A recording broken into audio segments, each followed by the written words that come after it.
the most powerful and mystical place on earth, Kaijiang sect. The most celebrated sword technique, called 10,000 Tibetan swords, and the most influential swordsman is the third prince of Shen. The 10,000 Tibetan swords is a technique that was fundamental in the hidden sword sect, and the third prince Shen is the head of this hidden ball sect. When the third prince Shen was 4 years and 2 months old, he began developing his sword technique. At the age of 7, he learned the technique of 10,000 Tibetan swords. At the age of 11, he fought the Taoist Yu of Shanking Palace. In an instant, the prince landed 185 blows with his sword, and this made him the fastest swordsman in the world of martial arts. Finding no moment to counterattack, Taoist Yu conceded defeat. Everyone was amazed by the talent of the prince and proclaimed him an incomparable genius. At the age of 14, the third prince Shen relied on the magnificent sixth move of the irresistible ancient sword and was able to win a battle against one of the top 10 swordsmen, Zhuo Tiangxin, after which the third prince Shen was given the title, First Swordsman of the Abyss. Being an extremely talented young swordsman, in less than 10 years, the prince was able to ascend to the realm of martial arts when no one else could.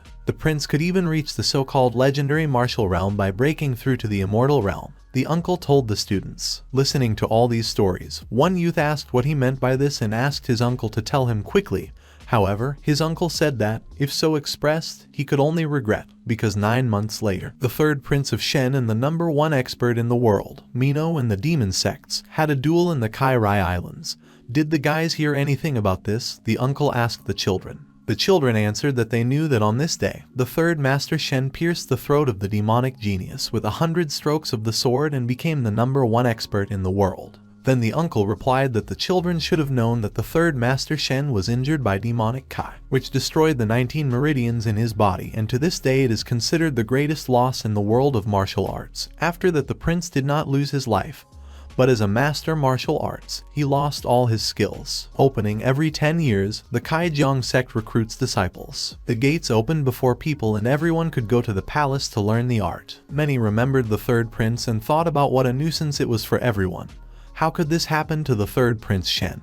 Many were led to the sect precisely because of the prince, who was a genius. Night, a big moon and a young man who sat in his chair and sadly looked at this moon. His eyes were full of calmness, and in his hand he had a book that he had previously read. But then it fell and lay on the ground, and its pages were quietly leafing through wind. The next moment, the kettle boiled, and the young man decided to drink the drink that was in this kettle. Bringing his bowl to his mouth, the guy realized that his peace had been violated and he was no longer alone. Therefore, the young man asked the one who was hiding in the trees to come out, because the intention of the one who came to kill could no longer be hidden. The young man continued to look in front of him, holding a bowl, but then he began to say that since September the assassin has been constantly appearing near the white head behind the mountain. Every month, near the same tree. Were they tired of this? The young man asked the stranger who was hiding behind tree, hiding his face under a mask, and holding a sword in his hand. If you look at the intent of the stranger's sword, it can be said that the young man was at the 3rd level of the compassionate blade.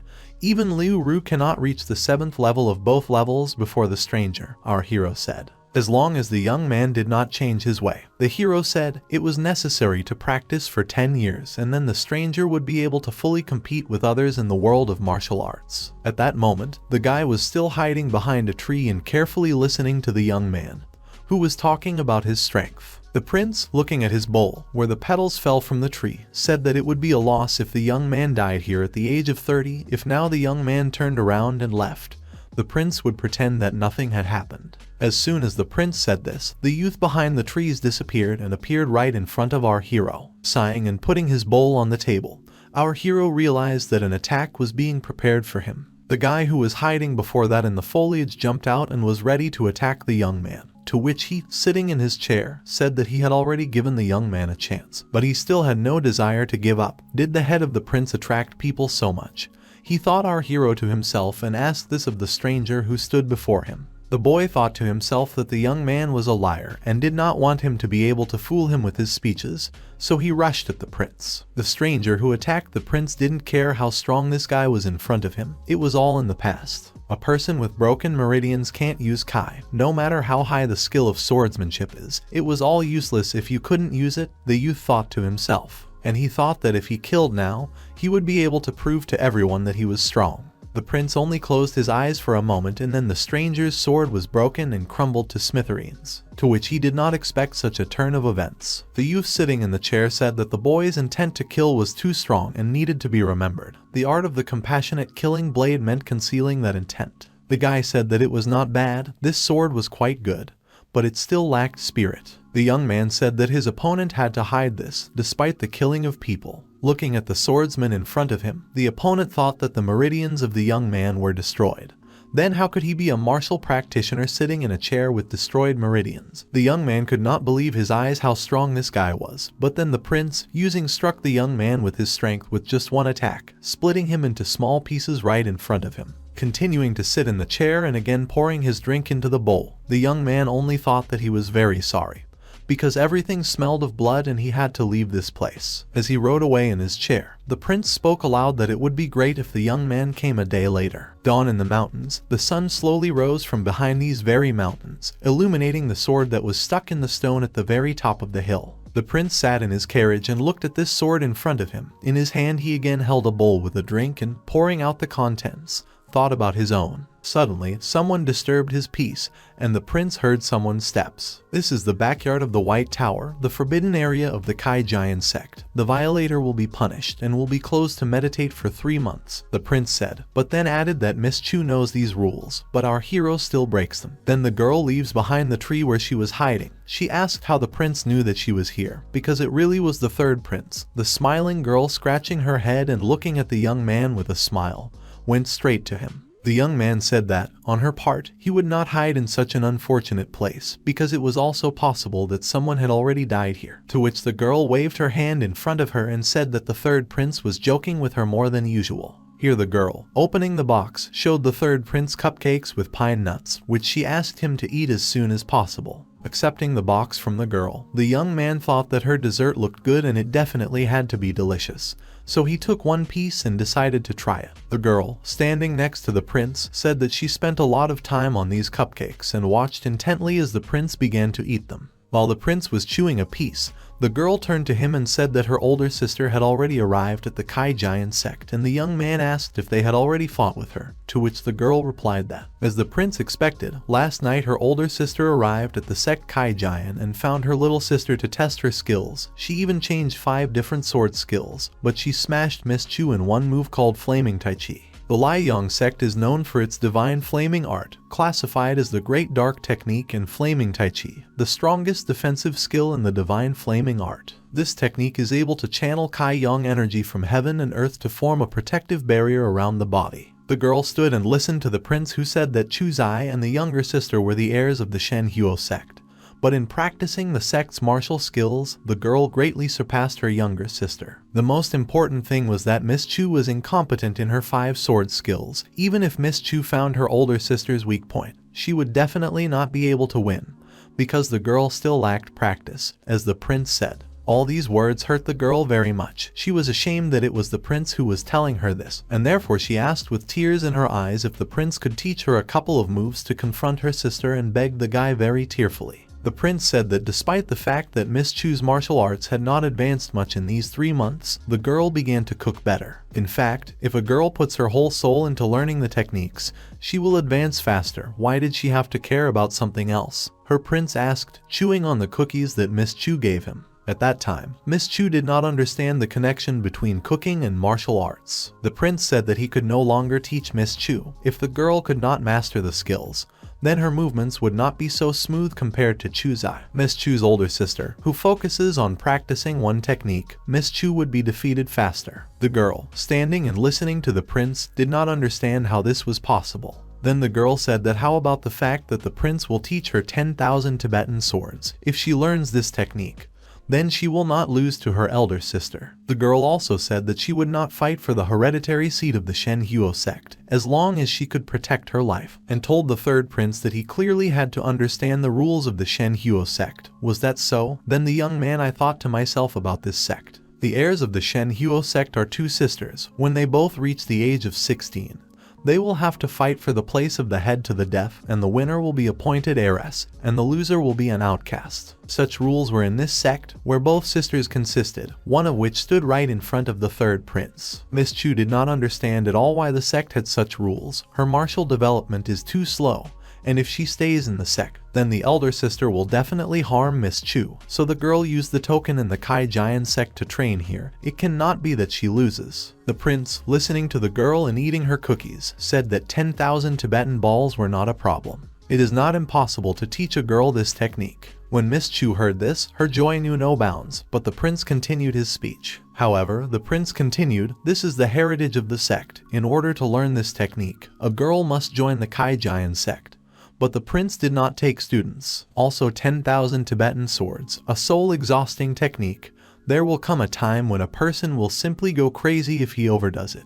The girl listened to this and thought that it really is Zhang Yuefei's sword skill, Miss Chu said already without enthusiasm. The prince said that, quoting Zhang Yuefei, "In this world where if you practice martial arts to the limit, you won't be able to break through to the immortal realm." Hearing this, the girl was surprised. Then the prince continued that her sect mastered the divine flaming art, demonic sect, spirit teaching, teacher Liru Zen Bodhicitta, mad celestial's dream transformation technique. The prince could easily mention 7 to 8 techniques. Listening to him, Miss Chu thought that the divine flaming art could be practiced at a level beyond people's comprehension. If memory serves, then in their Shen Huo section, there are not many ancestors who could reach the 9th level of divine practicing art. But what the prince said, did he really think he could bring her just because she was still young? The prince thought to himself that there was no one who could reach that level in this area. The path of martial arts is a path of constant development. Without developing, how people could be better than their ancestors? The martial arts that the prince mentioned earlier are theoretically capable of reaching the immortal realm,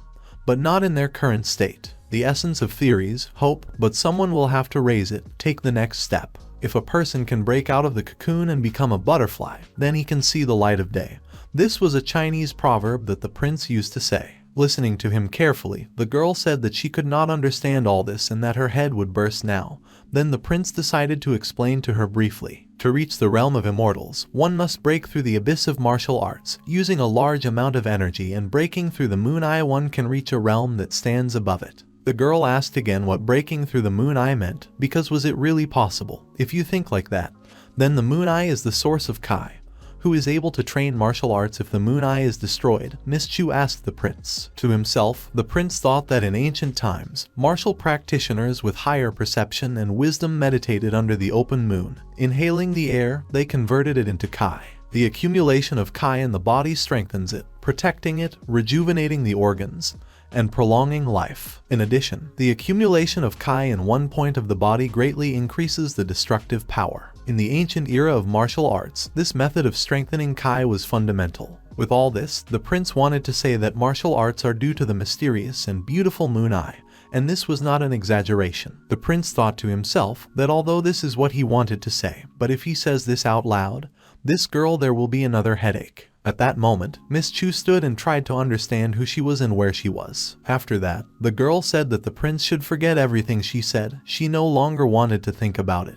He should have just taught her a couple of tricks that could save her life. The prince, looking at the girl, realized that she did not understand anything and missed all his conversations. Here the prince said that someone had come and interrupted their conversation. The young man understood that someone had come, and Miss Chu, turning her head from side to side, tried to understand who it was and were these people from the sect. Then the young man said that it was not quite so. This person has the same goal as the girl. So the prince thought it was Miss Chu's elder sister. Hearing about her older sister, Miss Chu was completely confused. She did not understand how the girl knew where she went. Then the prince pointed her finger to the side and asked the girl to look around. Although she did not know, but she was substituted. There was a silver rope behind the girl that followed right behind her. As the prince said earlier, the girl became better than her sister not only in the level of development. At this moment, the sister who was watching the prince's conversation with Miss Chu was standing under the tree and saying that, as expected, her sister was learning ball techniques here. Then Miss Chu saw her older sister come right up to them.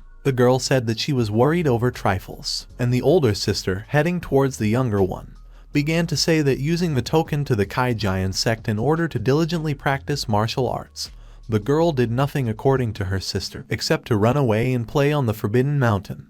These were actions justified on her part. The elder asked sister, the younger one, and told her to follow her back until it was too late. The younger sister said that she would not dare to come here just like that and said that she came to this mountain in order to ask the third prince to teach her the skill of the sword. Hearing about the mastery of the sword, the sister asked the younger one again and said if these flimsy useless sword movements that she showed her last night were really trained in this. Then she turned her attention to the prince who was sitting nearby in his chair and was watching their conversation. The girl said that the prince could not personally demonstrate the techniques, but simply by looking at the movements. Like her sister, she should be able to understand the essence of the movement of energy in these movements. Just with one movement, the girl could destroy everything around.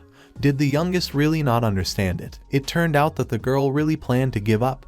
Did her younger sister really not want to live so much? Watching their conversation, the prince thought that the girl was indeed the heiress of the Yang sect from the first step. Her speech had already affected the mind of her younger sister, and if Chu Huolai believed the words of her older sister, then her self-esteem would drop significantly. The next time they were fight, the girl will definitely lose. At that moment, the younger sister rebuffed the elder sister and said that the third prince's sword techniques were great. Once she learned those awesome sword techniques, it would be hard to tell which sister would win. Chu Lai told her sister, slightly embarrassed and looking away, that she could only blame herself for her incompetence if she lost. The sister told her that when the younger sister rushed to the Kai Giant sect, the older sister thought it was strange. She always thought that the girl had some special way to defeat her older sister, but she only relied on this useless person. Looking, the elder sister spoke to the prince in the carriage. The prince just sat silently and listened to their conversation. Standing next to the young man, the sister said that during his heyday the young man was the best swordsman. But now, even if he wants to get up, he can't. Is this really the trump card of the younger sister? She needed to go down to the ground, the elder thought, saying all this and looking at the prince. Looking at her sister, Chu Lai asked how she could be rude to the third prince. Then the sister said that for the sake of this man, the youngest abandoned her free character. If it had been a year ago, she would not even have dared to speak to the prince. However, times are changing, and the girl asked why she couldn't be rude. She could even touch the prince. At that moment there was a cliff in front of them, and the younger sister did not understand what the older sister was up to. The sister pushed the chair of the third prince and the girl was terrified. Miss Chu Lai rushed to the third prince to be able to hold his chair, and asked her sister not to dare to approach the prince. Using her energy, she was ready to repel her sister's attacks. Seeing this, the elder sister said that last night her sword techniques were broken by her and now she used the techniques of their sect. But with her superficial skills, did the younger sister dare to resist her? And then they started their fight. The girl understood that the power of this sister's palm was unimaginable, but decided that she would use her flame tai chi to counter her sister. Behind her was the third prince whom the girl wanted to protect. So they continued to fight. Miss Chu tried to attack her older sister, but she only deflected her techniques. The prince watching this thought that it was amazing. The essence of the fiery tai chi is to unite the soul and mind, forming a continuous flow, and this girl has an ability that her older sister does not have. But it remains that the girl was still too naive. Looking at her little sister, the elder said that Miss Chu was quite amazing, but should not have blamed her older sister for the consequences. At that moment she attacked her with flames and her tai chi was destroyed. The sister said that the girl's skills had undoubtedly improved, but it was not enough, and therefore, attacking again, she decided to say goodbye to her sister, Miss Chu Lai, the younger sister. Closing her eyes, she thought that she would die now, and the last thing she thought about, it was the third prince she saw in front of her, after which there was an explosion. There was an explosion and the prince was standing in front of the older sister, and the younger one, with tears in her eyes, thought that the third prince had protected her. The young man stood right in front of her on her feet. Seeing this, the older sister stepped back, thinking to herself why Shen could stand. Could it be that did not damage his meridians, and the aura emanating from the prince was terrible? The elder sister, biting her lip and bowing to the prince, begged the third prince to accept her deepest apologies for being so rude. She just wanted to teach her stupid younger sister a lesson with this battle. The girl thought to herself if it was possible that Shen Zhen hadn't lost his power like everyone thought. The young man, approaching her and passing by her, said that if they both wanted a fight, then of course it was not a problem, and breaking off a branch from a tree said that, however, to come to this place and disturb him. Did the elder sister find it a little inappropriate? His words frightened the girl, because she did not understand what the prince could do next. The young man held a branch in his hands and the girl thought that now he would attack her, so she stood still. But the prince only sighed. He thought that he still could not calm his deadly Kai, and then it dawned on him. The Kai Giant sect always has fights between his students. The young man said this to two sisters. These two sisters were from the same sect, so they should not fight everywhere. So the sect will determine which of the girls was stronger through the mystical competition founded by his sect. Both girls stood and thought, each to herself, what was waiting for them, listening to the prince. After his statement, the prince said that now the elder sister was free. The battle would take place in 3 months, showing with her hand that the girl could leave. Then again apologizing to the prince, elder sister lie. She left quickly evaporating, to which the young man thought that the girl was really strong. Then Miss Chu rushed to the third prince, saying that the young man had recovered, but he only dodged her attack and the girl crashed into a tree that was right in front of her. But this did not bother her at all. She thought that it was marvelous that the third prince could stand. Then the girl thought to herself that she really went crazy to protect the #1 expert, and this was very embarrassing for her. The prince could not say with complete certainty that he had recovered, because while he was realigning his meridians, he took this opportunity and kept the Kai of the sword for all 8 months. Unfortunately, he could only use his killing Kai. Here, Chu thought that if it wasn't for that, Big Sister might have threatened both of them. The third prince understood what was left, that he lacked practice, and decided to forget about it for now. But everything else will depend on the girl, and the prince said that right now her older sister was surprised by what happened. Then the young man added that Miss Chu should take his advice these 3 months.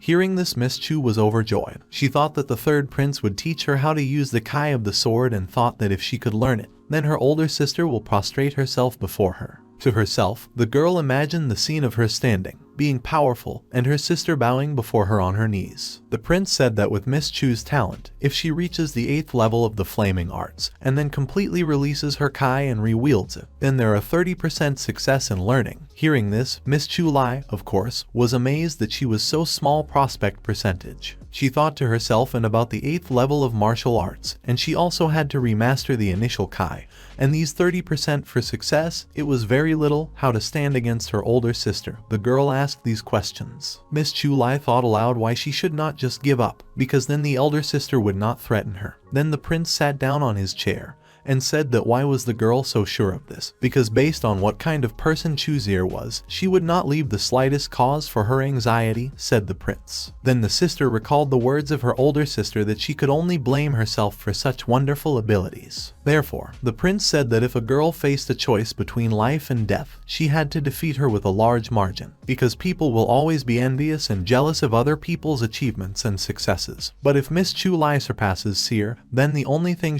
that's left is to look at your little sister. The prince, saying all this and looking at Miss Chu sitting in his chair, said that starting today he would formally teach the girl martial arts, which she could not believe at all, because the prince agreed to her request, which she had previously addressed to him. The Abyss martial arts part is divided into 8 foundations. The first foundation is impregnable defense, the second foundation is cunning, the third foundation is martial power, the fourth foundation is dexterity, the fifth foundation is prowess, the sixth foundation is the path of solitude, the seventh foundation is completion, and the 8th foundation is perception. Kai Giant Sect. In this sect, ranks are divided into 3 parts: heavenly, earthly, and mystical. The mystic rank is a rank reserved for new students and includes all those who have not yet reached the 6th level. Earth rank is the main internal rank of the sect. The power of masters with this rank is more than half of the understanding of the power of the Abyss. And the heavenly rank includes all the legendary masters that are in the top 10, which is the majority. All of the above implies that these 3 ranks include heroes from all over the world. Starting today, the young man will formally teach martial arts to Miss Chu, said the third prince. Hearing this, she was insanely surprised and said that the third prince had finally accepted her as a student. Miss Chu thought that she seemed to be sleeping. Her eyes burned and she stood next to the prince close to his face, and only then realized that she was very close next to him and looked at him in embarrassment. The prince also understood that the girl was too close and said that she was too close to him, after which the girl became embarrassed and told the prince to forgive her. She was just too happy. Coughing and looking at the girl, the prince said that it was necessary to return to the main problem so that there would be no misunderstandings later. He takes her as his student and only teaches the practice for these 3 months. So the prince asked to provide him with all the current information about the mystical rank in the sect Miss Chu. The girl said that Zhu Wenjai is currently the first in the mystic rank. He was born from a martial arts family and is currently a student of the Shanking Palace. He is also the heir to 2 bloodlines in martial arts. He is known as the top 4 in martial arts, the young lord practitioner along with the senior princess. Now the young man was at the peak of the 6th level, and, according to the rumors, the young man was 1 step away from the 7th. Listen to her. The prince thought it was no wonder. He had heard that in a year the young man would be qualifying for Earth rank. Then someone would take his first rank, which should hurt a person like him a lot. Listen to this. Miss Chu asked who would be taken. The rank, was there anyone as strong in his category? Then the prince said that it was Miss Chu herself, to which the girl was very surprised and even hiccuped and said that she couldn't be that someone, because she was only at the 5th level. Miss Chu explained that her grandmother told her that it took a girl at least 5 years to reach the 6th level. Moreover, she was only 14 and the 6th level for Miss Chu was too deep in mastering. Listening to her prince say that at her age he was already at the 8th. But the girl asked the boss not to compare them. Back then, the prince had said that if she could reach level 7, then she should have forgotten about defeating Chu Seer by a wide margin. Listening to the prince and looking away, Miss Chu realized that he was right, but then it dawned on her and she heard that he had just said the 7th and not the 6th, and the prince said that it was so. He was talking about the 7th level, to which Miss Chu heard this and thought that it was impossible to reach the 7th level in 3 months. But the young man said that it was only the 7th level. In order to reach the 7th level in these 3 months, if Grandma heard this, she would definitely roll her eyes. Miss Chu thought to herself, however, if these were words from the mouth of the 3rd prince, then perhaps everything could be true. The next day, everyone was practicing at the temple, with a large number of students following the techniques to be learned. The man sitting on the chair said that he thought that this time the sect master would be reassigned. Zhu Wenjai's younger brother was an excellent candidate. If you look at it, the young man should have no problem reaching the 7th level, said the young man next to the man that sat in a chair and watched the fighters. The man thought to himself that there was not a single heavenly master who could stand against his 3rd brother. Addressing the young man nearby, the man in the chair asked that he was only a little discouraged, so he asked not to pay attention. Everyone was obliged the young man, because he brought Zhu Wenjin back to the sect. Since the Shanking Palace and the Zhu family do not have enough power, the young man did not have the necessary resources for development. Whether Zhu was chosen to practice on the wall of 9 effulgent dragons, the man asked the young man standing nearby, to which he replied that it was so to his father. If the young man stays in the sect for the next 10 years, then he has a great opportunity to reach the 8th level. The younger brother Zhu will be flattered to hear these words, the son said to his father. Then he was asked if there was any news from his 3rd brother from the backside of the mountain. Then the young man said that there was none. The man said that he would visit the 3rd brother in 2 days and try to convince him to return.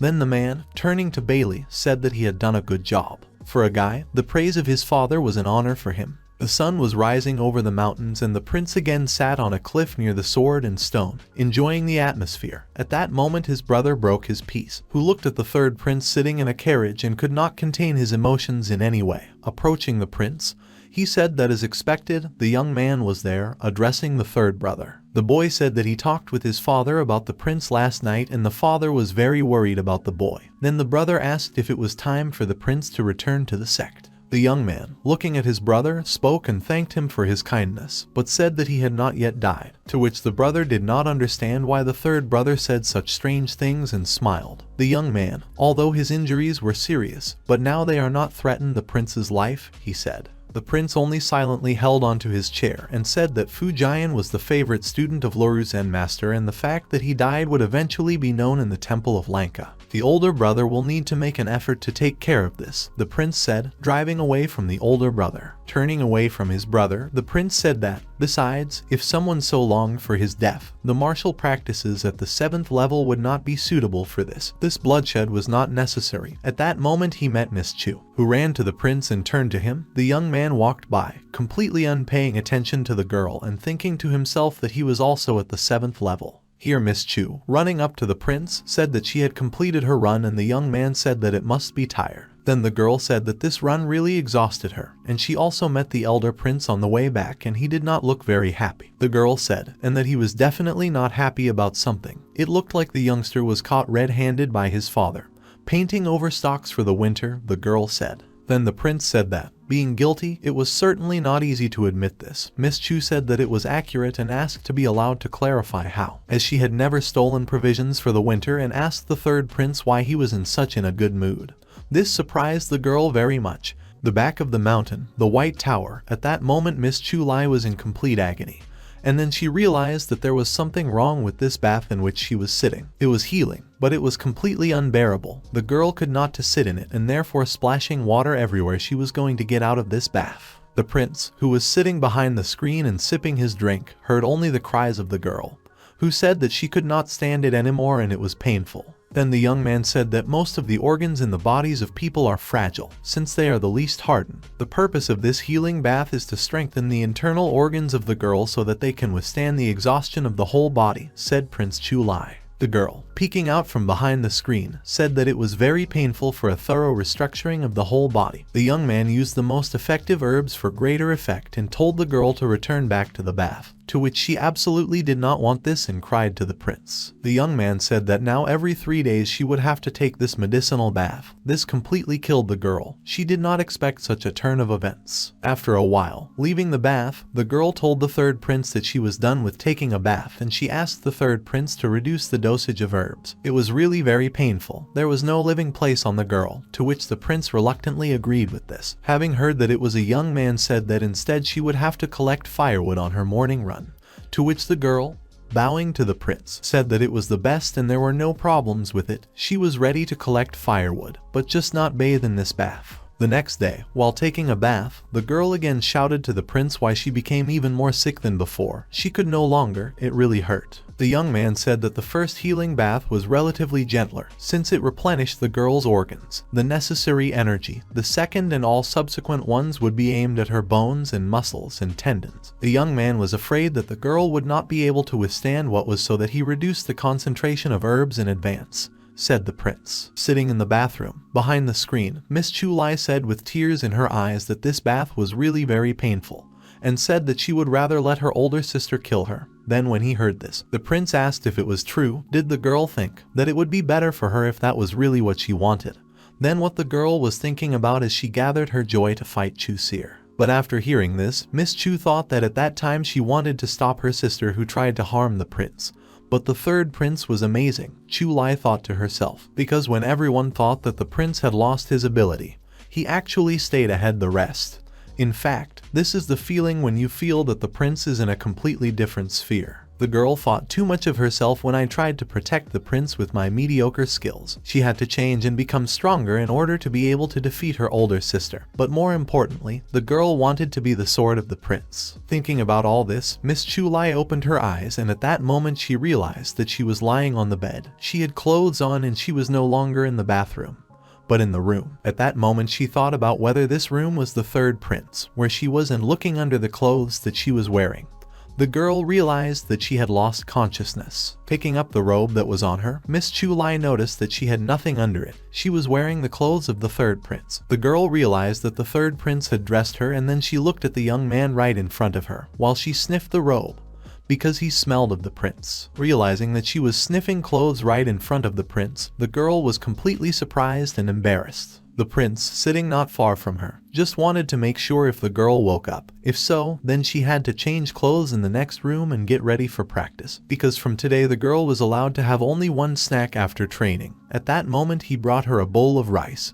placing it on the table. The girl, blushing, thought that she would go and get ready, because now she would definitely not be able to get married after the prince saw her naked and looking at Miss Chu, who was passing by the young man. The young man thought that the girl was very noble and pure. He liked it. After her words, he silently watched her leave the room. Dawn was rising over the mountains, and our heroine was already running with a log behind her on her morning walk, then making her evening run. The sun was setting and night was already falling. At that moment the heroine was taking a bath, which caused her a lot of pain. But the girl no longer sobbed, and the prince watched closely her powers. This went on every day for 3 months. 3 months later, the prince watched the girl who wielded the sword and showed what she had learned. Then the young man thought that it was pretty tolerable, what the girl had learned after these 3 months. Coming to the large gate that stood in the middle, the young man received a challenge to a duel, and reading it, the guy thought that it was a challenge to him from Miss Lai. but not from her older sister, but from her younger sister. At that moment, Chu Seer approached young man and stood behind, along with his partner. The young man read in front of her a note that was addressed from a younger sister. The guy said that some small girl simply did not know her limits. Then the young man standing next to his sister said that Brother Zhu could fulfill the request of grandmother Lai Huo and be merciful to the girl in battle. Looking at the older brother, Zhu pretended to know that the young man was now at the point where he could make a breakthrough, practicing on the wall of the 9th effulgent dragons. All these challenges were useless. Then the sister turned to the older brother Zhu, said that her younger the sister is young and reckless, so she asked to forgive the girl for such rudeness on her behalf. But the young man asked them to stop playing such caring people. Zhu, looking at Sister Seer, said that she didn't want the young man to kill her sister, because everyone around had long been aware of the conditions of inheritance in their sect, and he asked the girl not to worry, because her younger sister dared to violate his practice, and therefore he will not hold back. Others may be afraid of the Lai Yong sect, but not Zhu, the guy said. So throwing the rice that was in his hands, he sat down and decided that there would be a fight between them, and he accepted the challenge. Then, sitting down, the young man asked why his sister and older brother had not come back. Zhu said that the girl would suffer greatly after this battle. Perhaps she would even become a cripple, as if warning everyone about the battle. Then, after listening to the young man, they left the wall and left Zhu alone. Dawn was rising over the mountains, and at that moment in the prince's house, Miss Chu, holding a comb, was combing the prince's hair. Combing his long hair, the sun illuminated them both, and the girl was very glad, because she had finished combing the prince. The preparations were completed, and sitting down in a chair she drove him to the battlefield, happily talking about how they would rather move towards her future. The gates opened in front of them, and the prince, meeting his brother, saw how he smiled and told the third brother if they had gone for a walk. Then the girl, seeing the elder prince, said that they had almost gone for a walk. They were leaving the mountains. The prince said to his elder brother. Hearing this, the elder brother asked if the prince had really left the mountains. Had he already recovered? Why did he leave this place so suddenly? Then, turning to the third brother, he said that it was the young man who instructed the younger Chu Lai to fight with Zhu. Zhu Wenjai had already managed to make a name for himself in the world of martial arts, but now the young man is one step away from the 7th level. As it is possible that the younger Chu Lai fought against him. Was the prince in his right mind when he taught the girl? The older brother asked. Whether he was sane or not, the prince told his brother. It would soon become clear to everyone that there was no need to worry. The prince thought to himself and looked into the eyes of his elder brother at that moment. Then passed by the older brother, the prince decided to clarify one point. In addition to the fact that he was free to step wherever he wanted, if the brother was sure that he could stop him, then the young man asked to do it. At that moment the older brother understood that he had no strength to resist his brother, who was in a wheelchair. When our heroes passed the gate and left their older brother behind, the prince said that they needed to move forward. The girl understood, but looking at her brother, who was standing near the gate, she saw that he had no face at all, and turning away, she said to the prince that she had already noticed for a long time that they did not have a very good relationship with the elder prince. Was he really afraid that he could outshine him in the outside world? Then the prince said that there are disagreements in every family, and the girl should not get hung up on this. First of all, it was necessary to think about the duel, because Zhu was too experienced, but the girl was soft-hearted. She might even lose this battle, the prince said.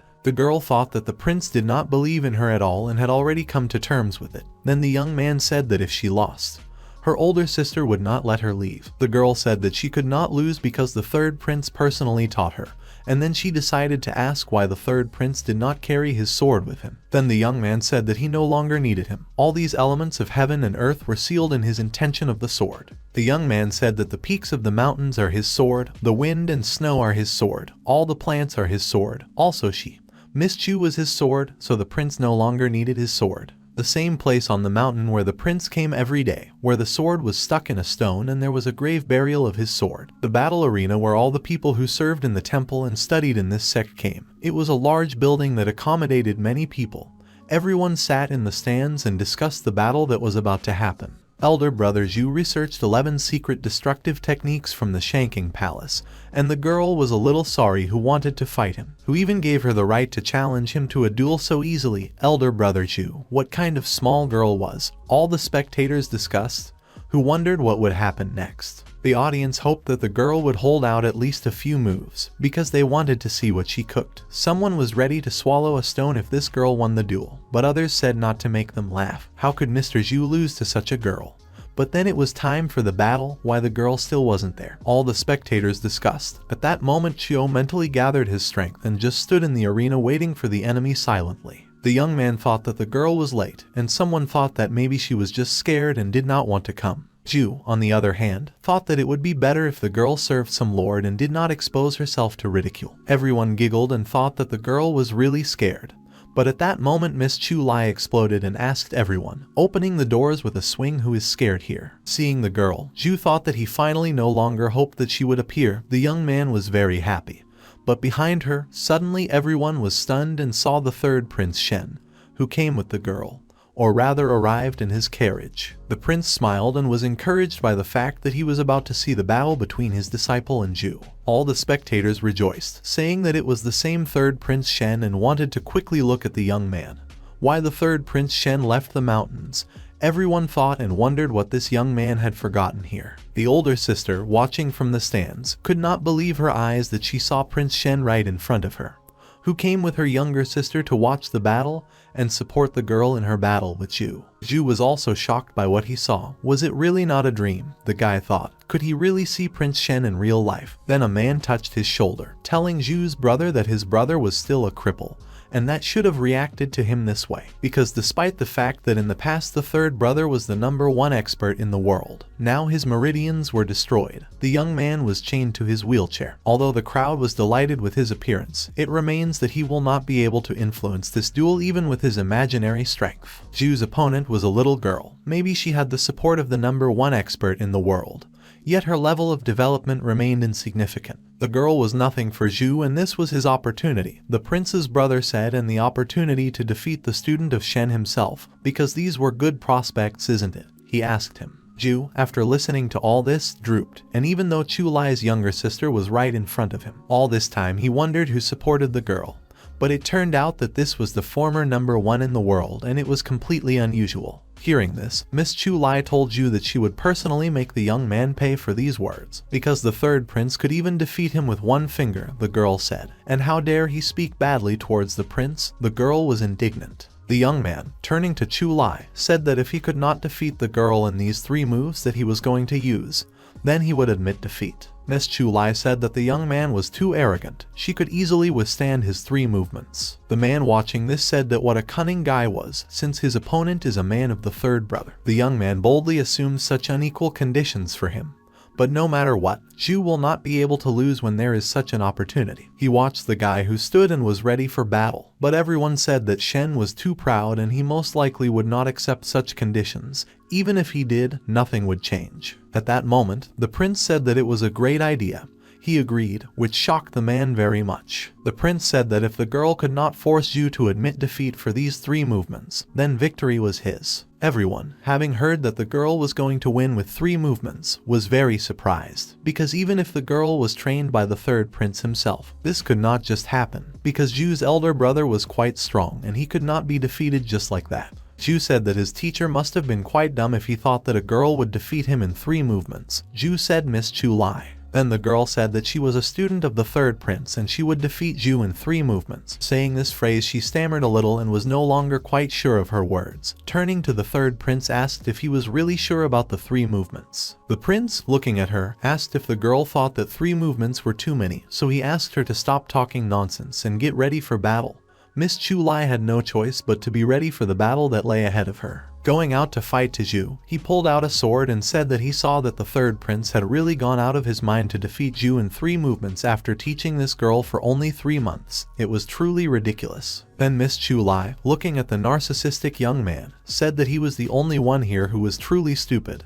The young man could despise her, but even think and could not speak badly about the third prince, Miss Chu told him. Chu, looking at her, said that the winner is the king, and the loser is a thief, so it was necessary to check the girl's skill. At that moment, Miss Chu grabbed the handle of her ball and pulled it out of the scabbard. Then Chu felt this destructive power that fell right on him, and Miss Chu attacked the guy. Realizing that Chu did not follow her attack at all, Miss Chu turned around and looked at him, and the young man thought that the girl was very fast, and where she had such speed. These movements in this sword style, it was really that 15-year-old girl on the 5th level of cultivation that he thought about before. No, it was a completely different power that the guy felt. The young man realized that it would not be so easy to defeat the girl, but she had just attacked him and injured him, so leaning on the floor. He thought that he was no longer so sure of this, but decided that Chu could not play this small girl, and therefore rushed to the attack. The elder brother of the prince, watching this, could not believe what he saw. The prince was calm and simply watched the fight while sitting in his chair, and looking at Miss Chu, who attacked Chu. A fire burned in her eyes and the young man could not help but notice this, so he was afraid of her strength, but still repelled the girl's attacks, which were quite strong. Trying to repel her blow, the young man came face to face with Miss Chu and then she was able to attack the guy, injuring him, which shocked everyone in the area and Chu himself, who looked at the girl in complete horror. Falling on their knees in front of the girl, everyone looked at Chu thinking that really the elder brother lost to Miss Chu, and what kind of sword technique was this? Earlier with the girl, where did Chu have such strength? Where were all these powers before? Really, it was the third prince who taught the girl this technique. The conversations did not stop and Chu was completely dumbfounded by what happened. Like the elder sister of our heroine and the elder brother of the prince, Chu shouted that it was impossible. Turning around and looking at him, Miss Chu, listening to what the guy Chu was talking about, said that this could not happen. He could not lose and could not lose in any way to this girl. So the young man asked not to make him laugh. After all, the young man was simply careless, and her new technique is not equal to his sword techniques. Even if this student was Shen, the young man was at the peak of the 6th martial level. He absolutely could not lose, because the girl was only at the 5th, and the young man shuddered in horror, screaming throughout the arena. The guy couldn't believe his defeat. Then the prince said that it was already disgusting to look at and asked the girl to finish the battle, to which the older brother did not expect this at all. Miss Chu obeyed the prince's order and was happy and said that she would finish it. But at that moment the boy said that he would finish it faster. This could not happen. The young man was insanely angry and asked the girl to die while trying to attack her. Everyone stood on their ears and watched this fight. Because it was a self-sacrifice technique of the Shanky Palace, the audience said, completely denying protection and concentrating all the Kai in the body to deliver the most powerful blow. Did the older brother Chu want to die along with the younger sister Chu? A level 6 focus strike. How would little sister Chu be able to put up against something like that? Everyone was saying as they watched the boy attack. The girl did not understand why the older brother decided on such a technique. The young man repeated to himself that how could Chu be so strong and defeat him, because she was only at the 5th martial level. A small fish like her could only admit defeat and walk away in disgrace. But the girl simply looked at the young man and he was afraid of this look. He asked her not to look at him like that. At that moment the guy applied the technique of self-sacrifice by bringing his ball directly to Chu. There was an explosion in the arena and the elder sister was smiling while watching the fight. All the spectators were looking at Chu. All the spectators carefully tried to see what was happening on the battlefield. At that moment they saw Chu, who stood motionless. At that moment the blood spurted from the guy's mouth, and his sword was broken. He could not believe that he had lost to the girl who was standing without shying away, and holding her sword in her hand. After which the young man fell into the arena. Seeing the older brothers fall, all the spectators shouted, "Did Chu lose? It was impossible." No one could believe what he saw. At this moment, the boy lay still, and Miss Chu thanked the boy for using only brute strength, otherwise she might not have defeated him in battle. Turning and looking at the guy, the girl thought, did she overdo it a little, because the young man lay without breathing. Looking at this, the elder brother thought that it was only possible that Chu had reached the 7th martial level. But how was it possible? Not so long ago, the girl was at the 5th and Chu was completely proud of herself, because the elder brother realized what had happened and she proud that she was able to defeat Chu. The elder prince was thinking that Miss Chu couldn't use any tricks, because brute force was against brute force. That's all that happened. From which it followed that the level of martial cultivation should have been higher than Chu's, because the guy's sword broke against her attack and the young man held the sword lying on the arena with bloodied hands. The 7th level of development. While the young man was talking about this, everyone surrounded Miss Chu and all the onlookers were trying to find out how the younger sister managed to do it in order to overcome 2 levels in 3 months. Was it really the third prince who taught her? The older brother was still thinking about what had happened, and did the prince really want to tell him that even if he was still a cripple, he could teach such a stupid, mediocre girl and help her reach the 7th level? That's so easy. Senior, his brother couldn't believe it as the prince calmly watched his student's victory. The elder sister, standing behind all the spectators, also watched what happened. At that moment, Miss Chu turned around and, delighted with the elder sister, asked if she was also here. The girl was silent, but then with a bitter mine on her face asked, "Did this one really achieve the 7th martial level?" To which Miss Chu replied that it was indeed so,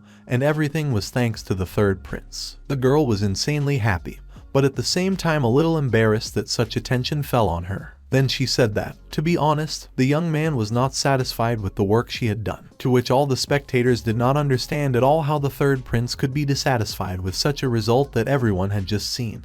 The elder sister was simply silent and looked at the younger, to which the prince said that was it not so, because the girl so often slipped into practice. The intention of the sword that she showed today was not pure enough. When they returned with the prince to the sect, they had to repeat the training 1,000 more times, said the guy, looking at his student. Hearing this, Miss Chu was frightened and thought that repeating these trainings 1,000 times was a terrible torture. But she had no choice but to agree, and with tears in her eyes the girl agreed what the prince said to her. The older brother of the prince watched all this from the side and asked the third brother if his wounds were all healed and the young man recovered. Turning to the prince, he asked, to which the young man, looking at his brother, said that this was not entirely true, but asked he didn't worry.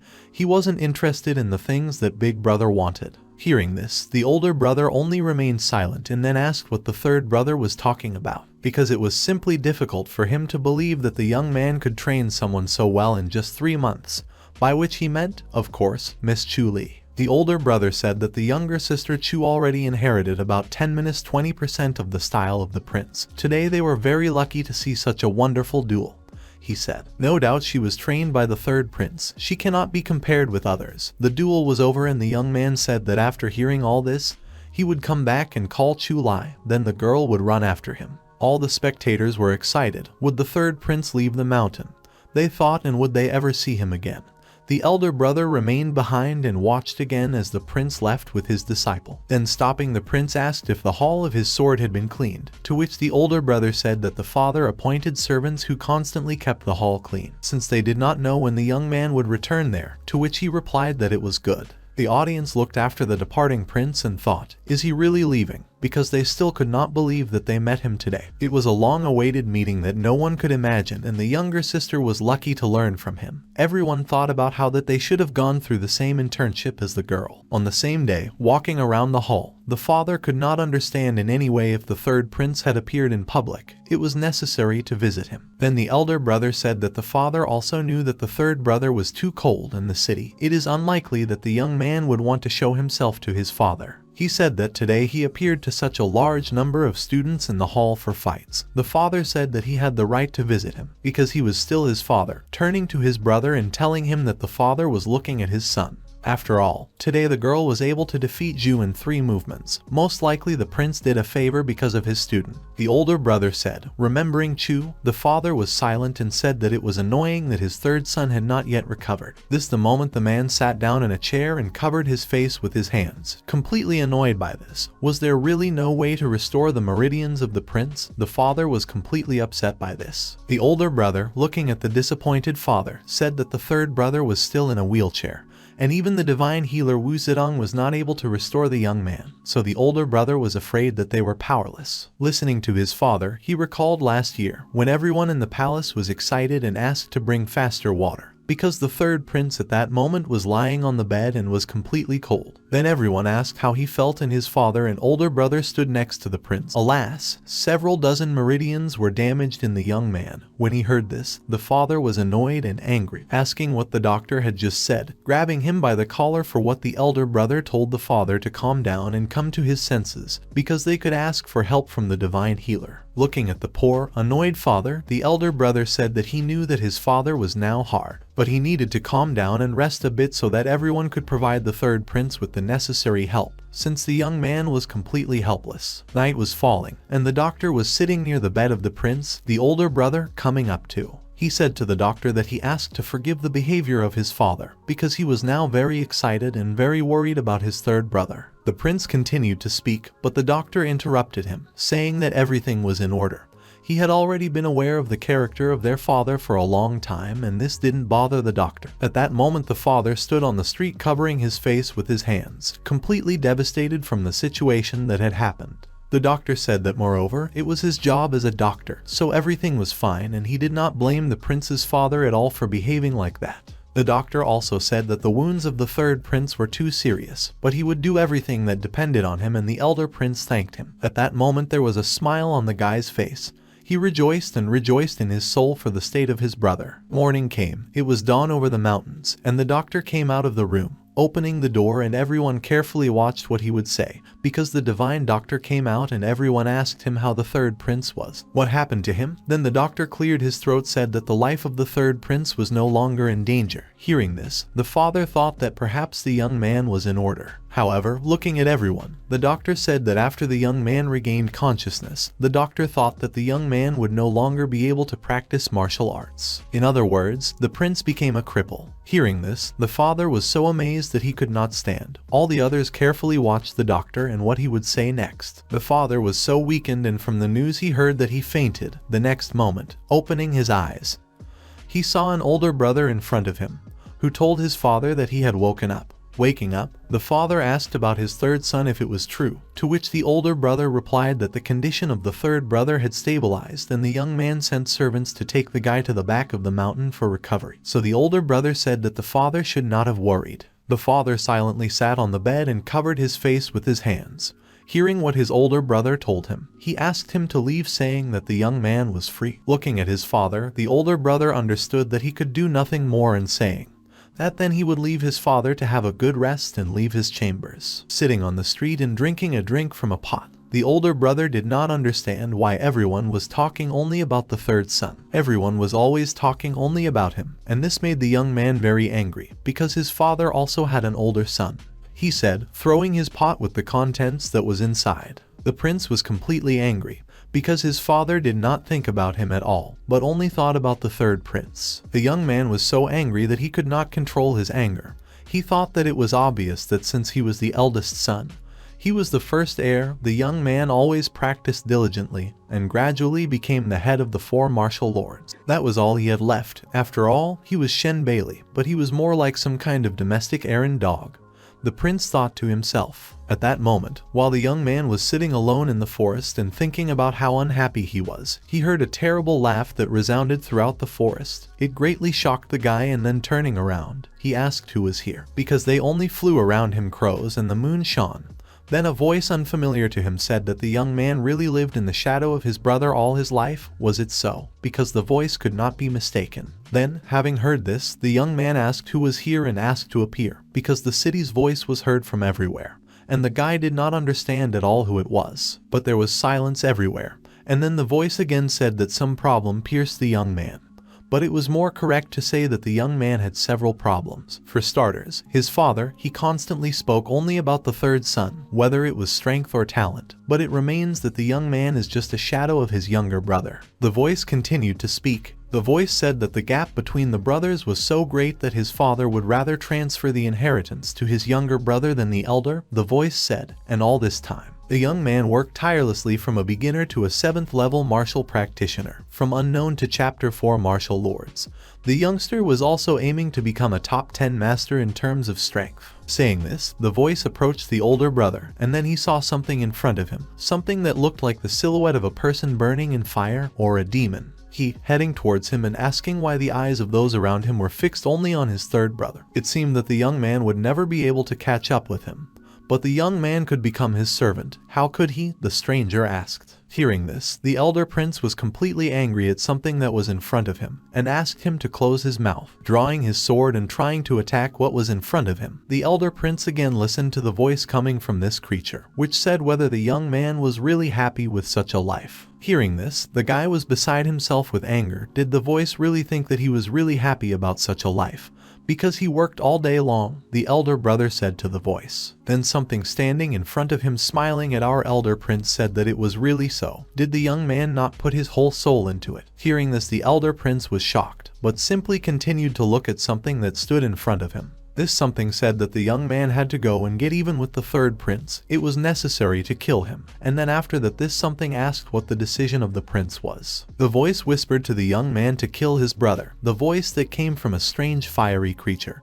And the brother, remembering this, was silent at the moment when his father tried to call Bailey and could not call him. At some point, the young man woke up and his father told Bailey that he was somehow absent-minded today. And then he asked for forgiveness and continued to look at his father, and the father told his son that old Sanken had come down from the mountain. If the young man was free, then it was if the young man had a good time with him, the father said to his eldest son. Bailey said that he, of course, would talk to Sanken and ask to take care of the third brother. Now the young man needed his father most of all. The prince said, but his father, looking at the moon that was in front of him, said that he was already too old. Continuing to look somewhere through the wall, father said that the annual meeting of the Woolen martial masters would be held soon. Mojian will bring many talented practitioners with him and say that the older brother had to show himself well. The brother of course obeyed the words of his father and just silently stood and looked at him then. Suddenly the father remembered what he wanted to say. Then the young man said that this meeting would fall just on his 16th birthday,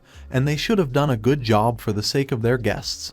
When he heard this, then, hearing this, Bailey said that he would leave him first and decided to leave his father's house. Stepping on the square near the house, the moon was already shining in full, illuminating the path of the elder brother, who was leaving the house. At that moment, he saw in the shadows a figure unfamiliar to everyone, but familiar only to him, which appeared very unexpectedly. Throwing something from his hands to the figure, the older brother said that she should convey this message, and grabbing into his fist what the prince threw to him, someone in a cloak had to convey it without further ado. So the figure immediately dissolved into the night and left the older prince, who was heading his own way. Then suddenly a red light illuminated him again and something appeared in front of him again. The young man again heard this voice, which asked if it was a meeting of the Woolen masters and whether the young man was ready for this, to which he completely ignored the voice and did not even turn around. He thought that it was not particularly important. More importantly, that now they had to get rid of the third prince. At this moment, the third prince was practicing on the mountain, standing under the light of the moon, completely unaware of the plans of his treacherous brother. Medicine practitioner Fu Zedong has arrived. Zhu Yan from Zhugong Mountain has arrived. Rampaging swordsman Zhu Tianxing has arrived. Grandma Chihuo of Shenhuo sect has arrived. All these great people have arrived, and it was not worth waiting.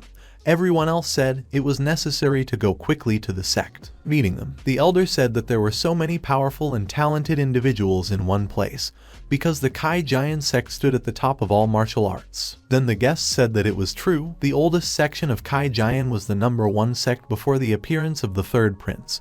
Even if he is no longer able to master the martial arts in this sect, there are still many other experts. The first prince Shen is very talented, and one should not forget about his father, the leader of the Kai Giant sect. But despite Shen's condition, his merits and fame are not something that anyone can compare with, the visitors said. However, many thought that it was only for the benefit of the Kai Giant section that the third prince had lost his power. But there would not be any struggle between the brothers for the right of inheritance. Fortunately, the third prince had a kind and gentle character. Everyone bet that the first prince felt relieved when he found out what happened to his brother. Then someone asked the guys whispering among themselves to be quieter, because they had forgotten where they were. When entering the building, everyone turned to the first prince, saying that today was such a wonderful day. 7 of the 10 heavenly rank masters gathered in one place. They have sect leader Shen Chu as well as chief elder Liu Dingfu, who almost forgot the hall leader Daiking Gong, who swore allegiance to the Kai Giant section 3 years ago. Today's meeting of martial masters should have been entertaining. The prince thanked everyone for such flattering words. Then they suddenly approached him and whispered something in his ear. Then the young man said that he was in the know and, leaving everyone, asked to forgive him. Master LaRue and the righteous monk arrived. He was supposed to greet them, to which the guests asked the young man not to overwork himself. The sect leader was already old and their third brother was in such a state. The young man did not have to apologize, because all the burden and responsibility now lay with the first prince, so everyone expressed their respect to him. The young man said that he was flattered, but he only did everything that was in his power. At this moment, someone was shouting and calling for the teacher, because today was such an incredible event. The Dr. Fu Zedong, the furious swordsman Zhu Tianxin, and also her grandmother were here, said Miss Chu. She also heard that Master LaRue and the righteous monk were on their way here. Perhaps all the top masters from all over the world would gather here. While the girl was saying this, the prince asked if he had not told her not to call him a teacher, because he had only taught her for 3 months, to which the girl said that it did not matter. Once a teacher is forever a teacher, she said. After all, the young man first of all conveyed to her his sword style. Hearing this and sipping his drink, the prince said that he could not convey his sword style to her. The girl before him was like stars. Hearing this, the girl was annoyed. But she continued to say that the appearance of these masters was in her expectations, and it was true, because today is also the birthday of the prince's father, the leader of the Kai Giant sect, to which the prince said that this was only one of the reasons. Then the girl decided to ask if there were some reasons. The prince thought that everything should have already begun. Then someone disturbed their peace and shouted and called for Prince Shen to show himself, calling the young man a small brat. And this someone asked how the young man dared to kill his disciple. That someone called Shen Zhen and asked how dare he kill his disciple. At that moment, the elder brother and father looked back and saw the leader of the demonic sect, Zhu Billy, who was right on the sword statue near the sect. No one could believe it, he came uninvited. All the invited guests, along with Master Monk Loru and Mad Scientist, Kai Jian Sheng Shu sect leader, Supreme Elder Liu Dingfu, Hall Dai Kigong Bang and the rest of the guests, looked at the man who towered upright standing on the statue. Then he said that I saw in front of me the top 10 of the heavenly rank, which gathered all in one place and looked at the top 10 from top to bottom. Zhu Billy said that it was a very grand meeting, but where was Shen Ren? Because he was the only one he needed. The older brother said that he was paying his respects to the leader of the Zhu Demon sect. If it was him, then the young man would not consider intruding into their meeting. But trying to kill his brother was already too much, he said. His third brother, after being injured in a battle with Mino from the demon sect, never left the giant sect again. So how was it possible that the youth could kill someone? To which Zhu replied that he was already aware of what had happened, and Despicable looked at everyone in the audience. The man said that his disciple was hired to kill Shen Zhen. His last traces pointed exactly to this place in the giant sect. If it was not Shen Zhen, then someone else from the sect tried here, he said. Shen's father looked at the man with mistrust. No one could believe that Zhu Billy was making all of them guilty when he wanted to kill the third prince himself. It was terrible. Then the man said that the one who said this should show himself and already began to activate his power in his hand to strike. Then the older brother said that he knew Prince Duan and he had never come to this place before and it must have been a mistake. Then Zhu shouted, how could this be a mistake? Did he really want to say that Zhu Billy accused them just like that and asked bring the third prince here and then they'll sort it out? Looking at their skirmish, the father also intervened and said that it was all nonsense to send someone to kill his son and then blame that the murder failed. What kind of nonsense, he said. To which the leader of the demonic sect said that he just wanted justice for his disciple, because the tooth was for the tooth, to which everyone else did not understand this at all, because it looked like complete absurdity. Turning to Zhu, the older brother said that Billy was respectful towards the man because today was his father's birthday. But he could not think that he could calmly insult everyone and go unpunished, the prince said. Listening to the prince, everyone understood that he had a terrifying inner strength in him. A leader was felt. Then the father, hearing this, looked at his son with pride. At that moment the man who came to them laughed and said that in this case, did they want to arrange a bloody battle with his sect until the last person is left alive? After all, every crime has its criminal and every debt has its debtor. He was here. And the sect has nothing to do with this case. Then, addressing Zhu Billy, the third prince appeared and said that Duan had fallen at his hands. The youth was as calm as ever and spoke with a coldness in his voice. Seeing the third prince, Zhu said that finally the young man deigned to go out. He looked at him completely ignoring what the man was saying. Everyone saw the third prince Shen and the father, seeing his son, turned to the third prince, who was sitting in the carriage. The brother also saw his third brother and looked at the young man. Then the third prince said that everyone here would be witnesses that he was responsible for all the deeds that he had done in the past, and also the young man asked everyone to stop being hypocritical, and asked if anyone else wanted to join this issue. Everyone stood around the prince, not understanding what is happening. Then Zhu Billy, carefully watching what the young man would do, the prince spoke to him referring to Zhu Billy.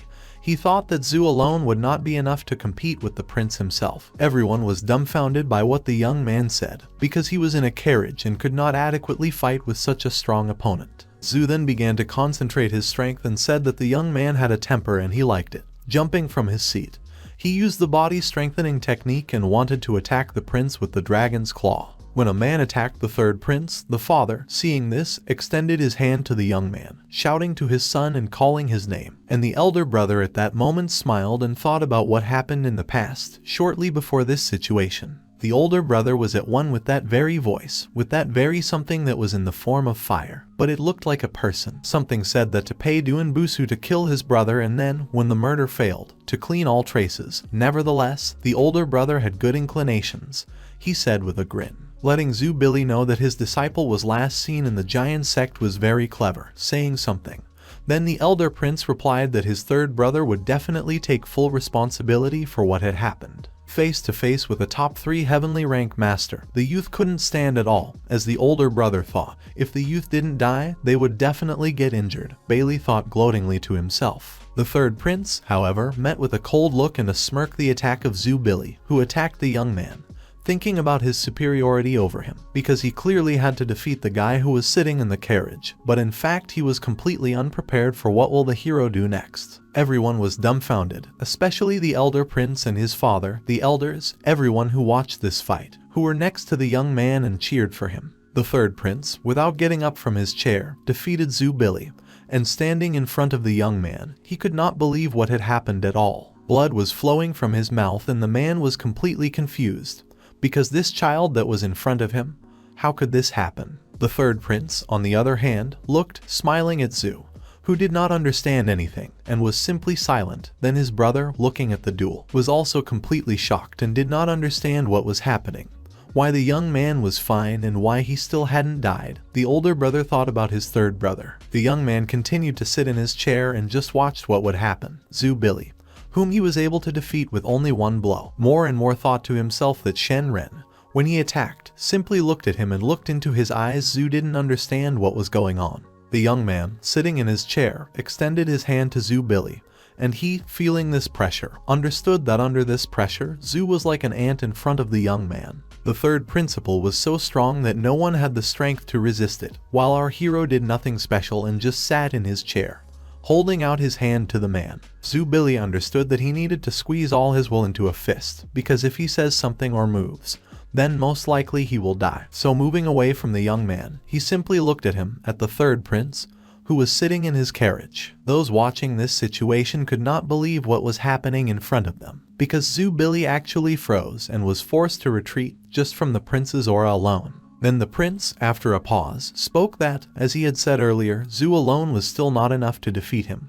He listened attentively to the prince and tried to catch his every word, looking at the young man, who was completely uninterested in Zhu and looked somewhere than the other way, smiling and talking to him. The prince continued to sit in his carriage and simply shifted his gaze to say that Zhu Billy was really not enough for him alone.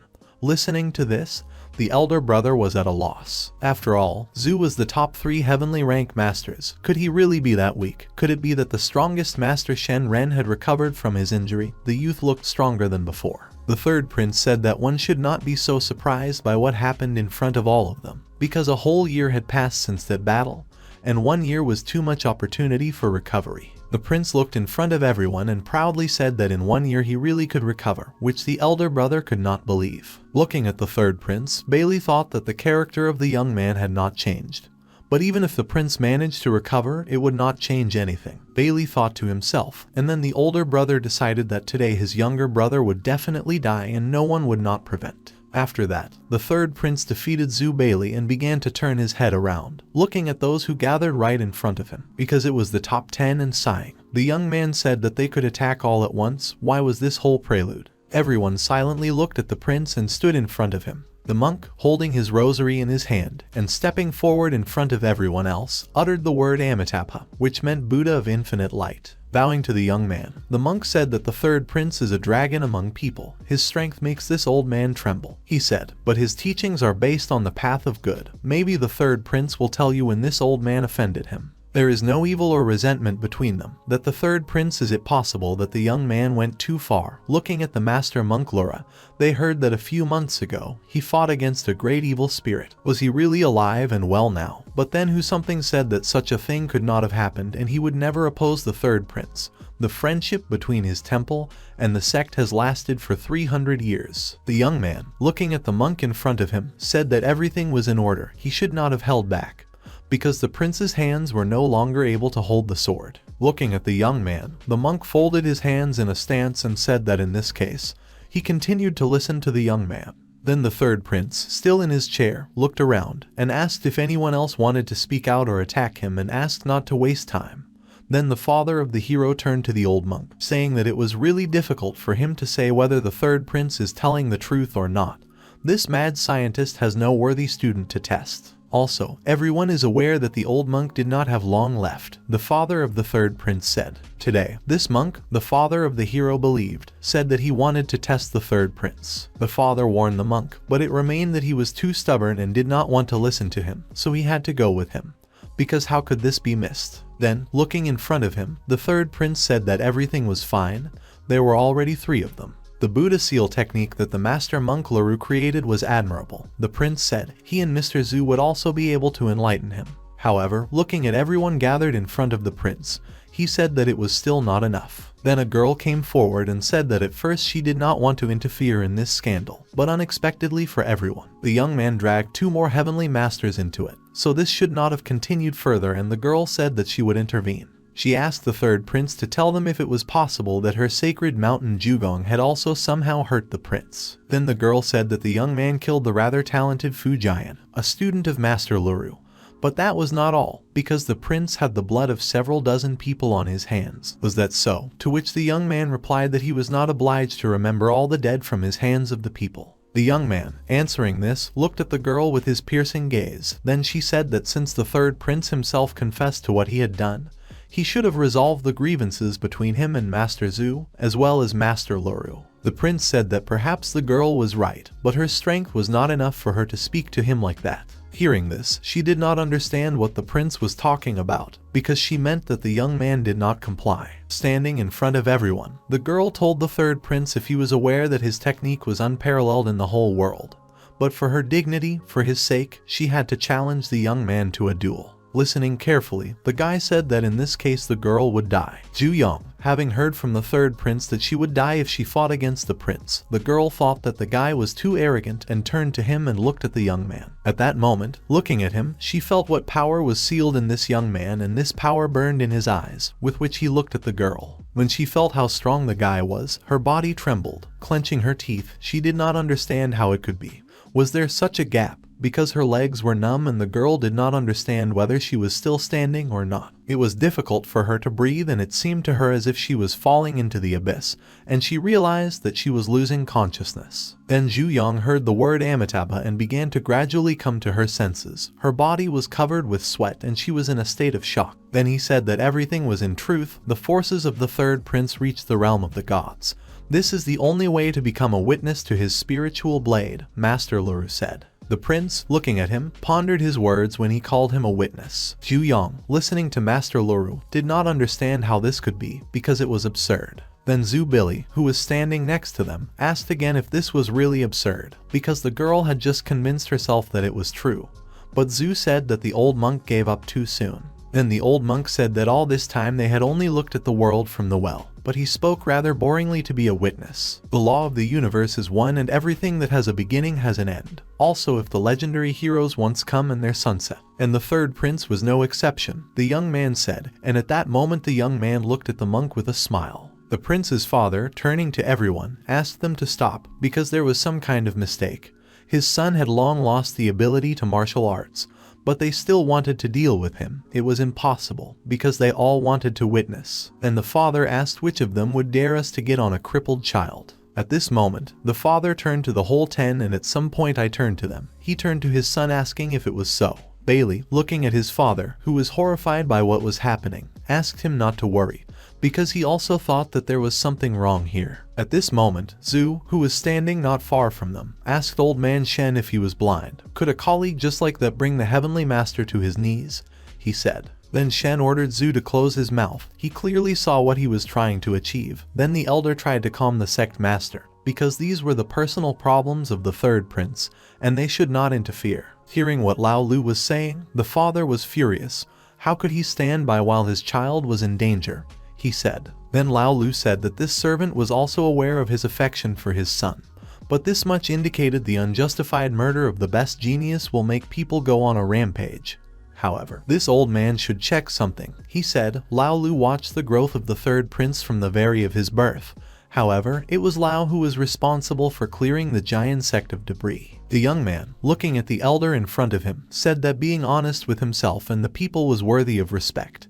Then the father, looking at his son, said that Renner provoked those who were in front of him. The father did not like this situation and wanted to save his son, thinking that he really was still a cripple. and they all advanced against the prince, telling the young man that they had kept him waiting. Then the old man, turning to everyone, said what they were up to. Didn't he really want to betray his sect? Shen shouted to everyone. Bailey tried to stop his father, saying that Elder Lao was also responsible for the moral principles of their sect. They should have listened to his words, but his brother said that he believed that the third brother was innocent, and many here should open their eyes. But at some point, the young man grinned and thought that he would not even have to take care of the young man personally. If Shen Ren died, then what was the point of turning a blind eye to the truth here? Looking at the opponents in front of him, the prince counted 6 and asked if anyone else wanted to join them. Everyone watching this situation did not understand what the third prince was up to. Then grandmother Chihuo from the Shenhuo sect addressed him, saying that Shen Zhen had courage that had not gone away, but whether the young man was sure of the number of opponents who gave him the right to be so arrogant, because her granddaughter only said that her grandmother spoke about the third prince, and this could no longer continue. At this moment, Chu Lai ran to the prince and asked if he was alright, because she had to hurry. The girl felt that something was wrong and ran as fast as she could. She tried to reach the sect gate when she had time and saw the third prince. She looked at the young man who was sitting in his carriage in front of all the 10 that stood opposite him. Grandmother said that Chu Lai should not have been here, but she did not understand why grandmother was so opposed to the third prince. Then her older sister appeared in front of Chu Lai and asked if the younger one wanted to know about it. Miss Chu Lai didn't understand if it was because the prince was teaching her why, and she asked everyone to wait. Because the third prince was teaching her sword techniques, was it against the rules of their sect? The grandmother, hearing this, said that if we talk about this, then her granddaughter most likely brought the prince a lot of problems, to which he said that this was not the case and, turning to other masters, asked if they would really stand aside for you. One of them said that, alas, he did not have any resentment or hatred towards the third prince on the day of the peak of his strength. He mastered only 3 sword techniques. On this day he wanted to show what he had achieved in his 30 years of existence, but perhaps to catch up with the prince and life is not enough, said the frantic swordsman Zhu Tianxing. Everything related to the technique of the sword in all this, the third prince was better than him, although there was no resentment between them. The guy said, today he wanted to find out how wide the gap between them was. The third prince understood that one more rival has been added. The prince's father, indignant and looking at what was happening, asked everyone to stop. Only old Fu remained next to him, who stood right in front of him, and Father Shen looked at the man with a question that was spinning on his lips. The prince, sitting in front of everyone, said that everything was fine and almost everyone was assembled and said that they could start. The prince was not opposed. The young man hoped that the opponents would not disappoint him. Then old Fu asked to wait, and seeing him, the young man did not expect that old Fu would also go against him.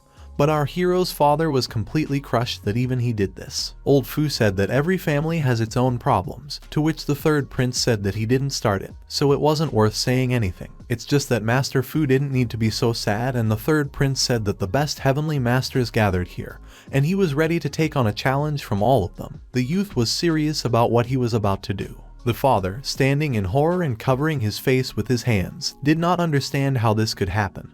Why all the strongest masters of the world took up arms against his son and looked at his son Jen, who was right in front of him. But he saw the young man only from the back. Here he looked at his eldest son and saw Bailey's smile, which his father did not like at all, while Bailey looked with a smirk at what would happen now and understood that his plan might succeed. All 10 masters were standing right in front of our hero, and he was against them. The battle was about to begin. Master Luru, speaking to the masters, said that today's battle is not an easy battle.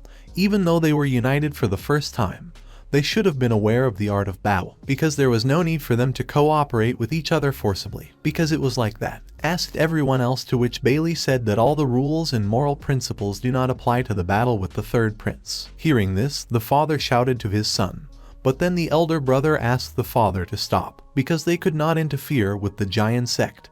Hearing this, the father did not understand what his son was saying. Then it was already too late, because the battle began and the Master Luru was the first to start, saying that the master insisted that his son was right. At this moment, Master Luru began to attack our hero. Master Luru went on the attack, and the prince calmly reacted to his attacks. Then his partner said that the old monk was unbearable and also went on the attack with him, using the edge of the shadows. Zhu's shadow technique also decided that he was no worse than them and also decided that he would use the dragon paw technique and the body enhancement technique to attack our hero. The next one used the destructive palm. Their partner's recovery technique also used the sword kai, flow, Chihuo's grandmother used the fiery Tai Chi law of fire, the elder used the boundless cold Kai, and Kigong used the power of the bloody blade. Juyong used the divine body style, and they all attacked our hero at once with their great attacks, for which each of them became famous. The prince was sitting involuntarily in his chair, and thinking that they started so quickly and did not even give him time to prepare. At that moment there was an explosion. If they didn't think it was the end for the prince. The young man looked at the sun in front of him, which was covered by the moon, and at that moment, closing his eyes, he thought that this was enough because he expected more. The next moment, when the young man began to take the blow, and in this light he turned his stroller in the completely opposite direction from the blow, standing with his back to him. The father shouted to Jeniru and tried to call him for the last time. Miss Chu also called the third prince with tears in her eyes. She wanted to rush into battle and help him, but it was impossible and she knew it. He was happy with what he saw in front of him. At this moment, all 10 masters, attacking our hero from the back, were already seriously injured, as it turned out, and his attack, which was directed in their direction. The wounds were so serious that they all bled from their mouths, and they were amazed by the technique of our hero in a terrible state. The young man only turned around to look at the results of his work. His eyes glowed with red power. His gaze was calm, like himself. Seeing what happened, the father did not believe his eyes, surprised and looking at his son, who was alive, and all the others were injured, while the elder prince, looking at this, thought that all the same, his plan did not come true, and this very strong puzzled him. The victory was performed by the prince in one movement. All the masters were badly injured. Someone's arm was torn off, and someone lay unconscious on the ground, while others simply shook from his power. His father, seeing this, did not expect at all, like the whole sect, which watched the fight, could not believe how it was possible. Monk Laru, sitting on his knees, said that as expected of the third prince. Today they all saw with their own eyes that the path of martial arts is a long and uncharted path, even for them, and talking about the third prince that the old man was too rude and asked the third prince to forgive him, looking at his rosary, which was torn and lay next to him. Everyone else said that who could have thought that their defeat would be so pathetic. In this world, the strength of the third prince is unparalleled. Why then they, the heavenly martial artists, were standing, the mad scientist said, and approaching the master Lur asked the old man to get up. Zhu Tianxing said that it was laughter, and just looking at how badly he was wounded, he also bled, and his sword was shattered. His hands were scratched and he could no longer hold this sword with his hands, releasing it from his grip hand and fist. The young man spoke about the realm of the gods. It was so annoying that looking at the prince's back, Tianxing thought that now he saw this gap that was between them and which he so wanted to see with his own eyes. The young man understood that the third prince really did not need a sword anymore. Listening to the young man who was standing not far from him, all wounded and trying to leave his place, the prince turned his back on him and was silent, thinking about his words and then saying that earlier the young man had mentioned the realm of the gods. Was it so? He asked, and then himself, but he answered his own question, saying that it was still far from her. This energy was just a speck of the one that all these masters had never even heard of, said the third prince, looking ahead with his menacing gaze. Looking at his opponents, the young man seemed to think that many of them received only minor injuries, but as for the rest, it was certainly very strong damage. He looked at those who were twisted beyond recognition. Looking at the head of the Hall of Dai Kigong Master Ban, who was defeated and lay on the edge of a knife. The prince said that he was a good master of the bloody blade and it was unfortunate that he died from his attack. The prince, looking at Kigong, said that however, what remained was that he decided to oppose him by betraying the giant sect. Now the prince was saying that they should have thought about replacing him. The father was completely shocked by this statement. Then the prince turned to the elder Lao, saying that this was the rule in their sect. Looking at Elder Lao, the prince then added that it didn't really matter now, since the elder lost his arm while fighting our hero. The prince, continuing to look at the elder, asked if he had any complaints about this, but the elder only remained silent and said that, of course, he had no complaints against the prince. The next moment, our hero turned to Master Zhu, because the fact that the scientists of the demonic sect mean both heart and blood as consumables was even better considered by the prince, and the prince asked to bury Zhu Billy properly. In the future, the prince ordered that his students should also stop rioting. The next person our hero addressed was Master Chihuo. The young man said that she had no merit in front of their sect, but since she had previously been respectful to him and to the sect, the prince would repay the woman in the same way. She, looking at him, said that she had become very old, because she did not expect that the third prince would be so powerful, and she herself was very disappointed and very angry with herself, angry for being too weak. However, if it was a prince, this invisible sword made her realize that the realm was too far away. The next one who sat next to her was the Dr. Fu, and the prince, turning to him and turning to the man, said that a year ago he helped him, while losing a lot of his strength, and the young man understood that today it was not his intention. But the elder should not have forget these destructive techniques. After all, he was the only divine healer, and when he treated people, happiness and satisfaction flashed in his eyes, the prince said, looking at Fu. He looked at the prince and thanked him for speaking such words about him and bowing his head before him. The last one that remained was Yang, who sat and looked at the ground in front of her. Then the prince said that it concerned her. She had to get up, and he said that the girl challenged him. Knowing that she could die, the prince was delighted. Jen said that today was a good day, so he forgave the girl. Whether it suited her to Yang, said the third prince. And the last one to whom the prince wanted to turn, turning and looking over his shoulder, asked what was on account of him, about his brother Bailey. Then Bailey said that of course he was his brother, and of course, he was glad to tell him it was very difficult.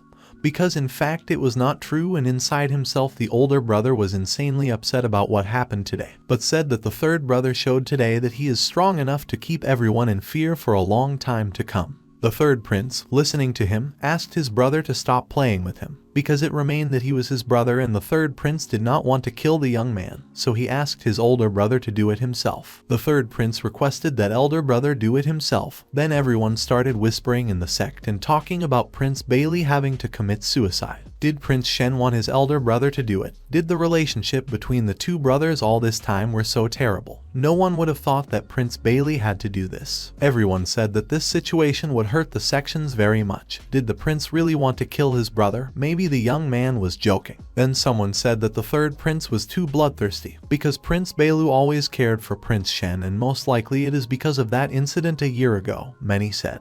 The third prince sat and just silently listened to what others were saying. Then the father turned to Bailey.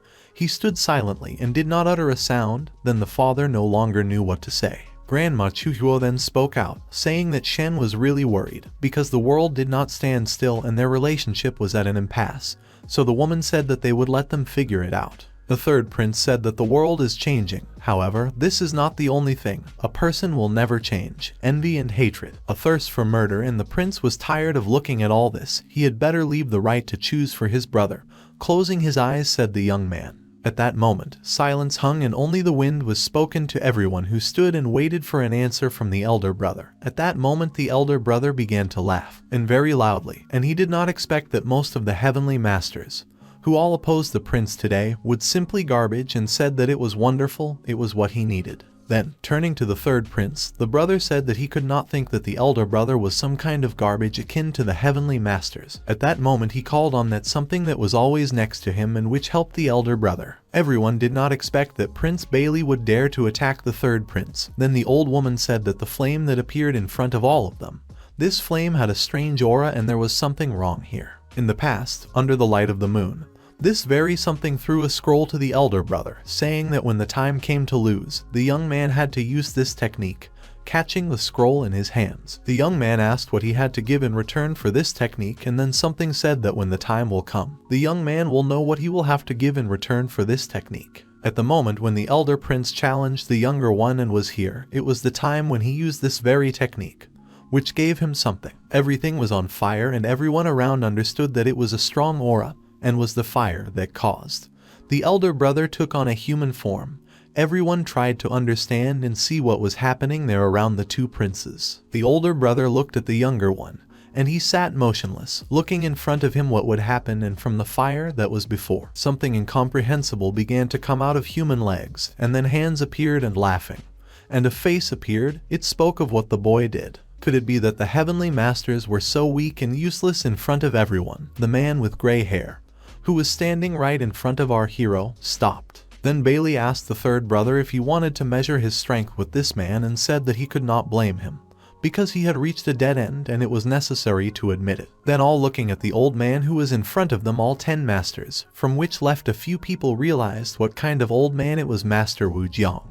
Master Wu Jian, or swordsman of the five. Every 60 years he would emerge from his retreat into the outside world in order to seek out his strongest opponents. His first target was the #1 expert at the time, Master Xu Wu. In a fierce battle, Wu Jian defeated the expert and took him into the sword as a trophy. The second to fall from his hands was Zhang Zai, who wielded the Sword of Chaos. After him, the third Wu Jian defeated the head of the Dugu clan, taking his rapier blade. The fourth victim is Emperor Zhu Xinjai and his rift sword. And finally, 63 years ago, Wu Jian came after the head of the demonic cult and obtained his 10,000 poison sword. The 5 strongest swordsmen of the last generations fell at the hands of Wu Jian, who later became the owner of the 5 legendary swords.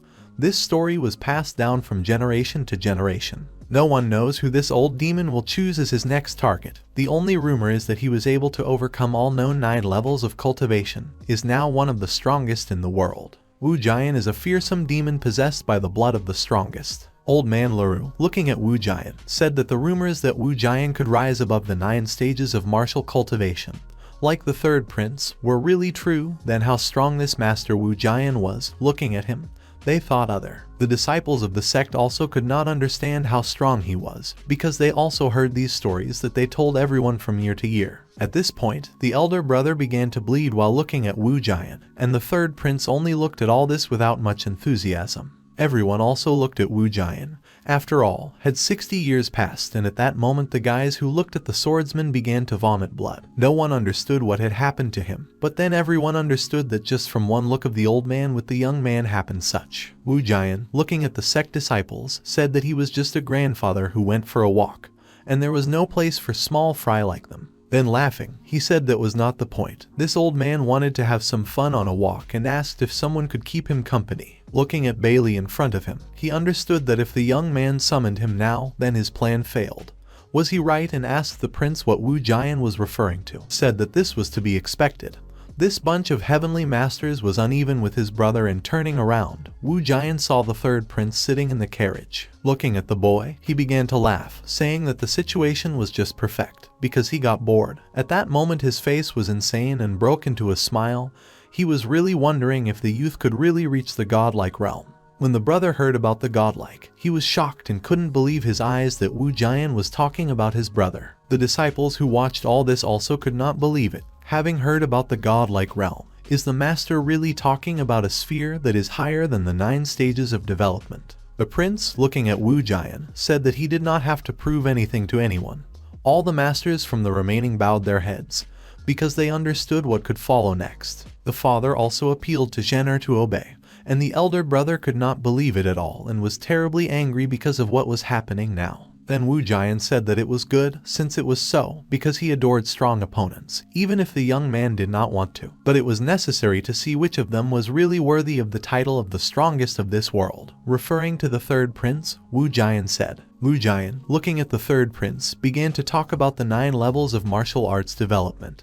He had already had the right to step over them for a long time. These 5 balls, in addition to his strength, allow him to stand above these levels. They will also help him enter the godlike martial realm arts. Wu Jian told the third prince that he hoped that the young man would not disappoint him, to which the prince could not answer anything and simply remained silent. All the disciples of the sect did not understand what Master Wu Jian was up to, because the levels of the 9 stages of the development of martial arts, did he really overcome them? All the disciples could not believe, looking at Wu Jian, who spoke in front of them. After some silence, the third prince, raising his gaze to Wu Jian, said that to achieve greater strength with the help of human life is the path of evil. If so, then the prince will not mess with Wu Jian. Turning to him, said the third prince, if Wu Jian didn't disappear immediately, he would definitely die. And the opponent met the prince's eyes, asking him not to be so arrogant. Calling on his fire and his fiery power, he began to attack our hero.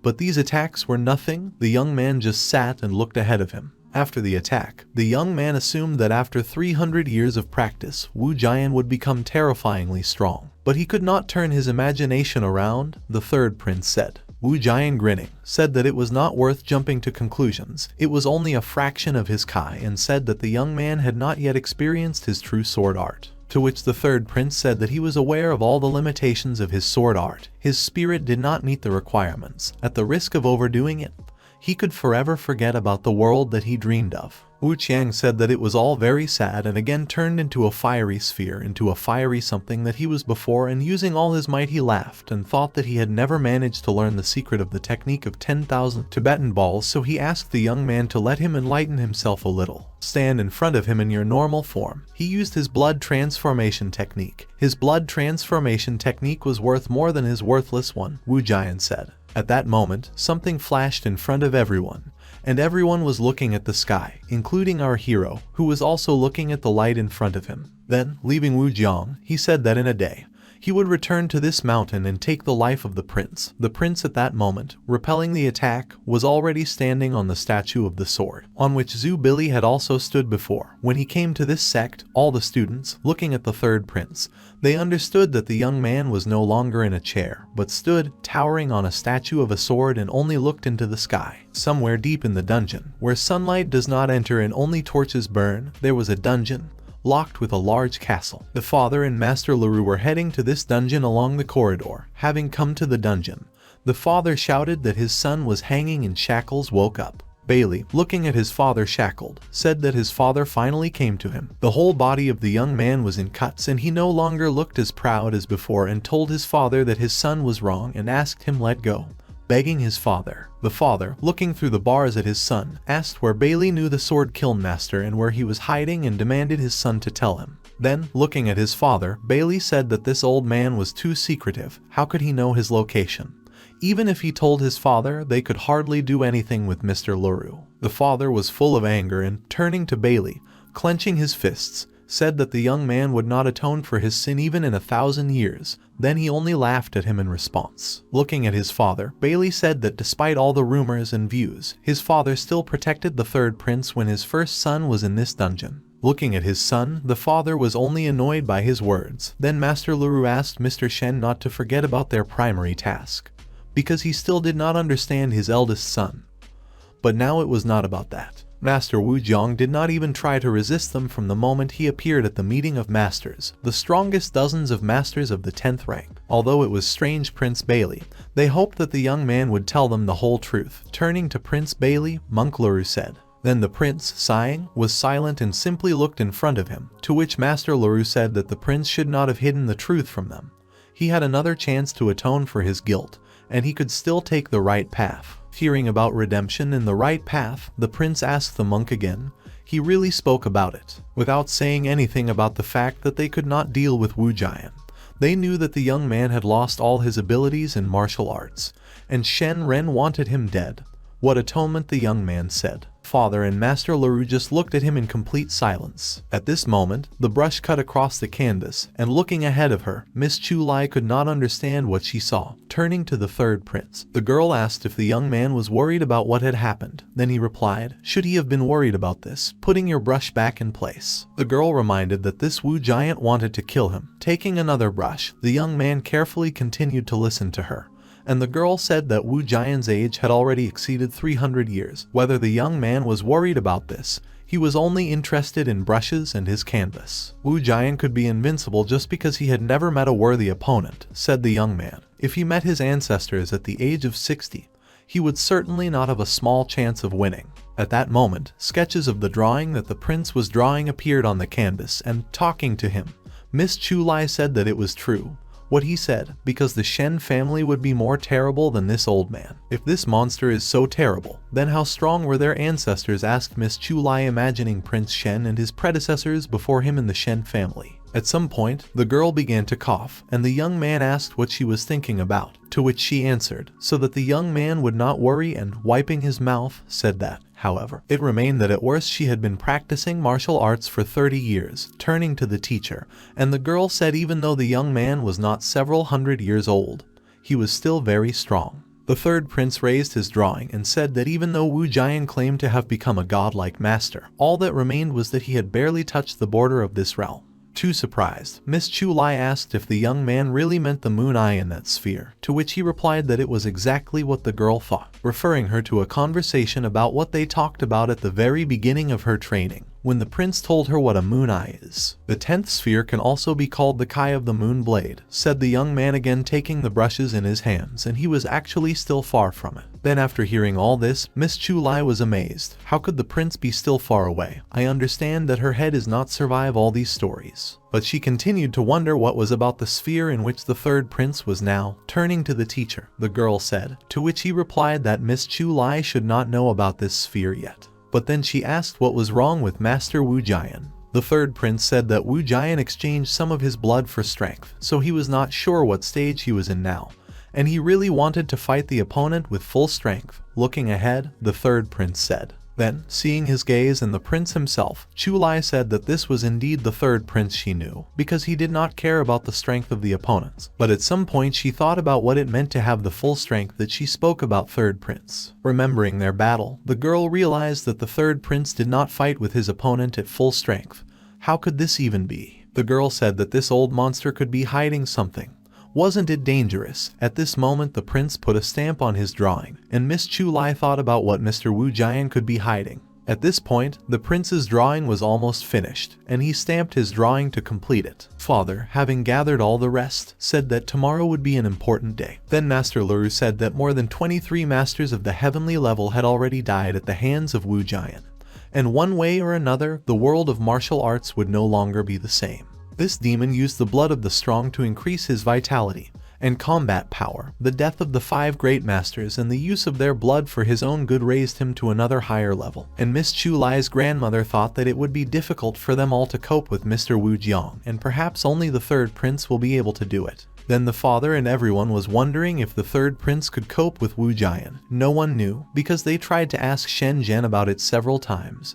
But the prince kept silent in every possible way. Then the father thought that he had tried so many times to talk with his son, but apparently he was too bad a father all this time, since the prince did not even want to answer his father. Master Luru, seeing Shen's despair, said that he shouldn't have reproached himself for everything. Collecting his clear ones together and holding them in his hands, the master said that the monk was also careless. He should have carefully assessed the situation and thinking about Master Wu Jian and about that everything will change tomorrow. Master and Wu Jian will come to the giant sect tomorrow. Was the prince really going to kill him now? No one doubted the strength of the third prince, but still Miss Chu was worried. Then he called Chu Huo and asked to look ahead and look carefully, because they had to protect this city and its inhabitants. Then the girl, looking in front of her, saw a big festival, a lot of lights that were burning in front of her and people who were happy and enjoyed their lives. Passing the prince on his chair, Miss Chu asked if the young man wanted to fight Wu Jian in the mountains, so he wanted to tell the local atmosphere. Miss Chu asked him,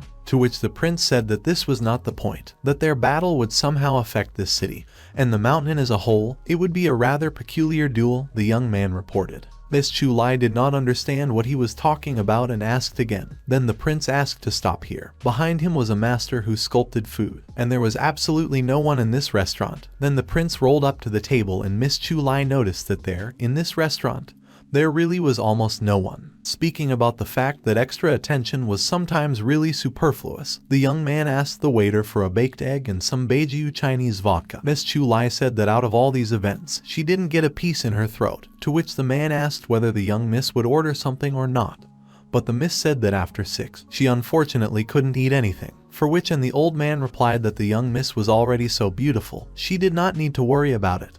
And the girl thanked him for these words. Turning to the teacher that was in front of her, she said that what the young man had said earlier about the city and the fate of the inhabitants, what he meant by this. At this moment, the man served food and, offering food to the prince, wished the master a good appetite. Then the girl asked first what Shen said, that something should happen. What the young man said then. Taking the egg with chopsticks, the young man said that his words might surprise the girl and said that tomorrow, regardless of the outcome of the battle, something will change. Then taking a piece, the young man looked at Miss Chu and she, excited, said to the third prince that he needed to rest well before the battle. Pouring a drink into a glass, the young man said that in this case a little drink would not hurt. Was it so? Turning to Master Wu Jian, who brought him food and prepared drinks for him, the third prince asked. The master who stood near him, then the man who stood and wiped the tables in a bandage and a robe, suddenly lowered his knife and, removing the bandage, said that it was not bad, referring to the offspring of the Shen clan. In front of the prince was Wu Jiang, who was also in the same restaurant as our heroes. Seeing Wu Jian, Miss Chu rushed forward in front of the prince to protect him, because she did not expect to see this man at all, and asked the prince why this man was here. Then the prince sitting behind her asked the girl not to worry, but she did not understand at all what is happening and why the prince reacts so simply. Wu Jian said that today was not a battle day, so Master Wu Jian is unlikely to attack. The prince said. The man, already facing the third prince and Miss Chu asked how the young man knew that all this time it was he Wu Jian. The young man turned to the man and said that he could understand it, felt traces of his energy here, taking and holding a bowl, and looking at Wu Jiang. The third prince spoke in front of him. However, he was surprised why such a powerful and terrifying Master Wu Jian would be waiting for him here all this time. It was too surprising, the prince said, looking at Wu Jian, who had been waiting for them all this time in a restaurant. Miss Chu was still standing in front of the third prince, trying to protect him in any danger. Then Wu Jian, passing by them, said that it was not worth thinking about it, because he was just walking all the time. The young master is so peculiar, Wu Jian said, looking at the third prince. But he was wondering why the young man came here to this restaurant, and sitting at their table, the old man looked at the third prince and the girl waiting for an answer. The third prince said that he just wanted to have a drink with him and did not want anything like that, which is why he came to this restaurant. Looking at Prince Wu Jian's bowl, he said that he had been practicing the sword technique for 276 years, and because he used the art of blood devouring, he should not have drunk alcohol. The prince, looking at the old man, said that it was obvious, because this cultivation method has many pitfalls and limitations, which is why Wu Jian's heart was cold as ice and his body was like that of a living corpse. Alcohol and carnal pleasures were all taboo for Mr. Wu Jian. But Wu Jian said that, however, with this art, he has the ability to master unimaginable power. This makes him one of the strongest. But the third prince said that it required a huge amount of time. If he practices the devouring technique for about 500 years, then perhaps he will be able to cut the moon. Turning to the old man, said the prince. The old man at that moment was carefully watching the young man. But now, looking at Mr. Wu Jian, the third prince said that he had practiced this technique for about 200 years, so he might have some difficulty with cutting the moon. Then when he heard this, Mr. Wu Jian asked if the young man really wanted to reschedule their duel, but the prince was just talking. That the more they pull, the worse it will only be for the old man, and in a year he most likely will no longer be equal to him at all. And he understood this much better than the prince, which is why he wanted to fight tomorrow in the full moon, and told the young man. The third prince sat calmly at the table, holding his bowl in his hands. There was food in front of him and pouring a drink into the bowl again. The prince said that even if the young man offered to postpone their duel, would the old man really agree to this? The man was interested, then what would happen? But the young man said that everything was exactly as he said. The prince only wanted to drink a little with him. After resting on such a beautiful evening, it would not hurt, and putting the bowl in front of Mr. Wu Jian, he offered him the bowl, throwing her right into the hands of a man. He immediately caught her and told the prince that he did not want to drink. Shen, overturning the bowl, asked why the old man was so stubborn and did not want to take his drink. Having emptied the bowl, the young man looked at the old man and asked if everything would be decided tomorrow, whether he was right while drinking. He also put the bowl on the table, and the prince understood that they had agreed that tomorrow they would really have a battle. So after they drank together, the prince told the girl that they had to return. The girl, of course, agreed, and then they left the old man. Wu Jiang sat at the table and looked at the bowls that were in front of him. One of them began to crack, and the prince, turning at that moment to the old man, said that they would meet tomorrow, and tomorrow their last battle would take place. The mountain and the temple that stood above it, in front of which the prince sat, folded his hands in a castle, talked about what was to happen. The moon shone on him at that moment, but the prince was not alone. He was along with everyone who supported him, including Miss Chu. Everyone was wondering how long the wait would be and when the old monster would appear. The full moon battle was about to happen, and Wu Jian should have appeared soon. Everyone was wondering what the third prince's chances were, but that everyone was sure that the third prince would definitely win. Miss Chu thought that, however, the third prince himself was not even completely sure of his victory. Looking at the young man, she thought at that moment, everyone was also looking at the third prince. A breeze blew, the moon poured, and Master Liu said that Wu Jian was here. The water lit up with a red light, and everyone saw that Wu Jian was walking on the water, which surprised everyone very much. Someone said that he was floating due to the constant maintenance of his energy. This old monster, the strength of his energy was unimaginable, everyone said. Then, bouncing, Mr. Wu Jian flew past everyone. Everyone watched his movements with their mouths open. and he landed right next to the young man. The third prince, of course, already knew that he had come. It was not to be expected otherwise. The blood-devouring technique is beyond any doubt on the level, the prince said, noting that Wu Jian had excellent potential. Even if this technique helps to increase the lifespan as well as the amount of energy, and it remains that when cultivating it, one will be able to lose his strength and mind, body and spirit when cultivating, all the time chaotically. This is a very difficult technique, the prince noted. Wu Jian, looking at the prince, noted that to be frank, he never had the desire to stop all this and return to normal life. But how can he? Wu Jian can be absorbed in some technique. Turning to the prince, he said. The prince reminded him that of course he is an expert from the higher realms. He will certainly have his own cultivation path. Wu Jian practices this demonic forbidden technique because borrowing someone's blood is in itself a taboo. Did he not think about it? The prince asked him. Wu Jian smilingly asked the youth what he thought about it. Of course, he didn't think anything about it and asked the prince if he thought that people like him wouldn't care about such nonsense like that. And looking at these elderly men who wanted his death a few moments ago, including Master Lura and Shen's father, Wu Jiang did not understand what was left and correctly using his 2 fingers, in which he controlled all his strength and said that everything that he had this strength is everything. With these words, he attacked the third prince. The third prince sat motionless in his chair and only watched how quickly Wu Jian attacked him. Like everyone else thought that his attacks were really very fast. At that moment there was an explosion right in front of the prince. Then the old man, looking, saw that the third prince was already high in the sky and saw that it was an ancient levitation technique. Light as a feather, the prince jumped up and was already in the air. Then the old man decided to jump up and thought about what the prince looked like from there, to which the prince replied that he had the right to think so. Wu Jian thought that was exactly the case, but how could an unparalleled third prince be born in such a place? It seems that he and Wu Jian had the same roots, and then the old man understood that he could not hold back in his strength and fight in full force. The third prince said that of course Wu Jian could not hold back and offered to start the battle. At this moment, Wu Jian controlled all her powers, releasing her powers to attack our hero. Everyone from below was watching the third prince, including Miss Chu, who was very worried about the youth and clenched her fist on her chest, worried about the third prince, who was in for a difficult battle. Wu Jian and the third prince were hanging in the air, ready to fight at that moment. The old man began to attack the prince with his techniques.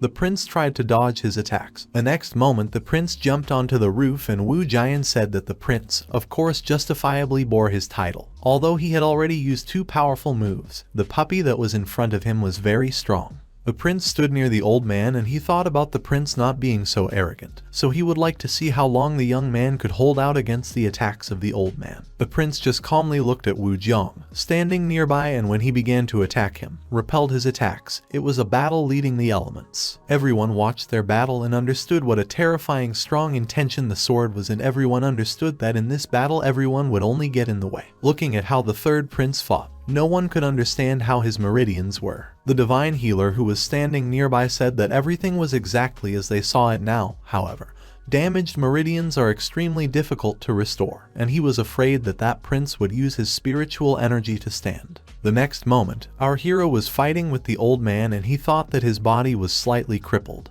But even so, Wu Jian said that he would fight without concessions. The next attack was the removal of the shackles, and the prince, seeing this, realized that it was not bad. Then the old man wanted to show the young man one more move. Raising his finger up, he used an illusory blade. Everyone who saw it in the air understood that it was the illusory blade of Master Guanwu. But the young man easily deflected from his blow. The blow was so powerful that it broke the tower. Everyone looking at it understood that even the spiritual white tower did not put up against this blow. Then what kind of power was in front of them? Wu Jian was only interested in the fact that the young man hid his sword for so long, and it was funny. The next moment he attacked the hero with his sword using Master Guanwu's sword techniques. He was a person who aspired to power, but it remains that these techniques are only imitations of his own. The third prince calmly deflected all of Master Wu Jian's blows, saying that the blood-devouring technique is quite amazing. But in the end it was just a technique, he said. Master Wu Jian is not ready to give up, saying that this was not all. Taking his sword hands and using the Hasa sword, violent cuts, he began to attack our hero. The young man only freely dodged, but at some point did not notice how the master turned out to be behind him, and turning around, he saw movement. He was entangled in some kind of nets from which he could not get out while in a circle of imprisonment. But, as the prince said earlier, it was just a fake, so the young man was easily able to break the circle and get out of the nets. The enemy, of course, did not expect this, and the prince, grabbing the sword in his hands, looking piercingly at the old man, was going to repel his attacks again. Wu Jian, on the other hand, was thinking about how arrogant the boy was in front of him. Using the domain of the blade and the dance of the chariot, he again began to attack the young man. The prince told the old man that it was a good move. This move is perfect for taking out a single target. However, throwing out the sword was not enough, and when everyone saw that the young man threw the sword away, they were amazed by it. The old man also did not expect such a development, and the sword that the third prince threw out flew straight into the old man's hands, catching it. Wu Jian asked why the young man had acted so arrogantly until now. The old man asked why the third prince did not have his sword to fight with Wu Jian. This annoyed him very much. The young man only silently looked at the man at that moment, who already wanted to use all his strength to defeat him. But this was definitely not enough, the prince thought to himself. Wu Jian said that the young man should not underestimate this old man and use the art of emptiness, lightning flow, to base attack the young man with his new blow, delivering this powerful blow. The young man tried to deflect it with his hand, but at some point the blade cut his hand. Prince, seeing this, Miss Chu asked if the third prince was injured because she saw the blood that poured out of her hand. Using his other hand, the third prince countered Wu Jian's punches. Looking at the young man, Wu Jiang noticed his cut and asked what was with his hand. It seems that their prince was not as vulnerable as they said about him. At that moment the young man's hand was injured, and looking at her, he said that fate would be decided today, all the people of these 9 abysses, and the young man had to kill the old man. So looking at his palm and closing his eyes, the young man said that Master Wu Jiang was simply obliged to disappear today. Hearing this, Wu Jiang was silent at first, and then began to laugh very loudly, and then said that the young man was too naive. Everything will change soon. So what should he care about all these worthless people? All that remains is to defeat only the third prince, and then he will be remembered forever, said Wu Jian. Using the 5th blade, he said that his thirst had not quenched for almost 200 years and asked if the third prince would play with him. The young man only smiled and looked at the old man, who called on the last 5th blade to attack Shen. Level 10 Martial Arts Poison Dragon. The divine healer told the third prince to be very careful, this gas is very poisonous. He also warned everyone else, just in case, not to touch this gas to the prince and everyone the rest. But the prince was completely unshakable. This poison did not touch him at all. Then Wu Jian tried to test this poison well by attacking our hero. Looking at the young man who was in a cocoon of poison, Wu Jian said that it was a great annoyance, because his spiritual cloak could not withstand toxicity, and discarding the poison. The young man asked the old man not to worry. At that moment there was an explosion, and the prince appeared from the veil of this poison. Then everyone did not understand if the third prince had a weapon. Then Miss Chu's grandmother said that it was not a weapon. It was the remains of the third prince's cape. He tore it off the cape and used it as a weapon. No one understood how such a thing was possible. Wu Jian said that it was not bad that the prince was able to attack and counter his attack with his cloak as if it were his weapon. The father, looking at the third son, realized that only that there was an attack of 10,000 Tibetan sword, because he had already mentioned this issue yesterday, and asked if they should not have figured it out today. Wu Jian looked at the young man, and the third prince said that all this was not enough. Everything was not enough that the enemy used against the prince, and he asked if the old man had anything else up his sleeve. If not, then Wu Jian would die. Hearing that the old man could die, this made the old man laugh, and he began to laugh looking at the young man, who held a piece of his last clothes in his hand and told Shen that when he turned 17, he broke through to the 10th level of martial arts, because give him more time in Wu Jian, he would have taken a leading position among the martial lords.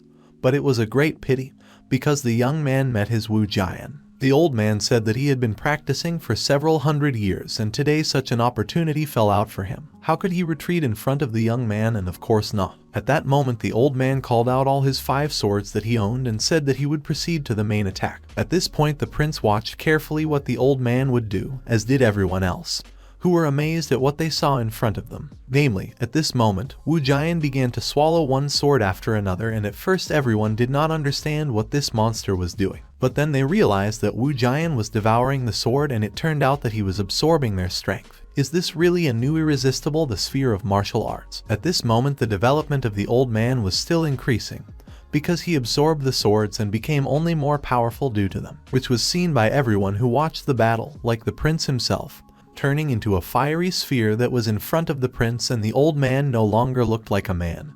He looked like the creature he was before, but only with burning eyes. The prince carefully watched what was happening in front of him, and Wu Jian began to laugh out loud, looking at the guy who did not move at all from his place, and was unshakable. Turning to the prince, he asked if he would continue to use his clothes and asked him to finally start, because the moon had risen, and asked to let him see the true strength of the prince. The young man carefully observed the old man, saying that the sword's soul absorption technique had just been used, and he felt how strong Wu Jian had become, which carried past him, and the youth barely managed to deviate from his attack. Watching Wu Jian, everyone was worried about what would happen to the prince next, and that this could be possible. No one could imagine what would happen next. Wu Jian attacked Shen, and everyone thought that the prince was dead, because nothing else was visible, and there was only an incomprehensible sphere in front of them. No one could understand if this was the end or not yet, to which Chu Lai's revenge told everyone that the third prince would not lose, because he simply could not lose. At that moment, Wu Jian realized that something was wrong, and he saw the young man who was attacking from behind him using his 2 fingers. The third prince attacked the old man, and he felt how powerful the young man's technique was. Again, there was this force regeneration technique that allows you to quickly restore the peak state.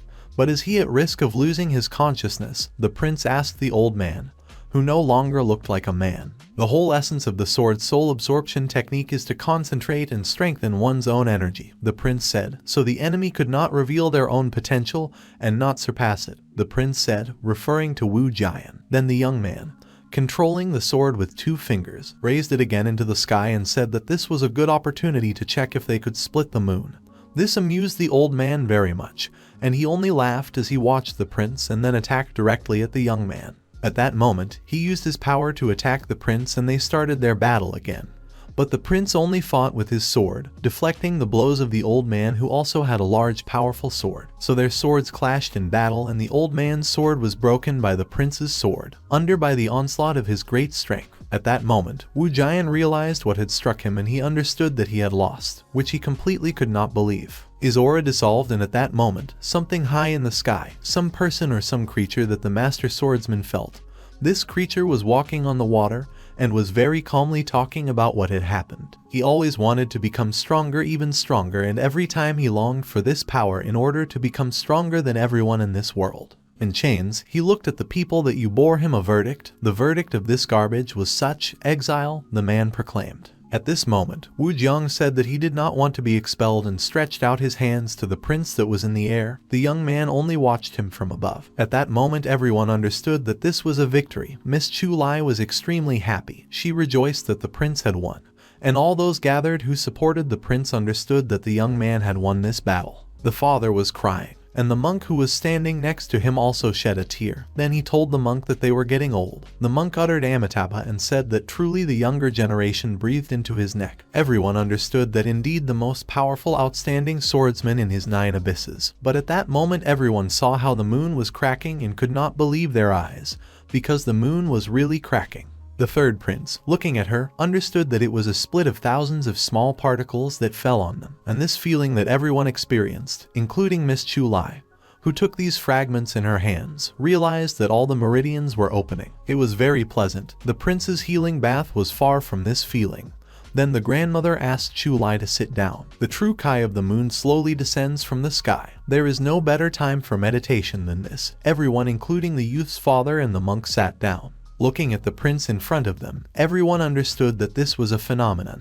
Why did the prince look so drooping, and what bothered him? Miss Chu thought, what was going to happen? The girl thought, and the prince stood watching what was happening. Then, raising their eyes to the sky, everyone understood that the moon was still in the sky, and the father, looking at the moon, asked if the moon really was immortal. Then the prince said that that was why every time the 9th abyss martial arts level reached its peak, no one could not move to a new level, and the young man sent his sword back to its place, descending from the sky. The third prince said that he understood that everyone now had a lot of questions, but now Master Wu Jiang is over. There is no need to rush, and the prince said that he will explain everything later over the next few days. Chaos may reign around, then this is what they will talk about, the prince said to everyone, looking at the people.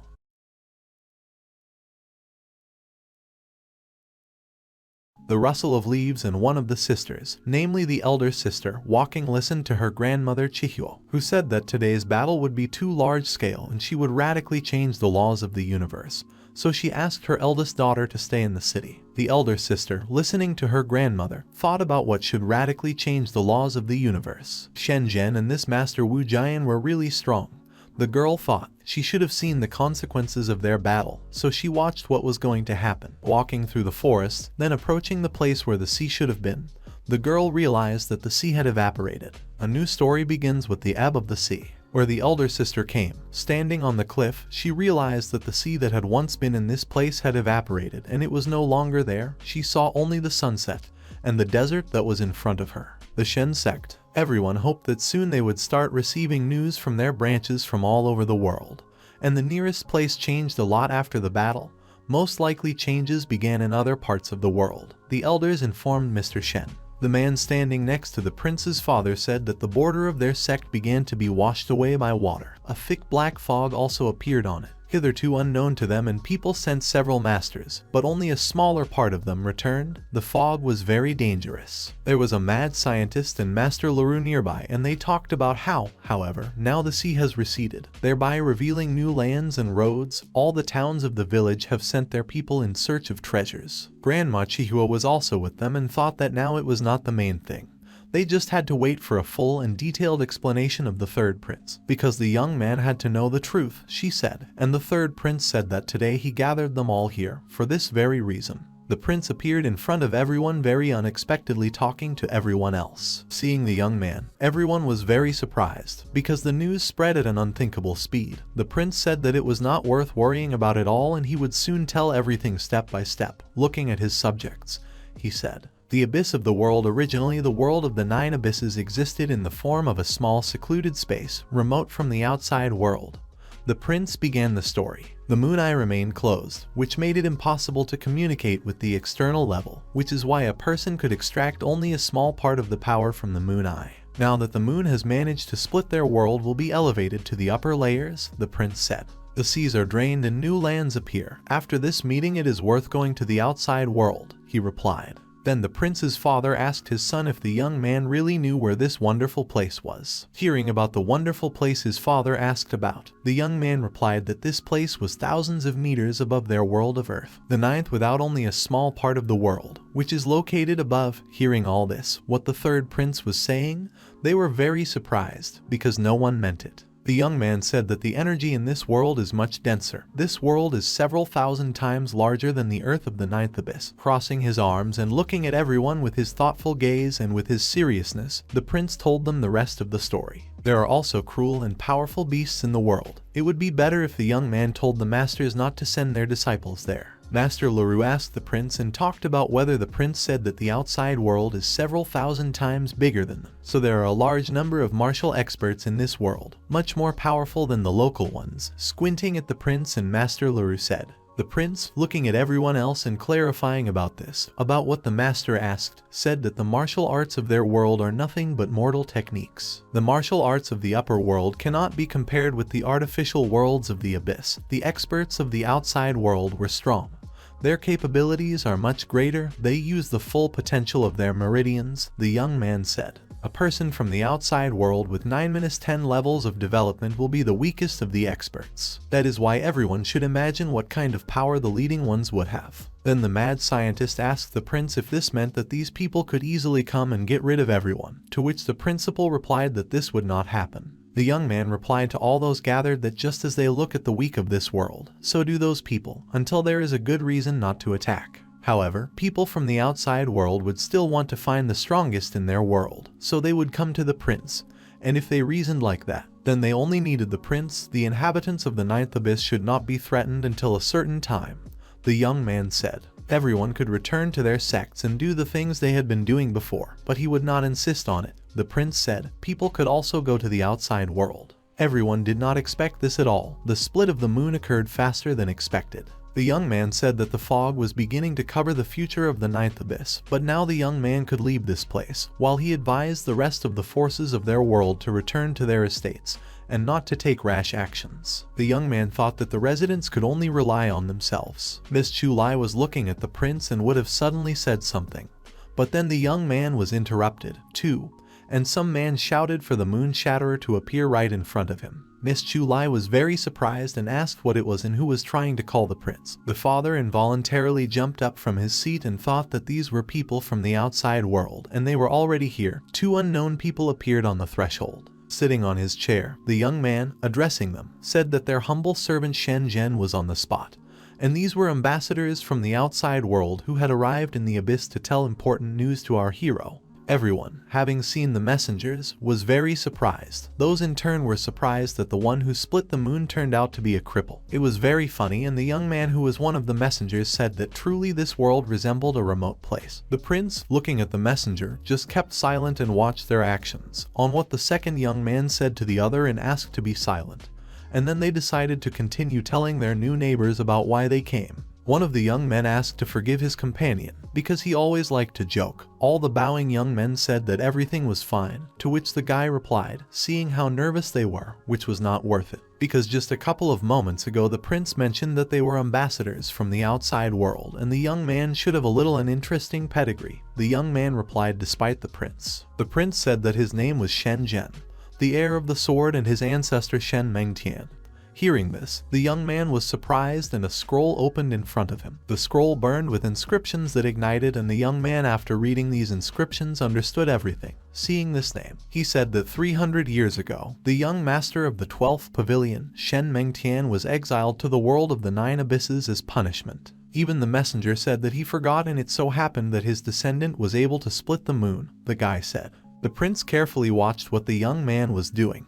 The scroll was around him, and the guy said that it turned out Mr. Shen wanted to restore the pavilion, or the young man wanted to organize a new sect. The prince was silent and thought that everything was as he predicted, and from the knowledge he gained he was able to conclude that his grandfather was a man exiled from the outside world into this small enclosed space. The messenger thought to himself that there is no instant answer, but being a descendant of Shen Mengtian, the young man should have been aware of why it was so. If a person who could split the moon chooses to join the outside world, then he will be able to receive many benefits that the main disciples of their sects could not even dream of, and I couldn't understand why the guy still hadn't decided to do it. The prince thought that he had heard a little about the 12th pavilion, but even so he did not want to rely on others, and said that his grandfather left the pavilion of the 12 swords and founded the Forgotten Sword sect. Most likely this means that he did not want to return, answered the messenger, so he did not want to step over the principles of his grandfather, so he was going to start his own sect, the prince replied.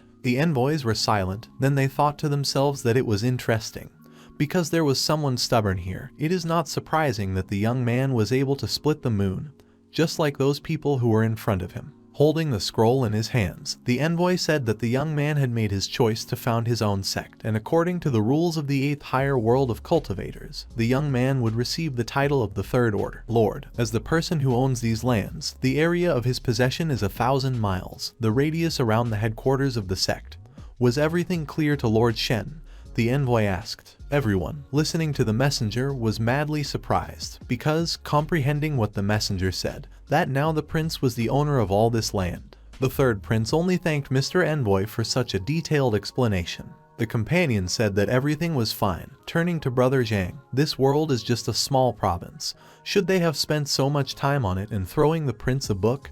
He immediately caught it. The young man told Lord Shen that this book contains information about the 8th higher world of cultivators and his ancestors. The young man could get acquainted with all this and give him the book. The messengers said goodbye to our hero and disappeared. The young man who had spoken to him before, addressing the gentleman, asked them not to pay attention to his companion. His name is Zhang Xingwu, a representative of the 8th higher world. He hoped that later everyone would be able to get to know each other better and smiled at the guests. The third prince, bowing to the young man, said that this was also his wish, and then the guy, smiling, asked to be allowed to take his leave, disappearing.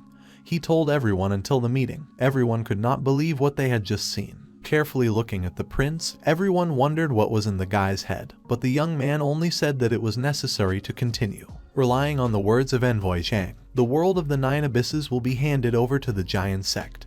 Everyone could stay in this world, minding their own business.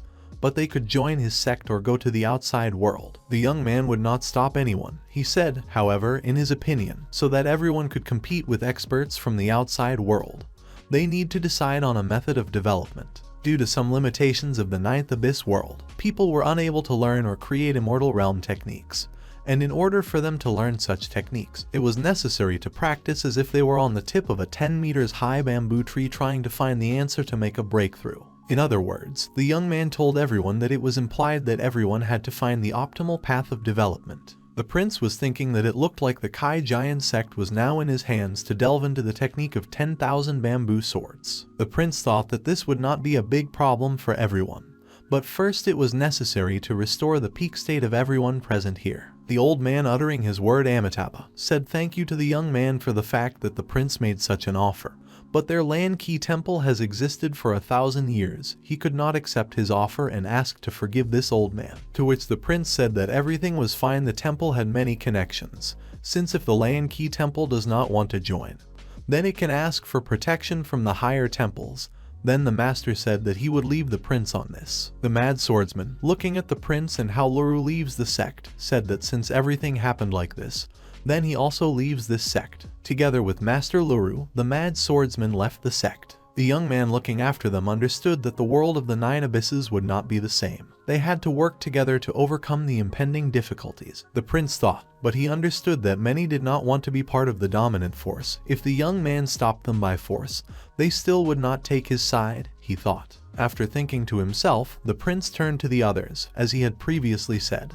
What did everyone else think? Granny Chihuo said that the Liang sect was joining the text of the Kaijiang sect.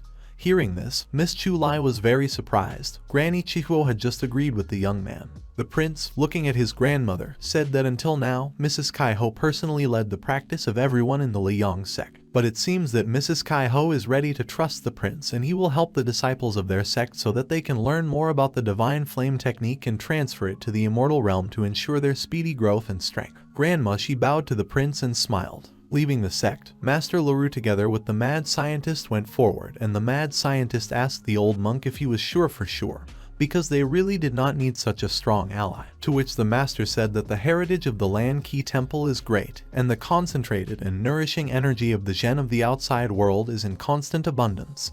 They could slowly, but surely find their way there. It's just the forgotten sword sect, Master Luru said as he left the Kai giant sect. In the 8th highest world of cultivators, there was an imperial family, which was separated by several powerful families who shared the right to rule this world. One of these forces is the Pavilion of the 12 Swords and the City of Wind and Thunder. These two dominant forces were in a blood feud. The young master of this pavilion is Meng Tian, the ancestor of the third prince. This feud lasted for hundreds of years. The young master of the Pavilion of the 12 Swords, Shen Mengtian, met the princess of the Thunder family at one of his practices. They fell in love at first sight, but their families were on opposite sides and lovers could not be together. After some time, the princess of the Thunder family reluctantly returned back to the City of Thunder and Wind.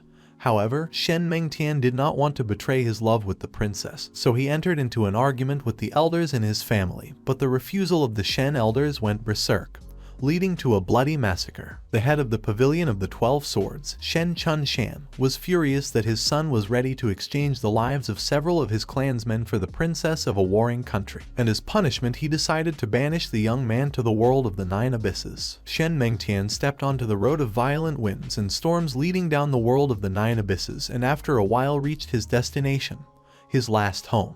This was how the Forgotten Sword sect was founded by Kaijiang. Reading the prince the book that the envoys from the outside world gave him, understood the entire history of his ancestor. Closing the book, the prince realized that, unfortunately, his life was not endless and, although he was very strong, he still could not split the moon. And if you think about it, the Pavilion of the 12 Swords is unlikely to have warm feelings for the master, and all these people, their hearts are wavering. After all, everyone will not want to start learning a new principle of development. It was not surprising. The young man thought to himself, remembering all those who decided to join his sect and be near him, because they did not know whether they should have started studying the method of development of the prince's sect when they spent so much time on their sects. The father, looking at his son, saying that in an old book he came across information about Master Shen Chunshan. It was said that the master had reached the 8th stage of the true body. If people from the outside world specifically made their breakthroughs in strength harder, then they had to try even harder to put their lives on the line. Taking the map in his hands, the young man thanked and said that the pavilion of the 12 swords was not far from their sect. It was unlikely that they would want to go such a long way just to annoy everyone, the guy said. The pavilion of the 12 swords is located on an island in the South Sea. Their sector of the Forgotten Sword is located in the northern part. These two regions are separated by tens of 1,000 kilometers. The young man said that, according to his estimates, an indefinite amount of time will pass before the enemies receive news and begin to act. Miss Chu's lie, looking at the book, said that judging by this book, presented by envoys from the outside world, it can be seen that from the moment of the split of the moon, they will be under their protection, and she thought that the other factions would not attack them. Because of this, then the father heard what the girl was reading and he asked how long this protection would last, to which the girl replied that this protection would last 10 years, looking carefully at the book and studying the information that was written in it. The prince, looking sadly to the side, thought about 10 years, which would last quite quickly. But Mr. believed that this period was almost enough. The prince was thinking that the restoration of the moon barrier should take about a dozen years. Their ability to cultivate combat strength should now be at its peak, so he asked everyone not to worry about it, because some of them will be able to break through to the immortal martial arts realm within 6 months, after which they will have to start practicing techniques the outside world. The prince said. By the way, the technique of 10,000 Tibetan swords was founded by his ancestor when he created it. He relied on techniques from the outside world, and it would be great if the young man could learn the technique of Dan Lo from the pavilion of 12 swords. And if it does not work out, he will start creating his own technique based on the ancestors' techniques. Turning to his father, the prince condemned that he could also begin to study her. Listening to the young man, Miss Chu understood that the prince was talking about very difficult things, because creating your own technique was the same as how much effort you had to spend. The girl shouted. After all, she was very surprised at how smart the prince was. The father, looking at his son, asked if it was not too difficult, because he was ready to spend so much time and effort on the rest. But what about his son's own development? The young man replied that in any case it would not take him much time and his father should not have worried about him. Listening to the prince again, Miss Chu did not understand at all how this could not take much time.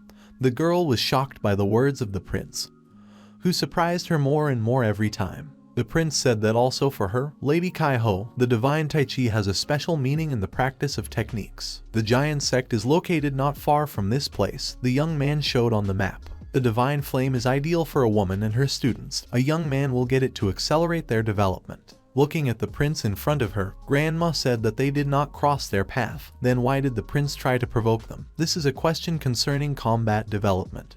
Maybe they should have waited a little, Grandma said. Then the prince replied that the patriarch of the Zaiyan sect was only at the 3rd level of development of the true body, and he will be able to overcome him even without 3 months of training.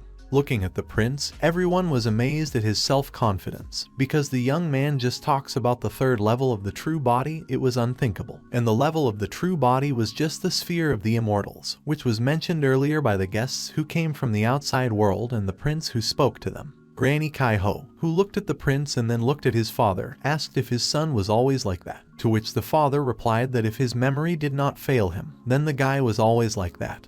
And Chu Ho said that she was already used to it too. The prince, looking at the map, said that he, however, had other thoughts about how he was going to get what he wanted, because he did not want to take the necessary strength.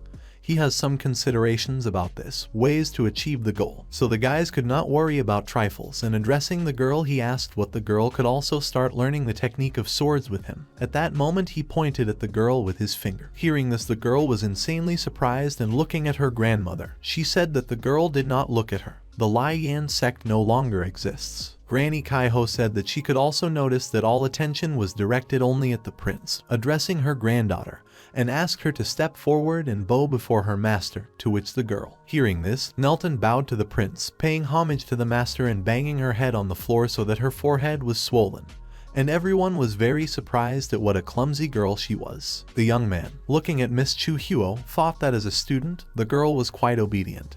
There would be many bloody battles ahead, and the young man thought that he could not stay here for a long time, so teaching a student would kill 2 birds with 1 shot, he thought. Looking at the girl, the young man asked Miss Chu to follow him, because they would begin to improve in seclusion, and the girl obeyed the master, rubbing her forehead, which was completely sore, thinking that they would start studying in seclusion. The girl was not thinking about that at all and looked at her grandmother again. Then she asked not to look at her and hurry up, because the grandmother was completely embarrassed that her granddaughter was thinking about something that was not what she needed.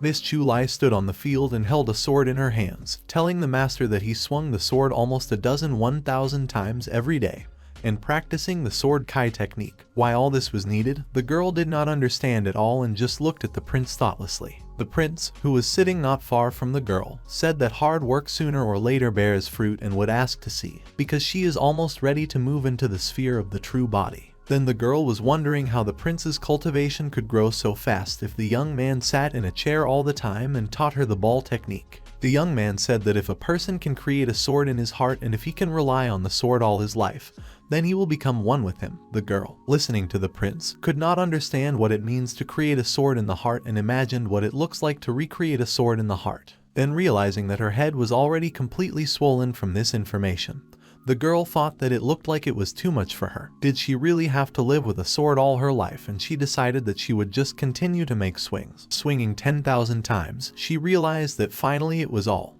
Her hands were shaking together with the sword. The girl was no longer able to hold it at this moment. The sun was already setting. Looking at her hands, Revenge Chu thought that it was such a feeling that they were about to fall off and turned to the master. She came in. Everyone who said that she had already finished the exercises. The master did not pay attention to the girl, just answered her in response. Then she asked what the young man does. Looking at the master, who was sitting again with a brush and a canvas, the young man asked if the girl had talked about it. Then he said that he was describing the final part of the 10,000 Tibetan swords technique. His father was close to reaching the 10th layer of mortal development, and this instruction would help him, the prince said, writing hieroglyphs on the canvas in front of him. The young man said that he had forgotten a little about this technique, so he was writing only now. Realizing that almost 2 months had passed, the surprised Miss Chu said that it turned out that the prince finished writing this technique in just one night. At the same time, the girl asked about her grandmother, trying not to distract the prince, who was still writing the technique. Laying down his brush, the young man said that everything was fine with grandma. He thought that he would visit her soon. It was annoying for the prince that he had not finished his practice yet, and said that it would take another couple of days. If only they had more herbs, the young man thought. At that moment someone knocked on the door. Distracting the prince and addressing the young man, said that Mr. Merchant of the 8th highest the world of cultivators will arrive tomorrow. Folding his scroll and thinking that it was already time to take it to his father and prepare for the meeting, the prince thought the young man and thought about the next day. There were all kinds of diamonds in front of Elder Shen, and the seller asked what he thought about it, and everyone thought that it looked good. The merchant said that he was glad to hear it, and smiling at Shen's father said that all these things would help him quickly raise his combat development. The father thought that this merchant knows his business. There was no doubt about it, but he doesn't have any thoughts about it. These things are definitely good. The father thought, panicking and asking where his son was, who was supposed to help him with this issue. Because the father felt that he did not understand at all. The prince, entering the hall, said that it was a merchant from the outside world and greeted him. The merchant, smiling at the prince, answered him in the same way, and seeing that his prince had come, the father was happy. The girl, carrying the prince, who was sitting in an armchair, said that what were these curiosities in front of him and looking at the diamonds that were in the boxes. The father, addressing Shen and the merchant, said that he should greet his lord Shen. His name is Defiance. He heard Lord Shen founded a new sect. The young man, looking at diamonds and all kinds of crystals, said that on this occasion the young man specially made a trip of 3,000 miles here to show something good for Lord. The father, addressing his son, said that this man had praised his goods so much, but the father thought that there was something wrong here, showing the paper to the prince. The young man said that he would now see what was wrong here. The merchant, smiling at the prince, asked him to get acquainted, completely addressing Lord Shen. The young man, looking at this merchant who was standing right in front of him, thought that his prices were about 10–15% more than usual. Turning to the merchant, the young man asked what discount he would give if he bought spirit tempering pills in bulk. Then the merchant said that is expected from Lord Shen, since they had recently created their sect and got acquainted with the outside world. His disciples needed these pills in order to remove all impurities from their bodies to harden their meridians. At this moment, the merchant looked at how Prince Shen was holding a pill in his hands. The merchant reported that these spirit-tempering pills were created by the famous Kui family. If Lord Shen wants to buy more than 1,000 of them, then he will simply charge him for delivery. It's about 3 gold for each pill, and asked what he thinks, smiling at the young man. Then the prince, smiling, asked, holding a pill in his hands, what about the blood crystals that were in front of him? Then the merchant understood that Lord Shen was not a fool. The merchant believed that the young man was already familiar with these crystals, because he also knew that these crystals play an essential role in the creation of talismans and pharmacy. At this moment, the prince smiled at the merchant, because he really knew what he was talking about. Spiritual blood is extracted from slain spiritual monsters. Monsters are very strong, so that only experts not lower than the 8th stage of the true body can cope with them. However, even such powerful practitioners can lose if the monster burns its spiritual blood to temporarily increase strength. There is also another way to get blood. You should break the spiritual crystal to collect dry spiritual blood, and then use the jade session to dissolve it and get 1 drop of liquid spiritual blood. However, it remains that spiritual blood crystals may not always contain blood. It all depends on luck, the merchant told our hero. If a young man buys all 5,000 crystals that he has in stock, he will ask for 10,000 gold for them. Hearing this, his father was depressed because 10,000 was quite a large sum. The prince said that if these crystals were split to get blood, they would hardly be able to be restored, so they would not have the opportunity to return them to the merchant. And he wondered if the price would be unchanged if he wanted to take only 100 crystals out of 5,000. Then the merchant replied that it was up to Lord Shen to decide, and looked at the young man from under his glasses, thinking that the young man would like to choose 100 out of 5,000. It is known all over the world that spiritual blood crystals appear naturally. No one can say if there is blood in one of them or not. No matter how long the young man was going to choose, luck will decide for him, the merchant thought. 100 spiritual blood crystals, their price is 200 gold. It's not a bad old one to start with. At this moment the prince began to choose. Looking at the prince, Miss Chu asked what the young man was doing. Was he really going to sort through all these stones right in front of him? Because from the outside it looked like the young man was sorting them. The girl was surprised at what the prince was doing. Then, watching all this, the merchant asked if maybe the lord wanted to take a closer look at the crystals. To which the young man replied that this was not required, and, turning to his father, said that he should give the merchant 200 gold, and while he was still here he could bring some empty bottles for him. The father pointed at himself with his finger. He did not understand at all that his son was addressing him as if to a servant. A moment later, the father brought empty bottles to the prince and put them on the table in front of the young man, for which he thanked his father. Then, taking the stone in his hands, the young man split it and blood poured out of it, which dripped directly into the bottle. The merchant, noticing this, said that luck was on Lord Shen's side today. The first diamond was already a success, the smiling young man said. The prince only looked at the merchant contemptuously. The next moment, drop by drop fell into the bottle again, and Miss Chu, watching this, said that the master was incredible, because the young man came across another and another one, so the merchant looked in front of him while the young man poured out red blood from all the stones that he had, identifying it by bottles, saying that he was just lucky. The merchant, watching the red drops and dripping into the bottles, was amazed. It was amazing how the young man managed to do it. The merchant looked at the prince, who easily dealt with the stones, and turning to the lord, the prince said that he would become rich. This technique, checking the presence of spiritual blood in the crystal, it would cost millions at this moment. The prince only looked at the merchant, which rejoiced like a child at what he just saw. The merchant promised that with him, with the lord, they could become famous all over the world together, and asked the young man to cooperate with him.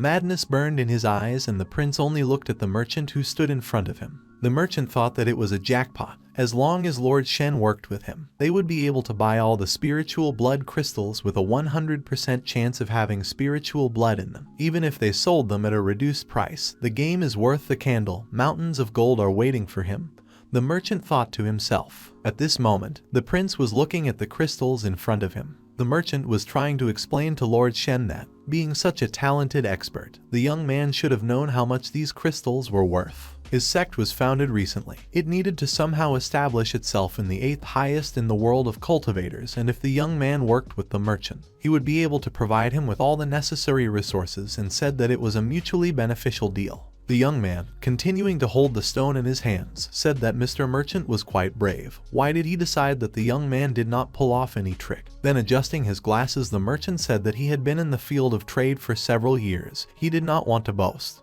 but he could say that he was not it so easy to fool, the merchant said to the prince. The merchant was sure that Lord Shen had a real skill, and then the prince thanked the merchant for the praise. The same understood that he was right. The lord was unlikely to reveal all the cards just like that, and the young man did not try to show off. If large organizations found out about it, there would be a fuss, he thought to himself. The prince at this moment he smiled and looked the merchant straight in the eye. The merchant understood that the young man was unlikely to want to join powerful clans, because he had already organized his own sect, which proves his ambitions. But it remains that in the higher world his sect is now like a baby.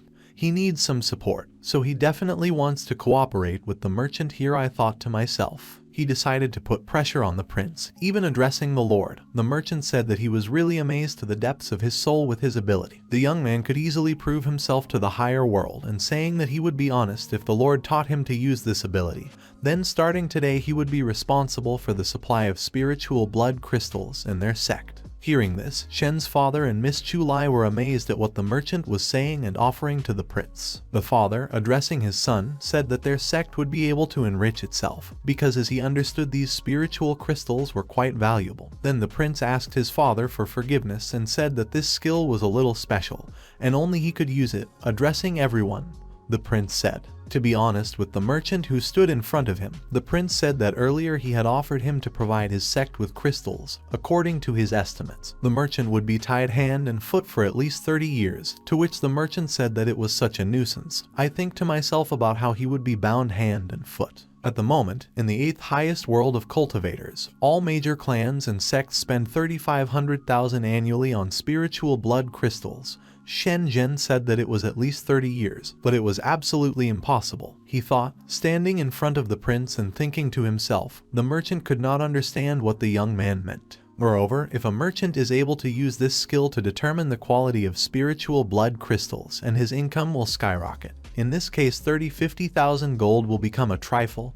Was he wrong, thinking to himself? If this was the case, then the merchant offered the prince that maybe he would bring him spiritual blood crystals so that the young man could pick up good ones for him, and after he sold the spiritual blood from them, that young man would receive 30% of the profit. What would he say? The merchant said, to which the prince replied that he wanted 50%. Looking at the merchant in front of him, the prince told the merchant that he had been very busy practicing lately, so he would only be able to visit him once every 3 months. Hearing about the deal every 3 months, the merchant, of course, was surprised, because if he could bring 40,000 crystals each time, then there would be about 1,000 good ones, and the net income would be somewhere 100,000 gold. This suited him, and turning to Shen, he said that he was able to conduct business negotiations, and agreeing to 50% of the merchant agreed. The prince was happy and talked about how he was pleased to deal with the merchant, asking if it was worth securing this deal with a few spirit tempering pills, smiling at the merchant. He also noticed that the merchant had 3 pills of 9 voids, and he was unlikely to be able to sell them. Then he asked if he could to give him to Lord Shen these pills. The prince spoke to the merchant. Also, the prince, looking at the merchant that he had already agreed to everything, asked that he had also seen spirit enhancement pills and a spiritual sensation, and said that he wanted to buy them, and what about the 50% discount exactly? For the prince, hearing this, the merchant was dissatisfied. He thought that 50% wasn't so too much, really. He had to make such concessions for the sake of their deal. At the same time, the merchant thought that he had to calm down. He had to think carefully, because the prince is like an interest-bearing deposit. It's better to invest in him so that he can bathe in gold later, he thought. The most important skill of any merchant is the ability to sense potential profits, he thought. And as for the ability to find high-quality spiritual blood crystals, the way to this information lies through a trusting relationship with the Lord, the merchant thought. Addressing the prince, the merchant said that he could please Lord Shen. He was still going to give all these resources to him. But as for the 9 void pills, it would not be a problem for him to give him the spirit tempering pills and the pills of his strengthening. Then Miss Chu asked how the 9 void pills were. Did he regret it, and he wanted to cancel the deal by asking the merchant. Miss Chu said, to which the young man replied that the Lord was well aware, so he should have known that these pills of the 9 voids could increase the reserves of Genkai. also help in breaking through to the next stage. However, only a few people can use them, the merchant said, and if the soul of the one who used this pill is not strong enough, and also not capable of controlling vital energy, there will be side effects, up to serious damage to human development. Hearing all this, Miss Chu tensed up and was already ready to get into a pose for battle, listening to the serious damage. Jenner's father was standing next to her, and the prince was sitting, listening attentively to the merchant. The merchant reported that the guys had only recently met the 8th higher world of cultivators, so he believed that the 9 void pill was not suitable for the lord yet, to which he understood the merchant's concern. However, he asked the young man not to do this and that the prince would choose the others later, but he needed to. The merchant has provided the pills of the 9 voids already now. After hearing this, Chu and his father were very surprised by what the prince was saying after hearing everything that had happened before. The merchant, realizing that jokes were bad with the prince, realized that there was no way to deceive him or profit from him, so he agreed, because he was unable to convince Lord Shen. So these pills of 9 voids that were from his pocket, the young man gave the prince directly into his hands. The pills were wrapped well to no one could open them, and the prince took their hands and held them very carefully. The merchant said that this is the strongest active medicine. The limit is 1 tablet every 3 days, if the young man can apply the second. Then only if he can fully assimilate the first. The prince, carefully listening to the merchant, understood this. Then the merchant asked to be allowed to remind him once again to Lord Shen that, if it was wrong, and without listening to him. The prince, holding pills in his hands, said that it was necessary to go and agreed with everything that the merchant said. Calling Miss Chu, the girl, distracted, ran after the prince, and they left the sect. The merchant was silent and did not understand at all what had just happened. Then the father, standing next to him, said that the young man had always been like this, and at that moment the merchant looked straight at his father. He knew his son well, and how he behaved. Trading room. Miss Chu, addressing the prince, asked the master if he really wanted to do this. There was a pill in the hands of the master and he looked at her silently. Then the girl asked, didn't he say that development should be thorough and gradual, because her grandmother also said so. Then the prince put the pill back and the girl, laughing, said that she knew it because it was the right choice. The main reason why the master asked for these pills now is that this cunning merchant of the future can charge such a price for them. Chu asked him, thinking that she guessed everything correctly. At that moment the prince, absolutely not listening to her, swallowed all the pills at once, seeing that Miss Chu was excited and surprised by what the young man was doing, not believing his eyes after all that the merchant said. The young man asked the girl not to be nervous, and it was better to take him to the osmanthus trees at this moment. The young man said that the results would be visible in 3 days. Miss Chu, insanely scared, said that the young man swallowed 3 pills at once and it was terrible. She was excited, but the master just kept silent, and at that moment, then the girl with tears in her eyes said that she trusted the master and asked the young man to be okay, otherwise she would worry very much. Looking at the master, she saw how he had aged, and in front of her was an old man who was sitting in a chair, not a young boy. Everyone wanted to hurry faster and check on the master, because Miss Chu called everyone, including the hero's father, the divine healer, and the seller who sold him these pills, merchants from another world. They all ran to help the prince, because Miss Chu ran to them and called everyone with her. The girl said that the master ate 3 pills of the 9 voids at once and he became a grandfather. When they came running, they saw a gray-haired old man in a chair, who had previously been a prince. Seeing this, the merchant could not believe his eyes. Did the guy really eat 3 pills? Because he warned him that it was only possible to eat 1 pill once a day. Then the healer said that it was difficult to say something now, and he first wanted to check the young man. Touching his hand and trying to feel his pulse, the divine healer tried to understand what was with the Lord. Everyone asked the master, what happened to the prince while he was checking his pulse, to which the healer said that the young man's meridians were very strange. The main meridians were stable and the prince used Genkai energy to protect them, so nothing threatens his life. The merchant said that the prince used Genkai to protect his meridians, but it was impossible. He said, because after eating the pill of the 9 voids, his Kai would be increased 9 times, then transformed into essence, the consequence of which would be chaotic. How is it possible that the young man could control it all? The concentration of energy was simply unimaginable. Even if the prince's soul was strong, he would hardly be able to get out, the merchant said. The divine healer sitting next to the prince, who had become an old man, said that it was the first time he had seen the pills of the 9 voids and asked the merchant to tell him about this effect on the meridians that the merchant was talking about. He of course agreed with him while standing aside the surprised father of the young man and Miss Chu absolutely nothing they understood from what was happening in front of them and just continued to observe. Fu said that the young man had a small amount of Genkai in his main meridians protecting his heart. Could it be that the Lord was still conscious? The divine healer asked Miss Chu what her teacher said to the girl after he ate the pills. The girl said that the Lord said that the results would be visible in 3 days, and the divine healer said that if the teacher said, it means that the young man should have been fine. To which the merchant did not understand at all whether the divine healer was serious at that moment, because he saw everything with his own eyes. The healer said that the prince always keeps his word.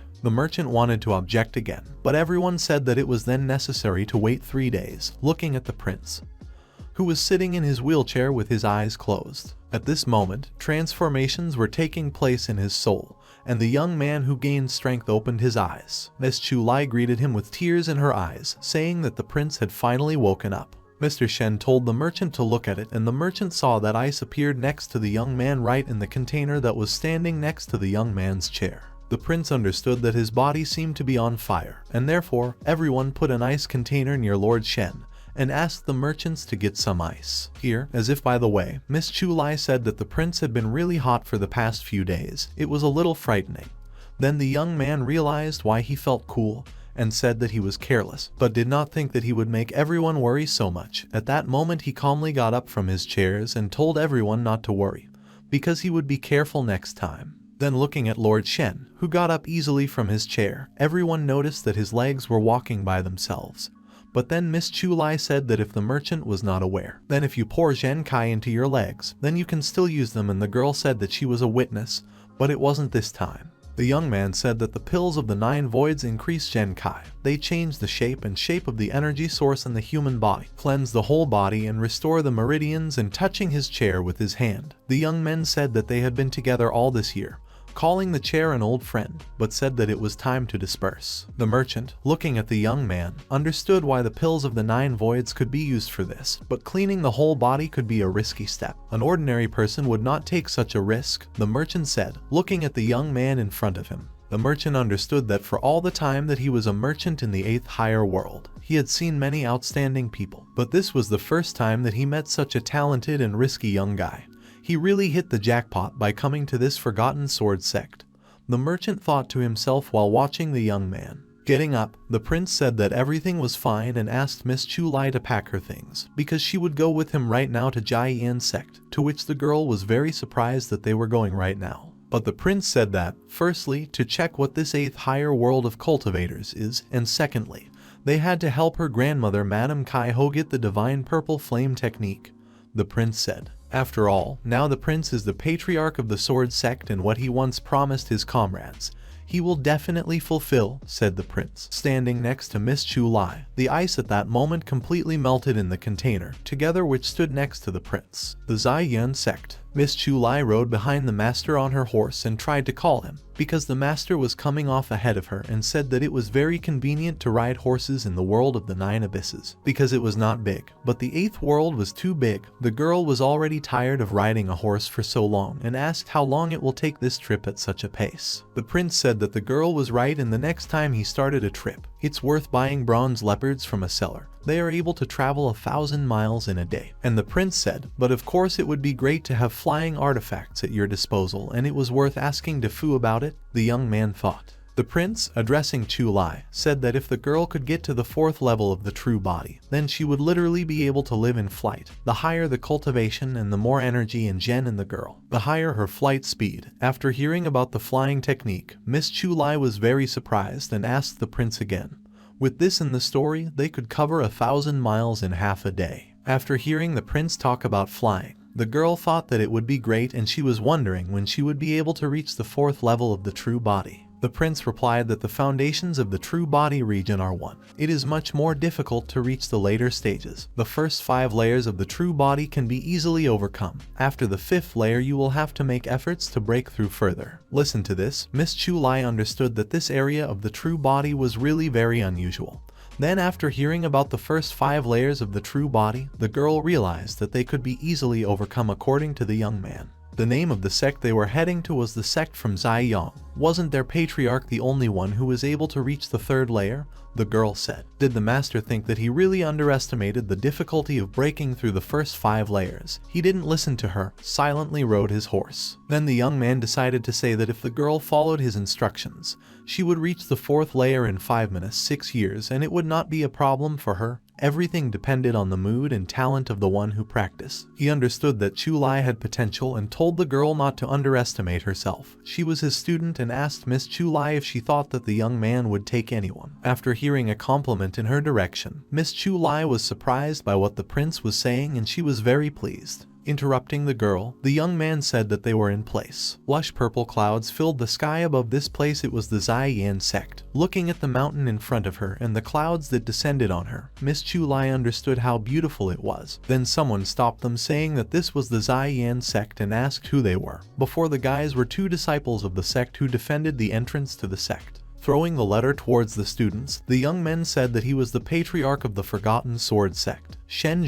and came to ask for an audience with their patriarch and asked to convey a message from Shen, the patriarch of their sect. Catching the leaf, the guard listened attentively to the prince and said that everything was fine so they could wait here until he delivered the letter. They were all standing at the foot of the temple to which there were many steps and had to wait until the letter was delivered. The girl said that the sun was setting and asked the prince how long they would have to wait and asked the master if they really had to sleep in the open air today. Then the young man looking at the sky said not to worry, because it won't take much time and I decided that first I need to dismount. A moment later, one of the students, addressing Miss Chu Lai, said that the patriarch was waiting for them. At that moment the girl, getting off her horse, looked at the young man. The prince thanked the students and they said that the guys could leave the horses in the stable, showing where they could attach them. Addressing the Lord, one of the disciples invited him to come here and said that the staircase was quite comfortable, despite the fact that it looked a little elevated. Then Miss Chu Lai said that it looked like she had been here for a long time and the guard replied that it was just like that,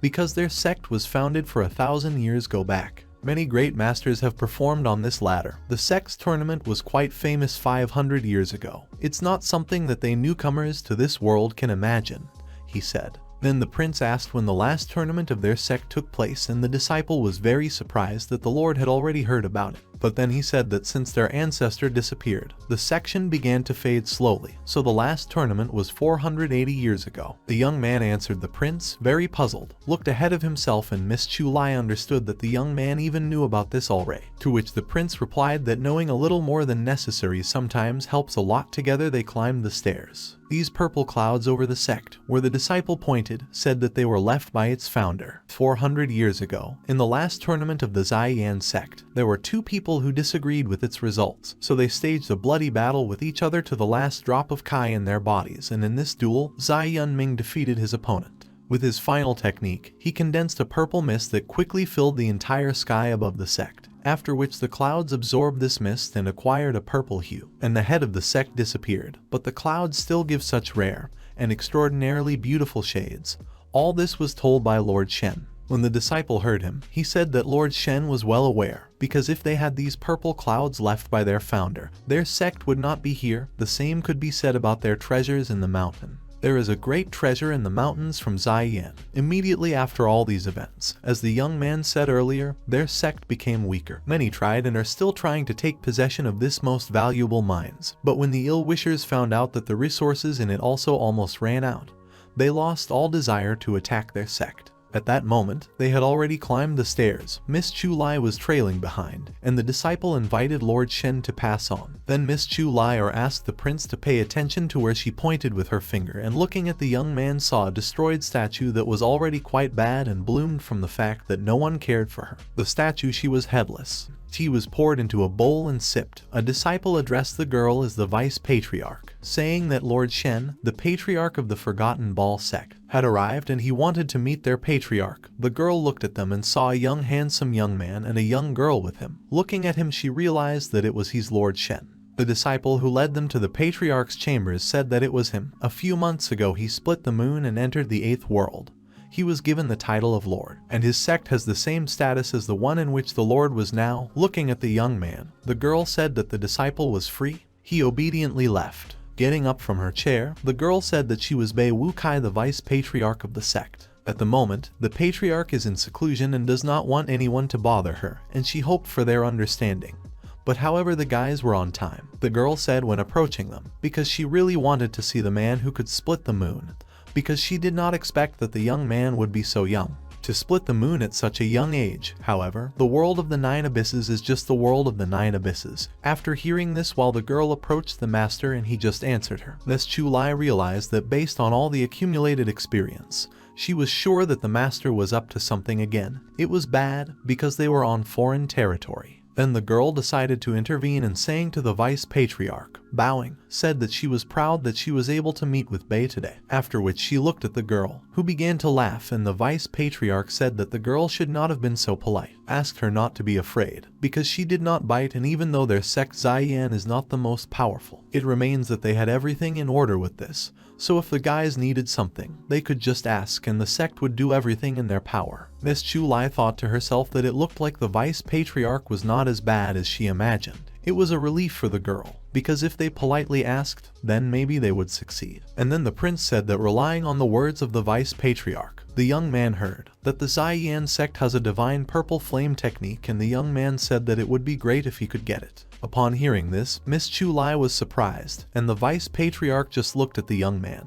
who immediately gave out his request head-on, which was very much surprised by Miss Chu because she absolutely did not expect that the prince would do something like that. The vice president, upon hearing this, said that the young man understood at least what he had just said, to which the prince said that of course, for his part, he undertakes to compensate accordingly, and said that he had prepared a gift for the exchange for the divine purple swimming technique, to which the vice president began shouting at the young man. As a young man wanted to get the divine purple flame technique of their sect, a forbidden technique. It was passed only between students and their sect, and the young man must have gone crazy if he really thought he could get it. To which our prince replied that the divine purple flame technique was undoubtedly quite valuable, but he could offer something that it will be equivalent to her, as well as the alliance between their forces. The enraged vice patriarch told the young man not to say another word, because he was an arrogant fool who came to their sect to ask for such things.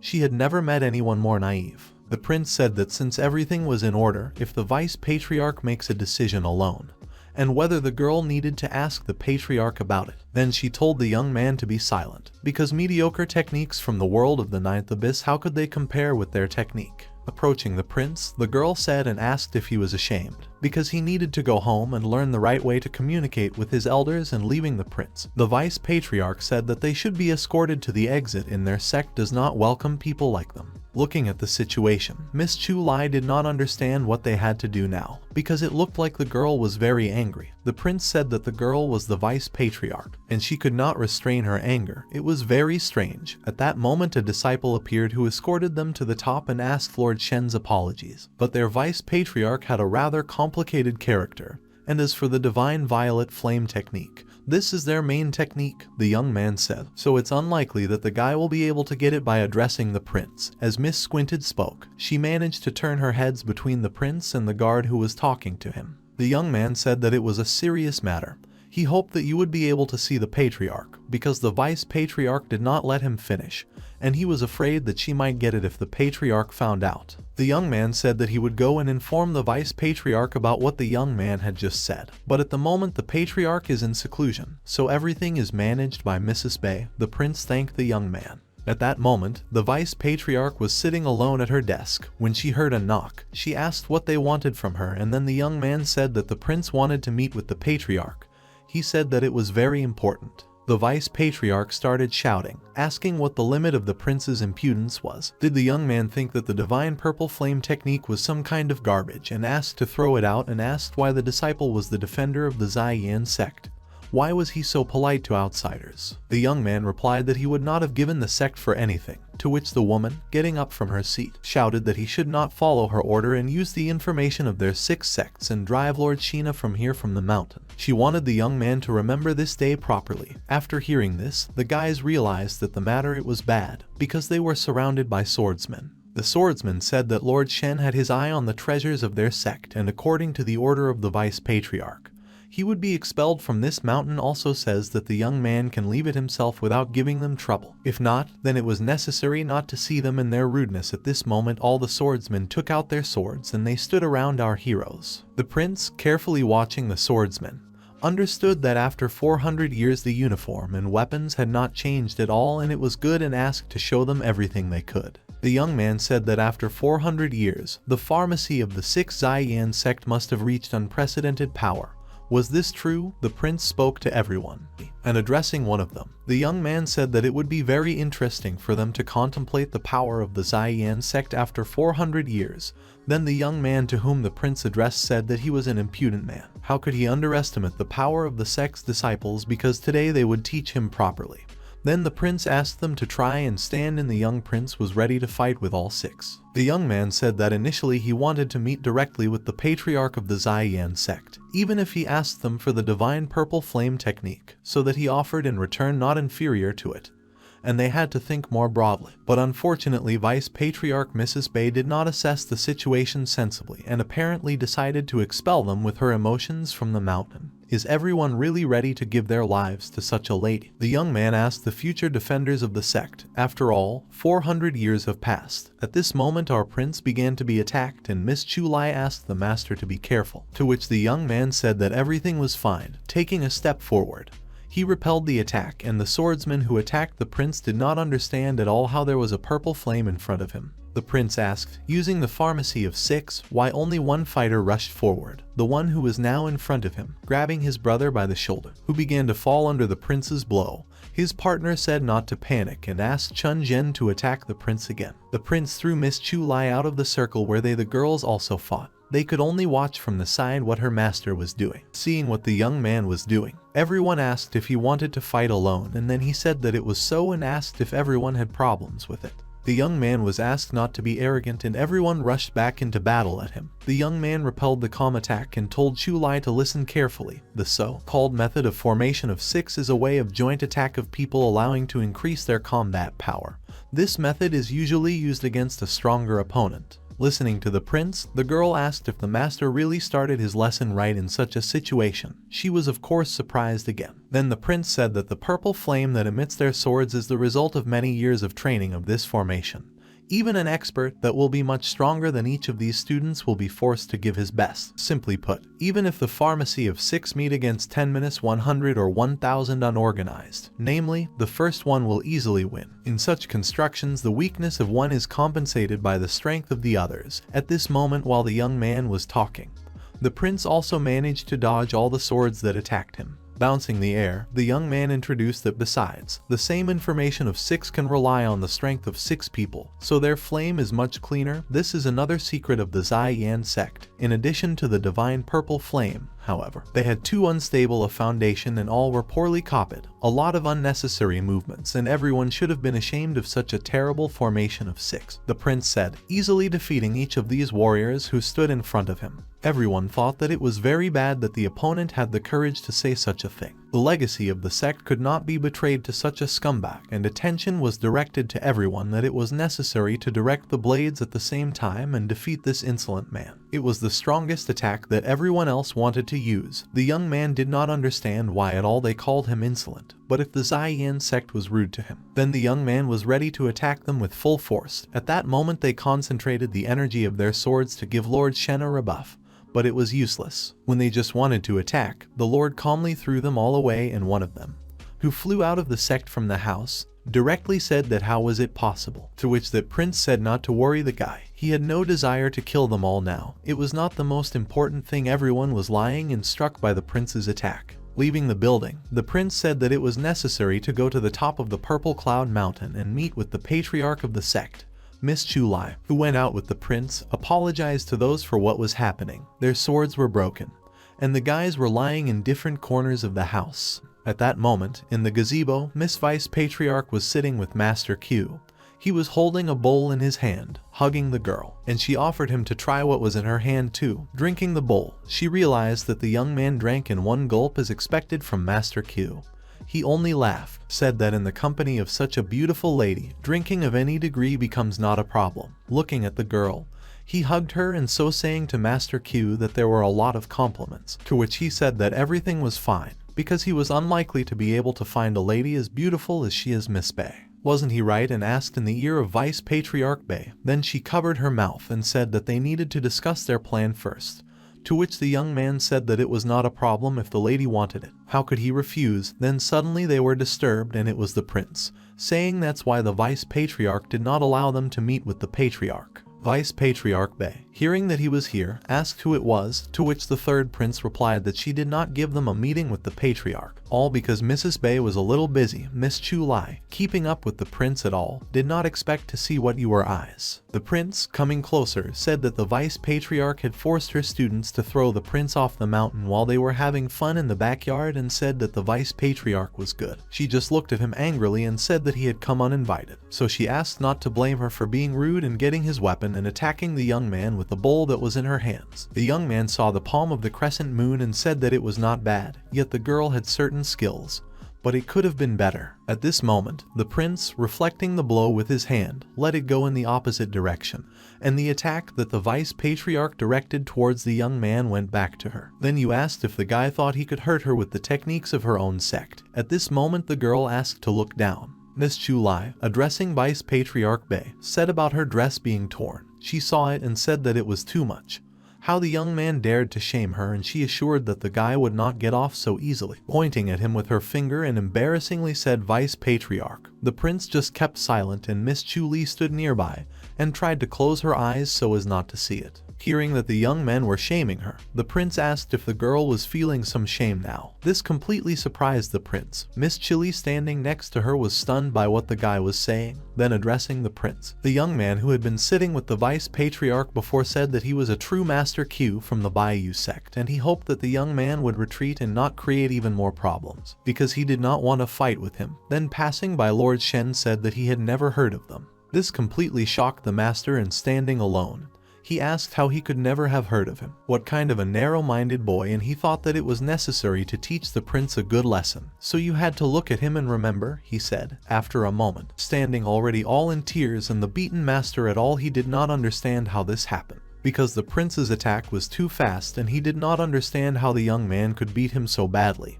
Even his father had never beaten him so much. Q was sitting at the end of the gazebo in which they had previously sat with the Vice Patriarch, and she asked Master Q how he felt, trying to touch his face, to which the master told the girl to be careful, because he was in pain.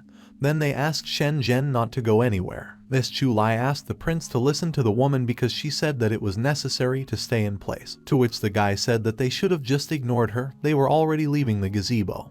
And at that moment the Vice Patriarch tried to shout to the prince. The prince was walking forward and ahead of them was a high staircase that went straight up the mountain, being the highest place in the mountain sect as a whole. This peak seemed to have been cut off with the tip of a sword because it is perfectly smooth. Moonlight is reflected from its surface, the peak of the solar cloud. The light of the sun and moon washes her every day and every night. All the previous patriarchs of the Xian sect learned the technique of the divine violet flame. There was a mountain in front of the guys that was cut off. The young man understood that the current patriarch had to be there, so they jumped up and went straight ahead to this mountain. Then Miss Chu was madly surprised, because when they climbed it, they saw a girl who was sitting and meditating, controlling her energy right in the light of the moon. Seeing her prince was heading straight to the girl. Then Miss Chu asked the master to wait, because she was currently in the process of cultivation. Did the young man really want to disturb her? At this moment, approaching the girl, she said that if his heart can be confused by such a trifle, then she will not be worthy to absorb the essence of the sun moon. You will not be able to continue to attain to comprehend the secrets of technology. Therefore, the prince offered to awaken the girl right now, if she did not want to injure herself. At that moment the girl's energy dissolved and Miss Chu did not understand why she stopped her meditation. Did something really happen? At that moment the girl opened her eyes. The young man asked the girl if her mind was disturbed by something. The stranger stood silently, and then turned around. Then when Miss Chu saw her look, she thought that their affairs were bad, because during their presence here they had already managed to annoy Vice Patriarch Bay. And if the patriarch was also ruined, it would all be over, Miss Chu thought to herself. The girl, turning to them and bowing, said that she could find out the name of the master who had just honored her presence. She wanted to express her gratitude to Chu Fan Jai. Miss Chu saw this and thought that who would have thought that the patriarch would be more polite, and that the girl looked very young. At that moment someone ran and addressed the patriarch. Kneeling in front of her it was the vice patriarch, and she said that there was no reason for the girl to worry. She asked me to forgive her for her mistake because of her tardiness, because she allowed this lord to come here while the girl was meditating, and asked to let Miss Bei deal with strangers. Everyone was looking at Miss Bei, including our heroes and the patriarch himself. The patriarch said that there was no need, and the words from the mouth of this man gave her undeniable help. Besides, she did not feel evil intentions. Then the vice patriarch said that the patriarch should not have trusted the words of this boy. This man is the patriarch of the recently organized sect of the Forgotten Sword. He is here only to fuck their divine purple flame technique, and she was trying to tell the patriarch that the purpose of the young man's visit was the key to their secret technique. The prince stood silent and looked at the patriarch. The patriarch only silently looked at the young man, continuing to listen to the vice patriarch, who said that she had ordered the students of the defenders to escort the young man out of the mountain by force. However, she did not expect that he would appear here, and turning to the prince, asked if he thought that he could believe something.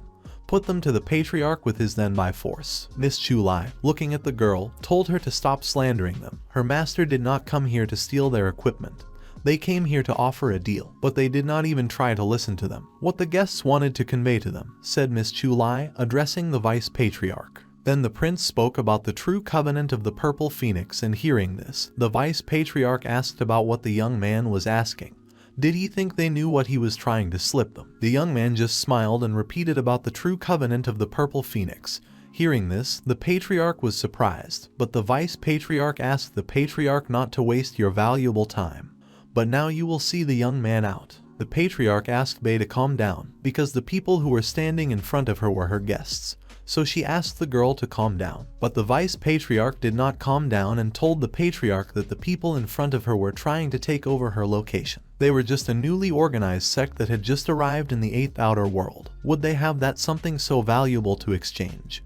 Then the patriarch asked Miss Bei to be careful with her words. Looking at the young man, the patriarch asked if the prince was the one who could split the moon, turning to Lord Shen, to which the guy said that everything was right, and then she asked if the young man really possessed the technique of the true covenant of the purple phoenix, and I turned to the vice patriarch. The patriarch said that only patriarchies can possess knowledge about this technique, their sects, so it's okay if the girl was not aware, and tried to apologize to the vice patriarch. The patriarch told her about it. The patriarch only looked at the girl in surprise, while as soon as they finished, the young man continued to say that this kind of knowledge was transmitted only from the patriarch to the patriarch. If he is someone who is not from the Ziyan sect, then how does he know about the true covenant of the purple phoenix? It is logical to assume that it was true. After the end of the reign of the first patriarch of their sect, the true covenant of the purple phoenix can only be considered an incomplete technique. At the moment the girl had only 3 lines of it. Could the young man offer more? The patriarch asked Lord Shen. Then the young man said that he had all 24 lines in his arrangement. The patriarch said that it was impossible. Only the first patriarch could have completed 24 lines. Already the second patriarch could have only 12, while the young man was not a direct disciple of the first patriarch of the sect of Ziyan. How could he know all 24? Then the young man said that their first patriarch traveled a lot to various places, so it is unlikely that he would have been able to catch him. However, Patriarch Su, she should have known that the true covenant of the purple phoenix was not created by their patriarch, but given to him, and the girl must have already guessed where he was able to find out from all 24 lines the prince spoke. Miss Bei, who was standing next to him, said that all this was nonsense, because it happened several hundred years ago. How could the young man have anything to do with this? Miss Bei asked him. Then everything was right. The patriarch said that he had died in the records about it even before their first patriarch left the sect. But Lord Shen had only recently entered the 8th higher world of cultivators. How did the young man know about it all? The patriarch asked him. The young man said that it might sound strange and most likely the girl would hardly believe him, so he asked to talk about other things. The purple flame deity technique is undeniably a powerful technique. But after a few hundred years, their sect began to wither little by little. The young man said to practice the divine purple flame technique like hell, which you have to go through almost every day. The patriarch, listening to the prince, was silent because the words that Shen said were true. The young man said that even a person with strong endurance is unlikely to last long, which is why the divine flame technique is very difficult to master. The first patriarch obtained the true covenant of the ferrite phoenix from an unknown person, and thanks to all 24 lines of the true covenant of the purple phoenix, he was able to remove this hellish pain from practicing the divine purple flame technique and become a powerful expert. But the first patriarch left the Ziyan sect, which subsequently had not to live, but to survive, because the full version of the true covenant of the purple phoenix was lost, and this was the root of all problems, both inside and outside the sect. Without having all 24 lines of the true covenant of the purple phoenix, it is almost impossible to practice the divine purple flame technique. The decline in the gaping section is not a mistake of the current patriarch, the prince said, because if practitioners read lines from the true covenant of the purple phoenix, the pain of the divine purple flame technique simply disappears. Thanks to this, the girl will easily be able to overcome the current stage development. Miss Bei, listening to the prince, asked the patriarch not to believe the false words of the young man, to which the prince said that he only said what he had to and no matter what. But now she had the opportunity to get all 24 lines of the true purple phoenix, and the prince said that it was up to the patriarch Su to decide. Upon hearing this, the girl asked if the young man wanted to exchange the true covenant of the purple phoenix for their divine purple flame technique. Was it so? The young man replied that everything was right. The patriarch understood him correctly and asked what the girl thought about it. At this moment, Miss Bei looked menacingly at the prince in anticipation of what would happen, rendered for the decision by the patriarch. Everyone wanted to get to the top of the mountain of solar clouds faster, because our hero had already arrived there, and everyone who was a parishioner of this sect said that the vice patriarch had already been there. These two definitely came with bad intentions. All the disciples who were in this sect thought about our heroes, namely the prince, and about Miss Chu, who were already there with the patriarch. A large crowd of disciples were running towards the mountain. Meanwhile, on the mountain, the patriarch said that the prince offered her to exchange the true covenant of the purple phoenix for their divine purple flame technique. This was true. At this moment, the patriarch was considering the prince's proposals, and he was smiling at the girl. The vice patriarch was, of course, unhappy with this situation, and Miss Chu was rooting for her hero, holding her hands in her fists, and praying that everything would turn out the way the prince wanted. The vice patriarch saw that the patriarch was rushing and could not understand which decision would be the right one. The girl stood silently and pondered. The patriarch was thinking that at the moment she is able to forcefully suppress the pain of studying the divine purple flame technique. However, the poisonous impurities that condense the study of the divine purple flame are only a drop. If this continues, she may not be able to withstand it, and if she can get the true covenant of the purple phoenix, she will definitely break to the highest stages of development, and this will radically change the whole order of things. The Ziyan sect will regain its wings. After thinking all this over to herself, the patriarch said that she agreed to the deal that the prince offered her, and the prince only smiled, because he knew that the girl would agree. The girl said that if the young man provided her with the completed true covenant of the purple phoenix, then the divine technique of the purple phoenix would become his. At that moment, the vice patriarch could not believe that the patriarch believed the prince, and asked the girl not to believe the words of the prince, because it could all be a lie. The prince, looking at the reaction of the girl, only grinned, and I didn't pay attention to her. Then the prince began to say exactly those phrases from the covenant of the phoenix. The purple flame burns on these branches, flows in 3 streams, and starting. The patriarch heard that it was a phrase, part of the covenant of the purple phoenix, those lines that they just lack. At this moment, the vice patriarch asked the girl to come to her senses and grabbed her hand, because she was very excited. At this moment, the patriarch could not stand it and slapped the vice patriarch in the face, and also asked her to close her mouth, addressing Bei, because her screams and exclamations that the young man was fooling them bothered the patriarch, and she could not stand the fact that Bei could not calm down in any way. The patriarch thought that everything was for the sake of the future and her sect. How could she listen to her short-sighted junior? If they angered a person who wanted to exchange such a valuable technique, what would become of the sect then? Bei saw that the patriarch hit her, asked with tears in her eyes what the girl had just dared to do. All the students who had already run to the place where our heroes were saw how the patriarch hit the vice patriarch, and seeing this they all understood that even the patriarch could lose his temper.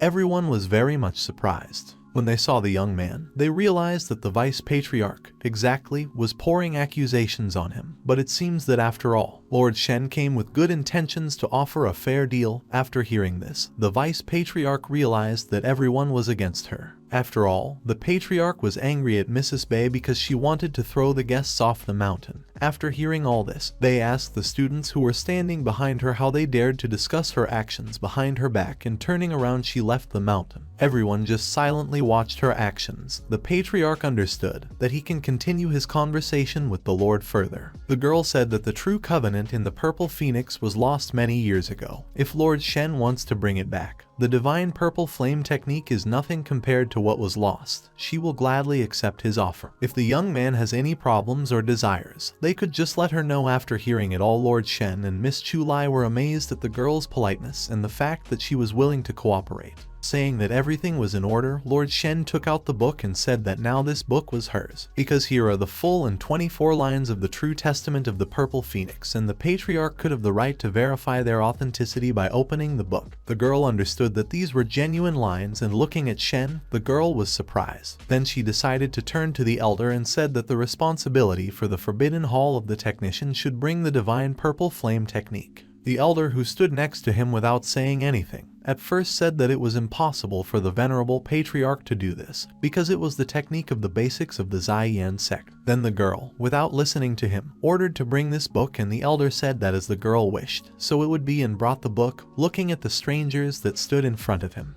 It wasn't really a book in his hands, it was a flower of divine purple flame that the man was holding in his hands. At that time, the patriarch said that it was possible that the return of the true Purple Phoenix covenant to the Ziyan sect was a trifle for the prince, but for them it was a very important event that would radically change their sect. Patriarch Su said that they could only offer this flower. She and the sect would never forget the kindness of the prince, and the young man said that he would gladly accept this flower, saying that he thanked the girl for a fair deal and accepts the flower. Miss Chu was surprised at how beautiful it looked. Su Fanjai, and the way she acts is very similar to her ancestor. In the sect of Ziyan, an immense fire will soon light up again. At this moment, while our heroes were talking with the patriarch, Miss Bei was returning to the sect, who came down from the mountain and addressing Master Q with tears in her eyes and a slap on her face.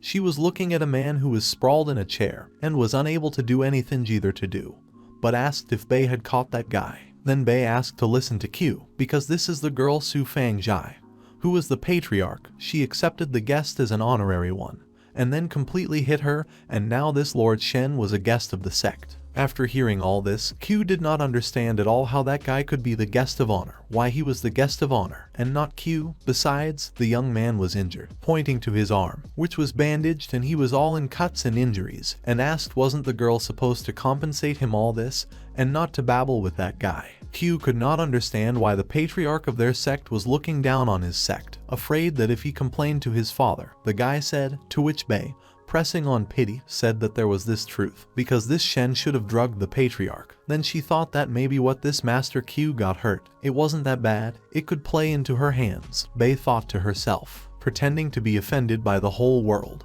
Bei asked if Q's father would find out about what had happened. He would definitely oppose her Ziyan sect, and this was a problem. But what the young man said was that Wu Kai could not be afraid, because her father Q would not touch, and the girl could not worry, because he would ask her father to talk with Patriarch Su, leaving the room in which he was sitting before and where Miss Bei entered. The young man said that he would finish off this Lord Shen and scatter his ashes in front of his relatives. At that moment Miss Bei understood that Shen Zhen deserved what he deserved. She was glad that how it all worked out. 3 years later, Miss Chu, who was sitting on the mountain, cultivated her energy in Granny Kai Ho, and the prince, who were watching her, understood that 3 years in order to break through the peak of the third layer of the sphere of the true body.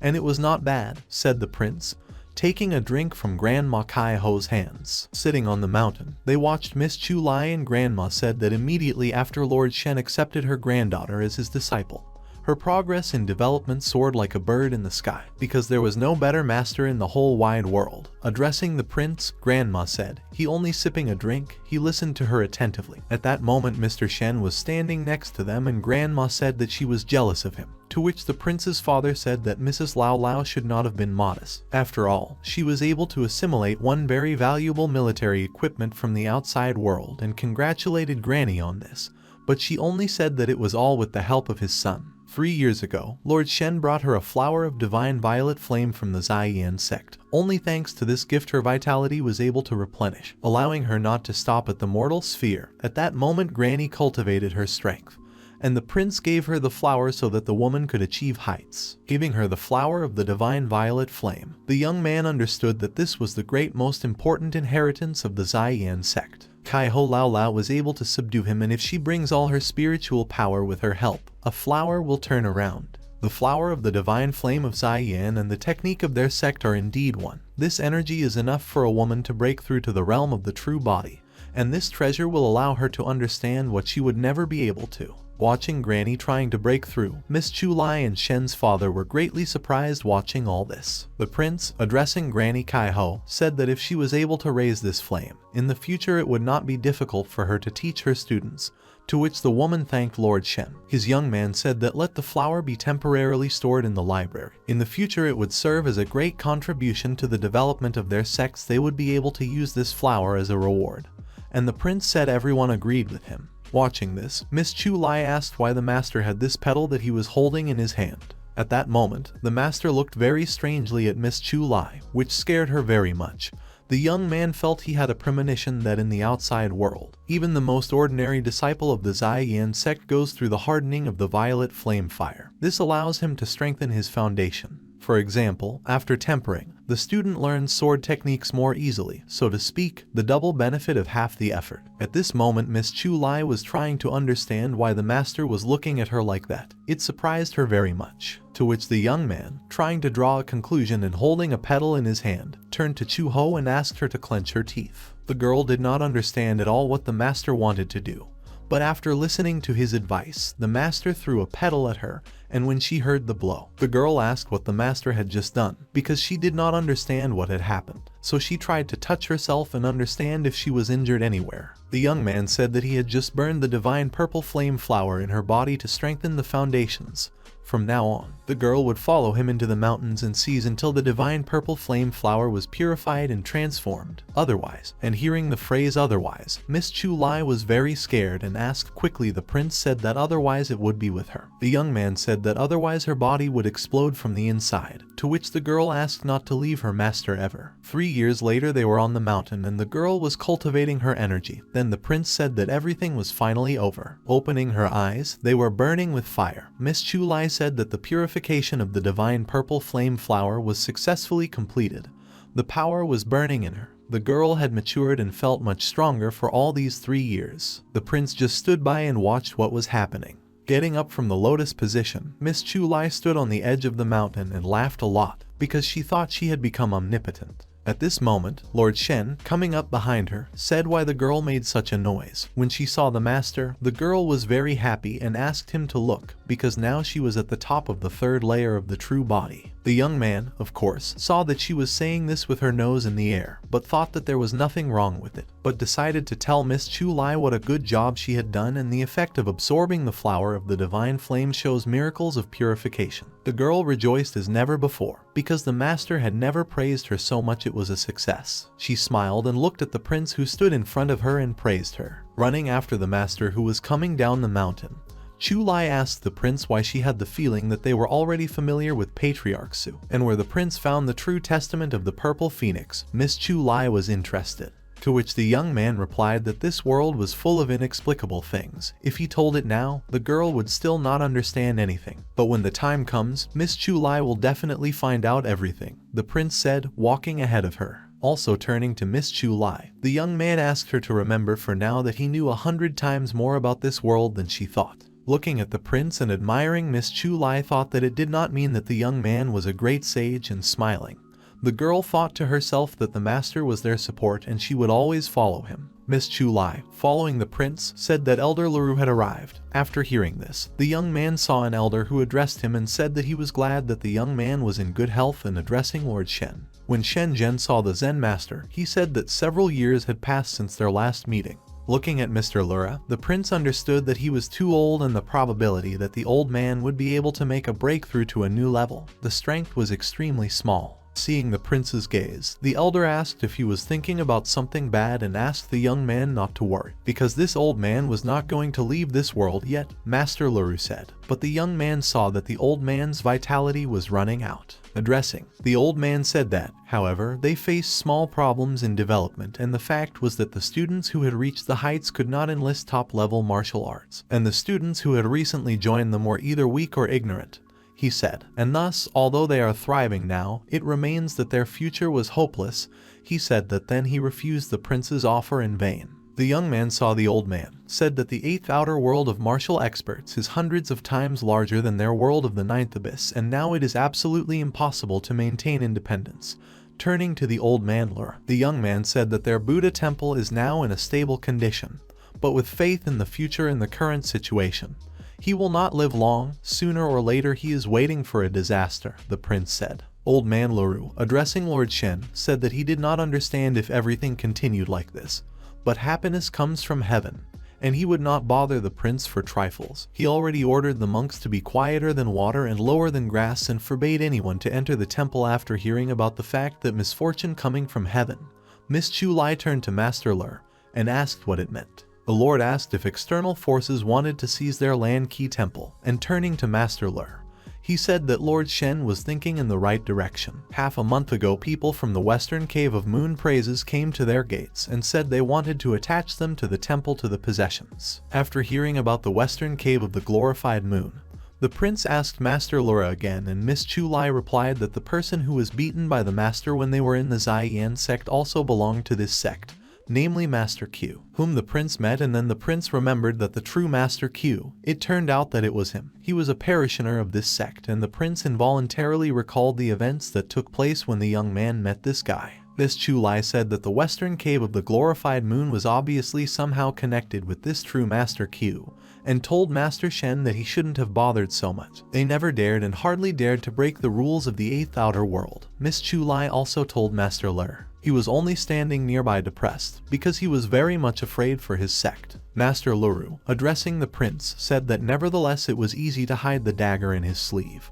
but there was no way to stop the arrow that had already been fired from the bow, and said that this sect could use evil methods against them. After hearing this, the girl decided to look at the prince who was behind them and tried to understand what was he thinking. The prince thought to himself that it would be better if he could unite all the forces that are located in the world of the 9 abysses, because now he is unlikely to be able to save the Forgotten Sword sect from conflicts with the forces of the outside world. And if he retreats now, the Forgotten Sword sect will suffer huge damage, and it was simply unacceptable, Lord Shen thought to himself, and then interrupting his thoughts, everyone turned to Lord Shen. Shen looked at Mr. Lura and told him not to worry about it, because the Lord would personally deal with it.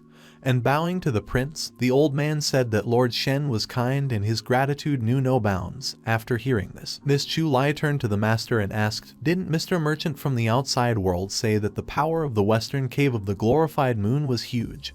Closing her fingers and as if hinting at the power of the sect, Miss Chu asked. The young man understood that this was true and said that the girl would go to visit them in order to resolve this issue peacefully.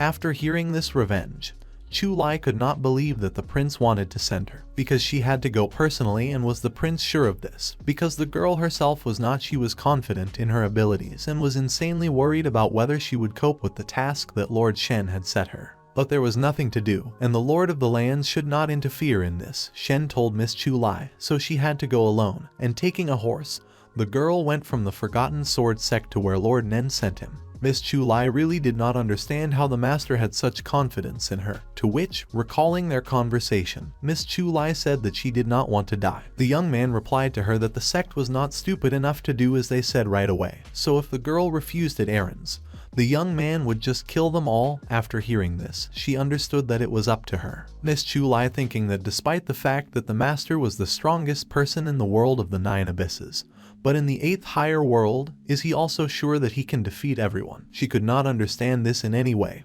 and then suddenly she was distracted from her thoughts. Calling her, ran to her with the father of our hero. Seeing Mr. Shen, the girl wanted to know what she wanted from her here, and then he asked if the girl was going on behalf of his son, because he had heard that the martial art of the sect of the glorified moon was second only to the four strongest. So he decided to give them a gift and asked if the girl could deliver it carefully. Seeing the wrapped box, Miss Chu said that she thought it was possible to do without a gift. Then she remembered the words about the mission that had been entrusted to her, and understood that now was not the best time to give gifts, because she was going there to negotiate with them. It should not be made public, so she asked to understand her. The young man's father was completely surprised, but Miss Chu said that the master insisted on this, and turning to Mr. Shen, she said that she was going to that sect and that they would see each other again.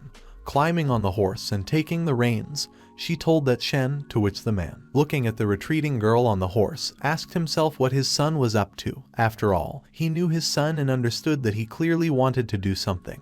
At that moment, in the sect of the glorified moon, his messenger came to the Lord and said that a girl from the world of the ninth abyss had come. He was very surprised and asked how much her development had grown, because it was very fast to reach the third stage of the immortal realm in 3 years, to which everyone said that they had just been honored in this, and upon hearing this, true Master Q was very surprised. His father said that Chu, she was not even 20 yet and was very surprised at how the girl quickly managed to break through to a higher level. The true Master Q also watched his father's reaction and understood that everything was not very bad. Turning to his father, he wanted to say something, but the father said that the young man told him that there was not a single master in the Forgotten Ball sect, and this was not very good, because the young man was defeated by that youngster still not knowing his cultivation level, and they sent such a young master of the third layer of the immortal realm as an ambassador. Master Q did not expect that they would take such a step and understood that the case was a failure. But he said that wasn't it strange. Turning to his father, where did they have a master in this backwater? Maybe they found some ancient artifact while traveling. Hearing about traveling, father was also surprised. This situation was familiar to him. Some small sect, relying on their luck, finds an artifact or a technique that allows them to practice ancient martial arts. The best disciples of such small sects become great masters in a short period of time. This girl should be no exception to that. Is it really true that the Forgotten Sword sect got an ancient technique? My father thought to himself. At this moment, his son was saying that in the 8th highest world of cultivators, the most important aspect of the development of the sect and its heritage is the strength and foundation of the development of each student. He has already reached the peak of comprehension of the technique that their ancestors left. If it turns out that the girl's level far surpasses all other students, she definitely used the secret technique of development. If they can destroy everyone who is in the Forgotten Sword sect, then perhaps they can get the coveted technique. The young man said, and if everything goes smoothly, he will be able to reach the 6th layer of the immortal realm in just 10 years. Hearing this, the father liked what his son was saying and said that he was right. The Forgotten Sword sect had had almost no contact with anyone for the past 3 years, and then suddenly someone was sent. So he decided that it was necessary to listen to this girl, and the father wanted to see with both eyes what level this girl had reached, and he asked someone to escort the guest into the hall and set the table for her. Arriving at the hall, the girl saw a beautiful table where her food was waiting for her, and sitting down, various dishes were brought to her. Wondering and admiring what was offered to her, Miss Chu was glad, and the maid turned to the girl and said that she was enjoying the food and eating ice cream. The girl understood that something was wrong here. Therefore, she wondered if they really wanted to get and weaken her vigilance in this way. Then she recalled the words of the prince, who said that it was necessary to join the sect of Beiyu and tell them that they no longer disturb the sect, which is under their control. Then the girl told the master that if they refused and would raise, she had a sword, to which the young man said that they would not do this if they liked life. Remembering the last phrase of the prince, the girl understood that it seemed to her or the master just set her up, because anything could happen to her, and maybe no one could ever find out what exactly happened to her. The girl fought while eating ice cream, but then realized that this ice cream was very tasty, and this is the only thing that she was interested. Then suddenly she heard that someone was heading straight towards her, and she turned to see the true Master Q. Then she thought that they were strangers and tried to hide her face. But the one addressing her said that the girl was Chu and said that they had already met once in the Ziyan section.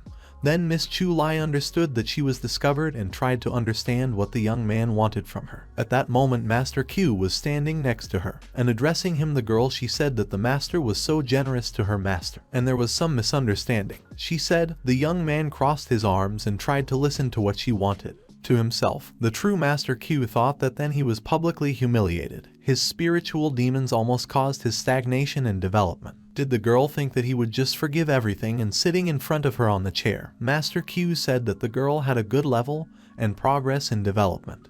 What was the goal her visit? Looking at Master Q, Miss Chu privately understood that the young man still seemed to be angry. It could happen that after she passed on the master's message, suddenly he would become hostile to her. She was very uncomfortable with this, but still there was nothing to do, and she had to say that one small sect that she was under the supervision of, their Forgotten Sword sect, reported that they wanted to subdue her. Was it true? The young man hearing this understood that Miss Chu knew everything. And even if they do not attack the Forgotten Sword sect, they have no right to visit them like this and tell them what to do and what not. The young man thought, realizing that the Forgotten Sword sect imposed its opinion on them, and he wanted to find out who is behind this sect, thinking to himself about everything.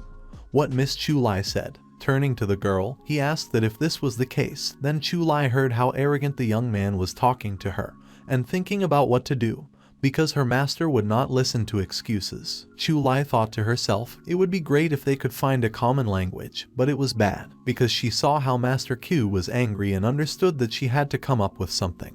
But now there was no way back, and she was trying to say what she needed. Miss Chu said that her master told her that they should not have oppressed the forces under the control of the Forgotten Sword sect. If they disobey the words of the master, he will be forced to destroy their entire sect, said Miss Chu, looking menacingly at the young man in front of her and trying to say all these words confidently, because it was completely out of character for the girl and all this was new to her. But she understood that she could not substitute her master, and that was all she had to say. Hearing what Miss Chu was saying, the young man laughed very loudly and then misthought that she was covered. So mentally running up to the master, she turned to them and said that if she died today, the young man had to avenge her. Then, getting up from his seat, the true Master Q asked how much this man who split the moon was arrogant, that he thought everything was allowed to him. Q said about Lord Shen. Approaching the girl and pointing at her with his finger, the master said that if she did not take the words back, their Forgotten Sword sect would become truly forgotten. In just 7 years, the girl understood that it would be better to retreat and not get into conflict with him.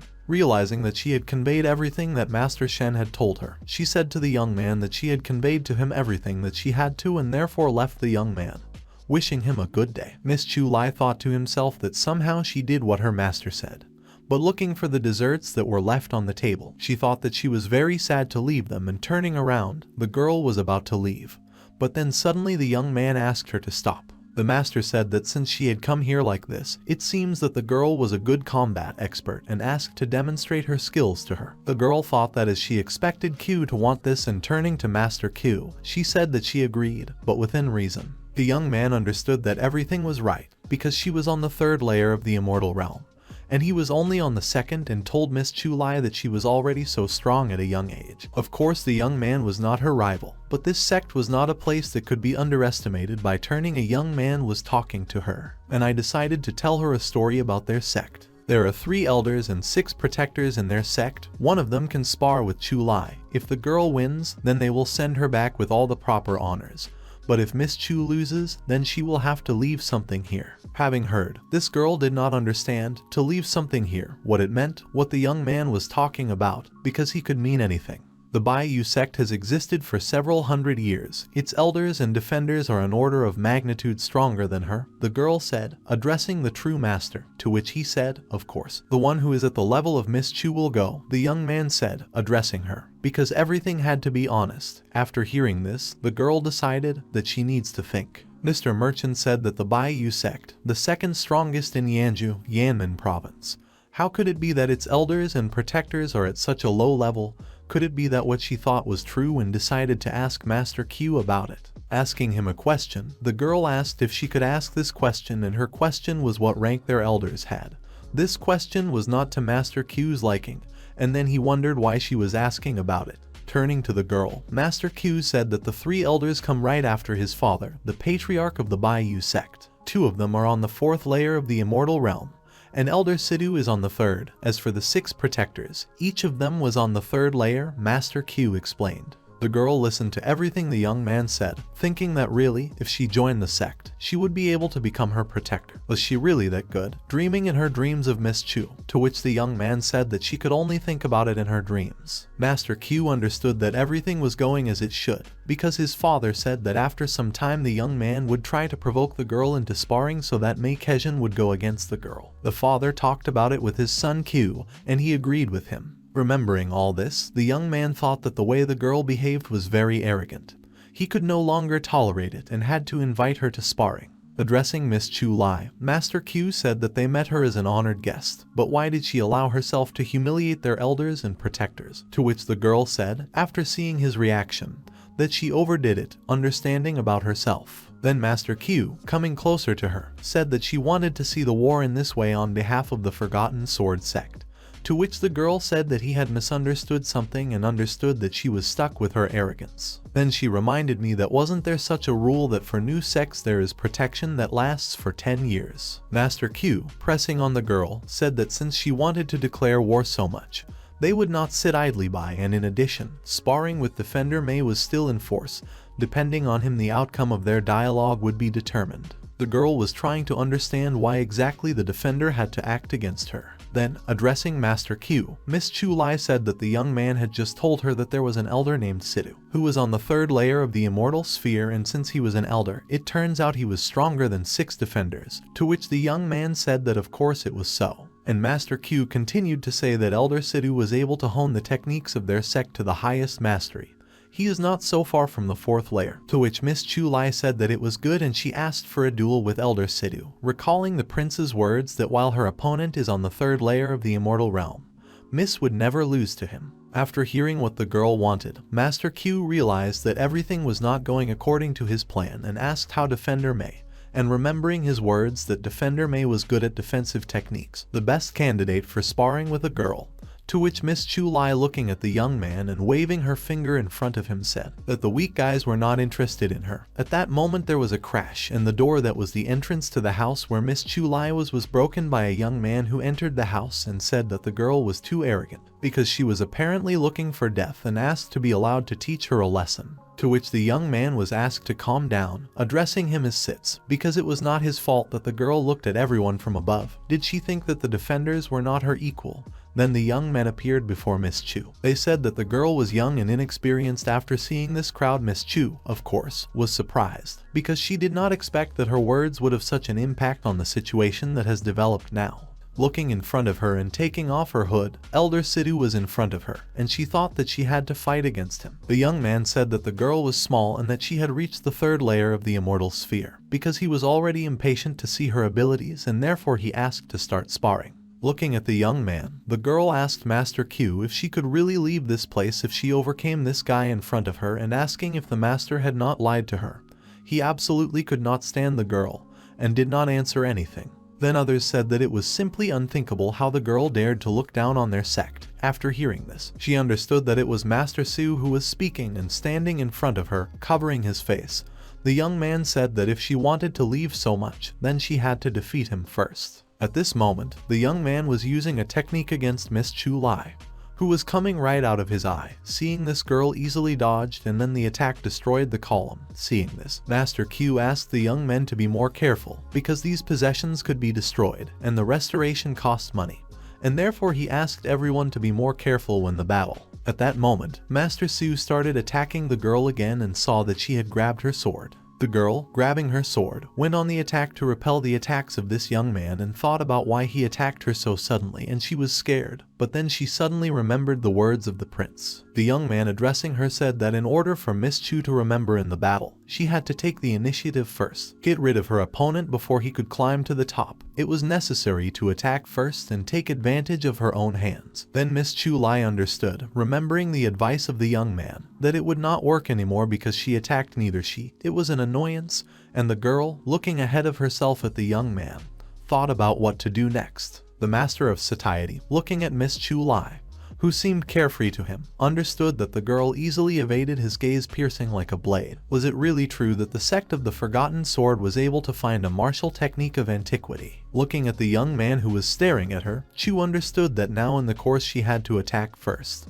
Then behind her she saw the guys who were closely watching their fight. It was as if they were ready to incinerate her with their gaze, because she did not think that she would fight against them all at once. She hoped for it. Then, addressing everyone, the girl said that Master Q had just said that she would be free if she defeated one. Did everyone disagree with him? To which everyone said that they agreed with Mr. Q, the very ones who stood behind her and watched the girl in their robes and hoods, which hid their faces. Master Q said that a real man would never take his words back. Did the girl really doubt him? To which she understood that he started saying something again, and she said that she was worried that the others would decide to help Mr. Sid if necessary. So she asked for forgiveness not to pay attention to, and then she realized that it was the young man who attacked her first. And of course she didn't like it. Master Sidhu was also dissatisfied, because his plan was to kill the girl first, piercing like a blade with a glance. But she easily returned. Now she probably became proud. If she could not hit her, she would become a laughing stock. Sidhu thought to himself. At that moment, coughing, one of the defenders said that he should not relax his vigilance. On that the young man, hearing this, said that he understood everything and was ready for battle. And using his 2 fingers, he decided to use a new technique. The third technique that the young man used against Miss Chu. Seeing this and his movement, Miss Chu tried to understand what it was. She felt a powerful aura and thought about how she needed to resist it. At that moment the girl decided that it was necessary to attack quickly.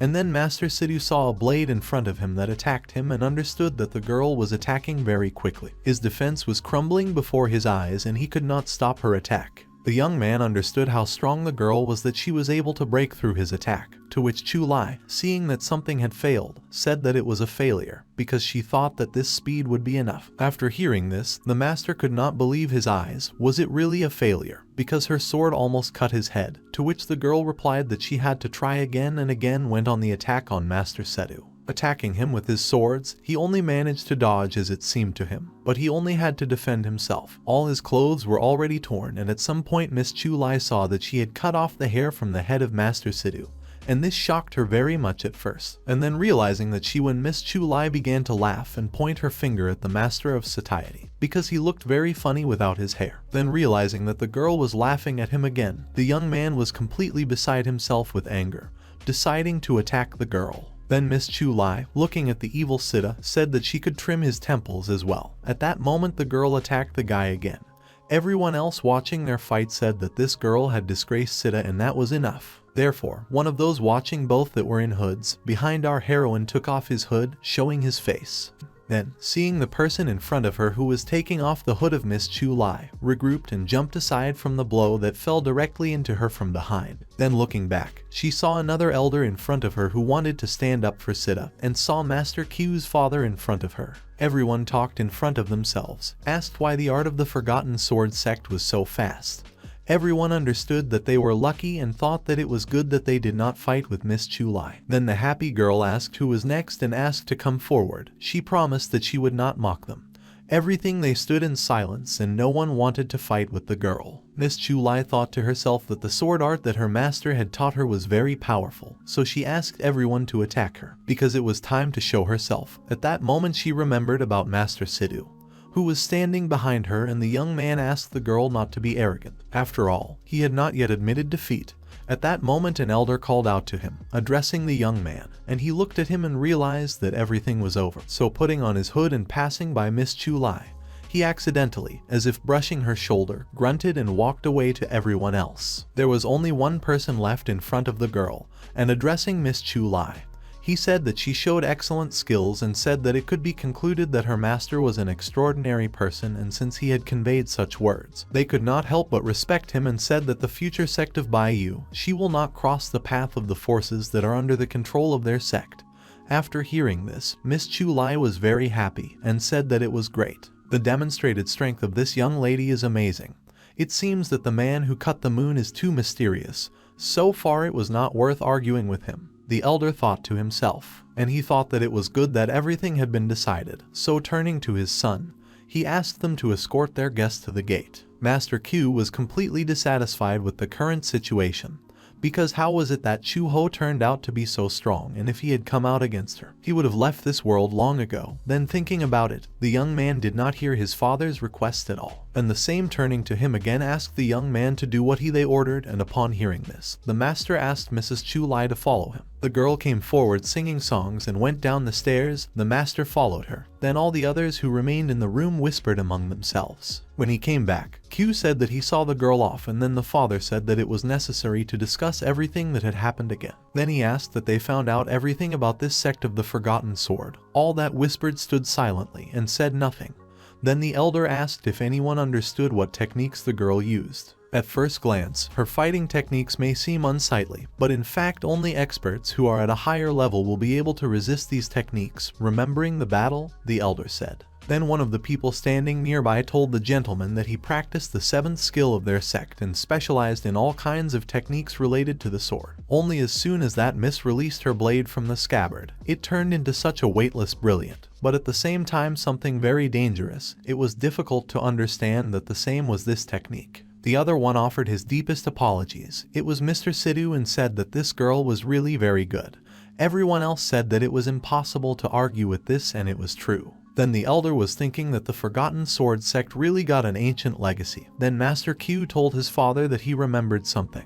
They and the Purple Flame sect said that Shen and the Forgotten Sword sect were able to exchange the true covenant of the Purple Phoenix for the divine Purple Fire. However, everyone knew that the true covenant of the Purple Phoenix had been lost for many centuries. But then a person from some world of the Ninth Abyss with this most legendary technique appeared. After hearing about the true covenant, the father of the Purple Phoenix jumped up from his seat and grabbing his son by the collar said that he was an idiot and why he could not say about it earlier, and asked his son to be useful in something at least. Everyone who stood nearby asked the master to calm down.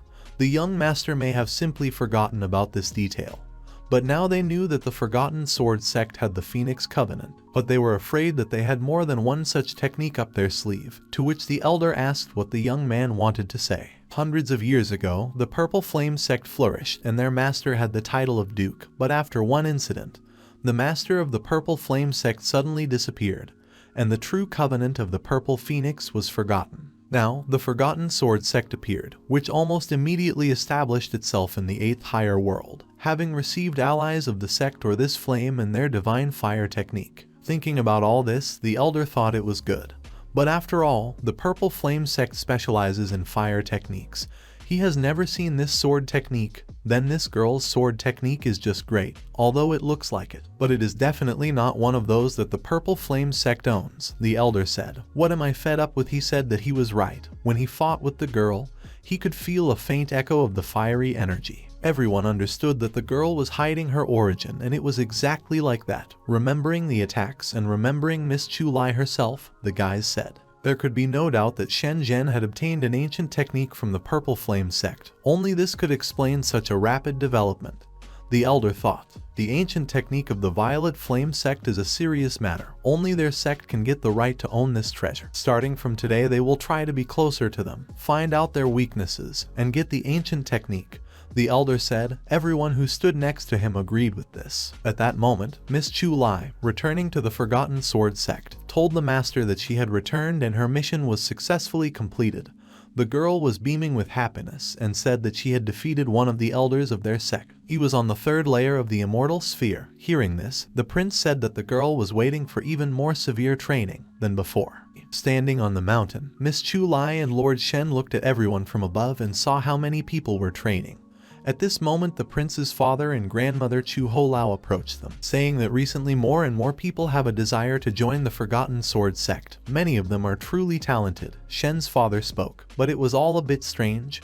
The father told his son, to which he replied that everything was fine. Ho Luo showed her skills in the Baiyu sect. Of course, this is not particularly remarkable. But many people do not think so. Driven by their curiosity, they go here to the Forgotten Sword sect. The Forgotten Sword sect will attract more and more people. After hearing what the prince was saying, the girl did not understand if it was all because of her, and she was very surprised that she saw before her eyes a large number of people who were drawn to their sect. Then grandma said that, by the way, just recently a message came from Master and Monk Laru. The monk confirmed that the Baiyu sect no longer disturbed his possessions, and the father, hearing this news, said that it was good that everything was fine, to which the prince said, as expected. The prince further said that in fact Q Yingshuan, the patriarch of the Baiyu sect, is a big coward at heart, and said that they should not have worried about him. Everyone was looking at the prince and listening to what he was saying and could not understand how they should not have worried about their patriarch, because he was, after all, the master of the sect. The people who came to join them, everyone was wondering what to do with them. The father asked his son, looking at the people who came to their sect. The young man said that since they came here, they had to accept them and take them as disciples, to which the father replied that it was good. Calling Miss Chu to him, he asked her to come over. She was standing next to the prince, and hearing that Shen's father was calling her, he said that he wanted to tell her something, so he asked the girl to come to him here. Approaching the prince's father, they walked away. The father asked her to do this later. What he told her, it remained a secret between the two of them. Standing on the outskirts of the mountain, far away from everyone. Is the Forgotten Sword sect really that good? And why did the master send them here? Because she was a candidate for the saints of their sect. It was Yun Nai and one of the candidates for the role of the holy master of the Baiyu sect. Then a young man turned to her and said that didn't she know that recently a young lady from the Forgotten Sword sect defeated their elder Sita in one move. This was said by Wei Yuanbao, the best disciple of the first elder of the Baiyu sect. The young man said that the patriarch concluded that the sect of the Forgotten Sword has an ancient technique, and Master Zening from the Purple Flame sect. When she heard about Master Zening, the girl was very surprised and even screamed, because she was an incredible woman who took part in the trial of Ju Chan as much as 400 years ago. The Forgotten Sword sect was incredibly lucky, Yun Nai said. In the years when the Purple Flame sect was at its peak, Master Zening was quite a popular person in the 8th world of cultivators, a truly strong woman. If the master's reasoning turns out to be correct, the Forgotten Sword sect will become their biggest problem, the young man said, addressing the girl. Also thinking, the young man added that it was not for nothing that the master sent them here to find out all the information. The one said, to which the girl said that it was clear if the one who split the moon really seemed to be an incredible genius, then they would soon be able to get hold of the ancient technique of Master Zening, and thinking both that their plan would succeed, the guys were happy. Coming out of the gate, the young man said that the master had declared that as long as people wished, they could join their Forgotten Sword sect. He would not mind. And following the rules, students will become external students. Everyone who can pass the test will be able to become internal students. Having heard about the external disciples, the young man understood that they were akin to ordinary servants. Of course, such people would hardly have the right to meet with the master. A girl peeked out from behind the gate, happy and looking at the fact that many people had come to their sect. Then the young man who saw her told Yuni to look forward, and pointing with his finger, he said that he was talking about this girl. Yun Nai saw a person in front of her, her face and figure. She understood that it was quite typical. Then realizing that the girl was looking at her and she wanted to talk to her on whatever Yun thought, and tearfully prayed that the girl would not approach. Could they really be revealed? What was to be done? Yun Nai said. Her partner standing next to her told her not to worry. Both of them tried to speak in a whisper so that no one else could hear them. Standing in front of Yun Nai, the guy said that they were the strongest disciples of the sect and said that let the girl come up. Maybe she wanted to escort them to her master. Hearing this, Yun Nai was surprised. Then at that moment Miss Chu came up to them and said that the eyes were not deceived. The girl that was in front of her, she was very beautiful. Addressing Yun Nai, whom Miss Chu spotted from afar, Miss Chu asked them to follow her. When the girl asked where they were going, and Chu said that she was going to meet the third prince. Of course, hearing that they were going to meet the prince, the guys that had just arrived, we did not expect that everything would be so simple. Miss Chu answering the girl, said that the patriarch wanted to personally choose a maid for the third prince, and the girl was a great fit. Hearing this about the maid, Miss Yun Nai was amazed. Her friend, pumping her out, said that everything was fine. Shaking Yun Nai, who was almost unconscious from the realization of her future role, the young man said that the girl could gain Shen Zhen's trust. Looking at how the guy pumps out the girl, Miss Chu addressing them, asked if something was wrong, to which the young man said that everything was by no means normal. Turning to Miss Chu the young man asked if he would go with the girl and said that the girl could also pick up a job for him, to which Miss Chu said that she thought he would go to work outside their sect, and grabbing Yun Nai, she took the girl away, and the guy stayed outside the gate. Leading the girl through the forest, Miss Chu explained that the mountain they were climbing now was the residence of the third prince, and she, addressing Miss Chu, heard that the girl was able to comprehend the third layer of the immortal sphere. It turns out that she is one of the strongest people in the Forgotten Sword sect, whether Yun Nai understood it correctly. Looking at the girl, Miss Chu began to think how the one who was going to become a maid had such strange questions. Because her master was unattainable, how could Chu compare with him? Seeing Miss Yun Nai's reaction, she understood that she had said something wrong, to which Miss Chu Lai asked not to ask this question anymore and talk less and think about her work. The girl understood that she had done something wrong and she only had to agree with Miss Chu Lai following her. Yun Nai thought that the Forgotten Sword sect was fresh blood in the 8th highest degree of cultivators. Both the girl and the sect had no heritage. Their master was too cautious, and as soon as she could get hold of the ancient cultivation technique, she would instantly become a saint in the Bai sect. Yun Nai thought to herself, following Miss Chu Weather on the mountain. At that moment, the prince was standing at the window and was addressed as a lord, saying that the Dragon Emperor's mansion had sent them generous gifts. Their people would soon visit the lord. After hearing about the Dragon Emperor's mansion, the young man said that it was interesting. Looking out the window, he smiled and waited for upcoming events. According to legend, every descendant of the Dragon Emperor clan has blood belonging to powerful dragon creatures. The Dragon Emperor clan still occupies one of the dominant places in the 8th highest light. If the descendant of the clan can complete the practice and stop the Dragon Gate, they will be able to take the form of a true dragon. Dragon King Zhao, the current rulers of the mansion, is on the 4th layer of the immortal realm, but thanks to his blood, he is practically invulnerable. He is the strongest master in the Phelan domain. Seeing the Temple of Treasures, the young man thought about how such a tiny building could be called a temple. Why of all he had to go to this backwater. Then meeting the young gentleman, everyone asked not to stand on his doorstep and come in. The master had to show respect and arrive on time. Then turning around, the young man thought that he would better go home. Then all the maids who arrived with the master asked the master to please come to his senses, because the patriarch told him to do it. The young man, trying to fight off his maids, said that these ruins would stain his shoes and asked him to let him go.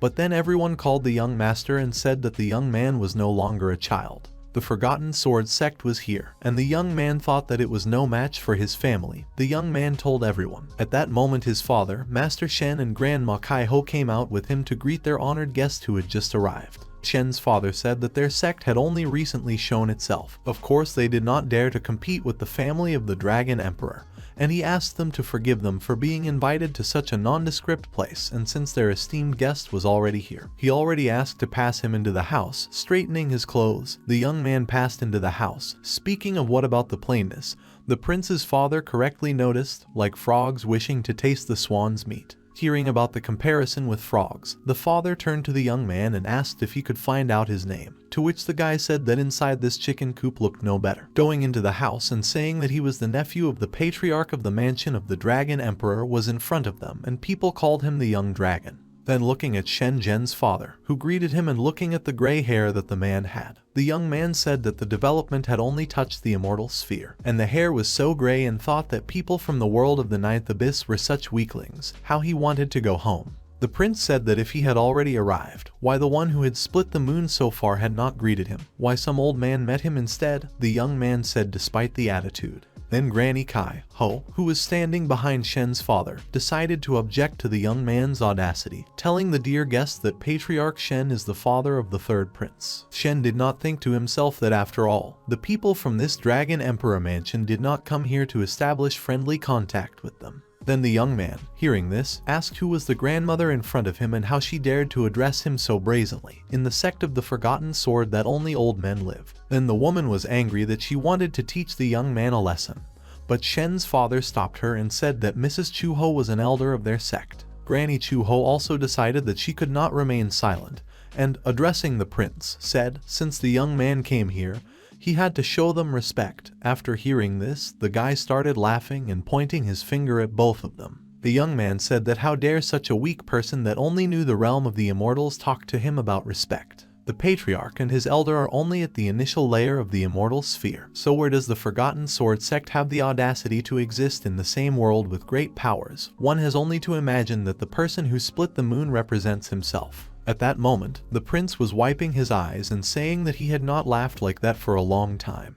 And the young man said that tears had already appeared on his cheeks. Here, entering the door, Miss Chu Ho asked what the young man had just said and asked him to repeat, to which the third prince asked the girl to stop and entered after the girl. But the girl was angry and persuaded the master to get even with this guy. Yun Nai went after them. Seeing the scene in front of her, she was surprised. It wasn't the macho man from the Dragon Emperor's family who was known by everyone. At this moment, the dragon, looking at Miss Chu, asked who else they had here, even though there were some weaklings in the sect of the Forgotten Sword, as the dragon prince believed. But the women here are what they need, he thought to himself and said it out loud. Also looking at Miss Chu, he understood what a cutie was standing in front of him. Miss Chu was angry and told him to be more respectful to her, otherwise she would get angry, to which the dragon asked the girl to smile. Miss Yunmai, watching this scene, understood that the young man's reputation was completely justified. At that moment the young man said that Miss Chu was mean, but he preferred it anyway.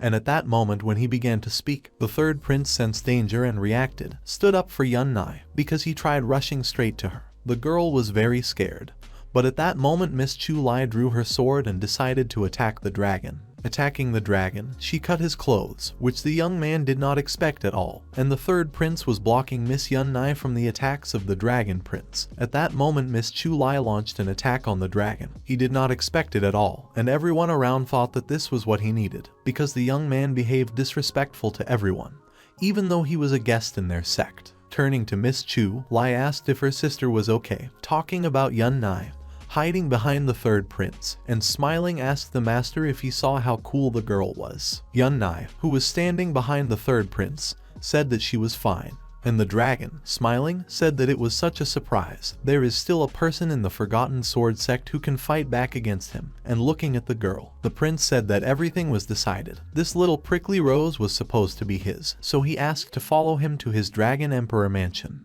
The girl said that the young man barely resisted her sword, also dared to be so arrogant, to which the guy despite her said that she really thought that her mediocre quiet sword techniques could harm him. This amused the young man very much, and showing his hand, he said that there was not a scratch on it. Yunmai, seeing this, also noticed that the guy did not have a single scratch.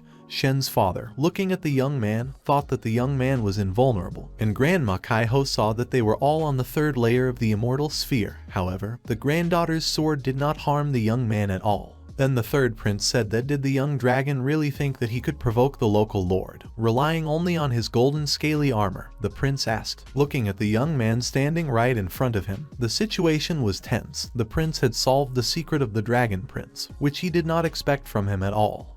The golden scaly armor is a legacy that allows everyone in whose veins the blood of true dragons flows to be practically invulnerable to physical attacks, and the legacy itself can hide from the eyes and be invisible. During his youth, the young dragon accidentally subdued the golden scaly armor he found in the treasury of the Dragon Emperor's mansion. Thanks to this legacy and dragon blood, any of the Dragon Emperor's family will become invulnerable to enemy attacks, which is at the same level of combat development. In all of Phelan and even in Fiju, there is no one who has not heard of this artifact, which is why the reputation of the younger generation of the Dragon Emperor family is quite high. At this moment, the prince, looking at the dragon and realizing all its power, decided to turn to him. The prince, looking at the dragon prince, asked if the young dragon thought that with this golden scaly armor he could provoke the lord of the Forgotten Sword sect.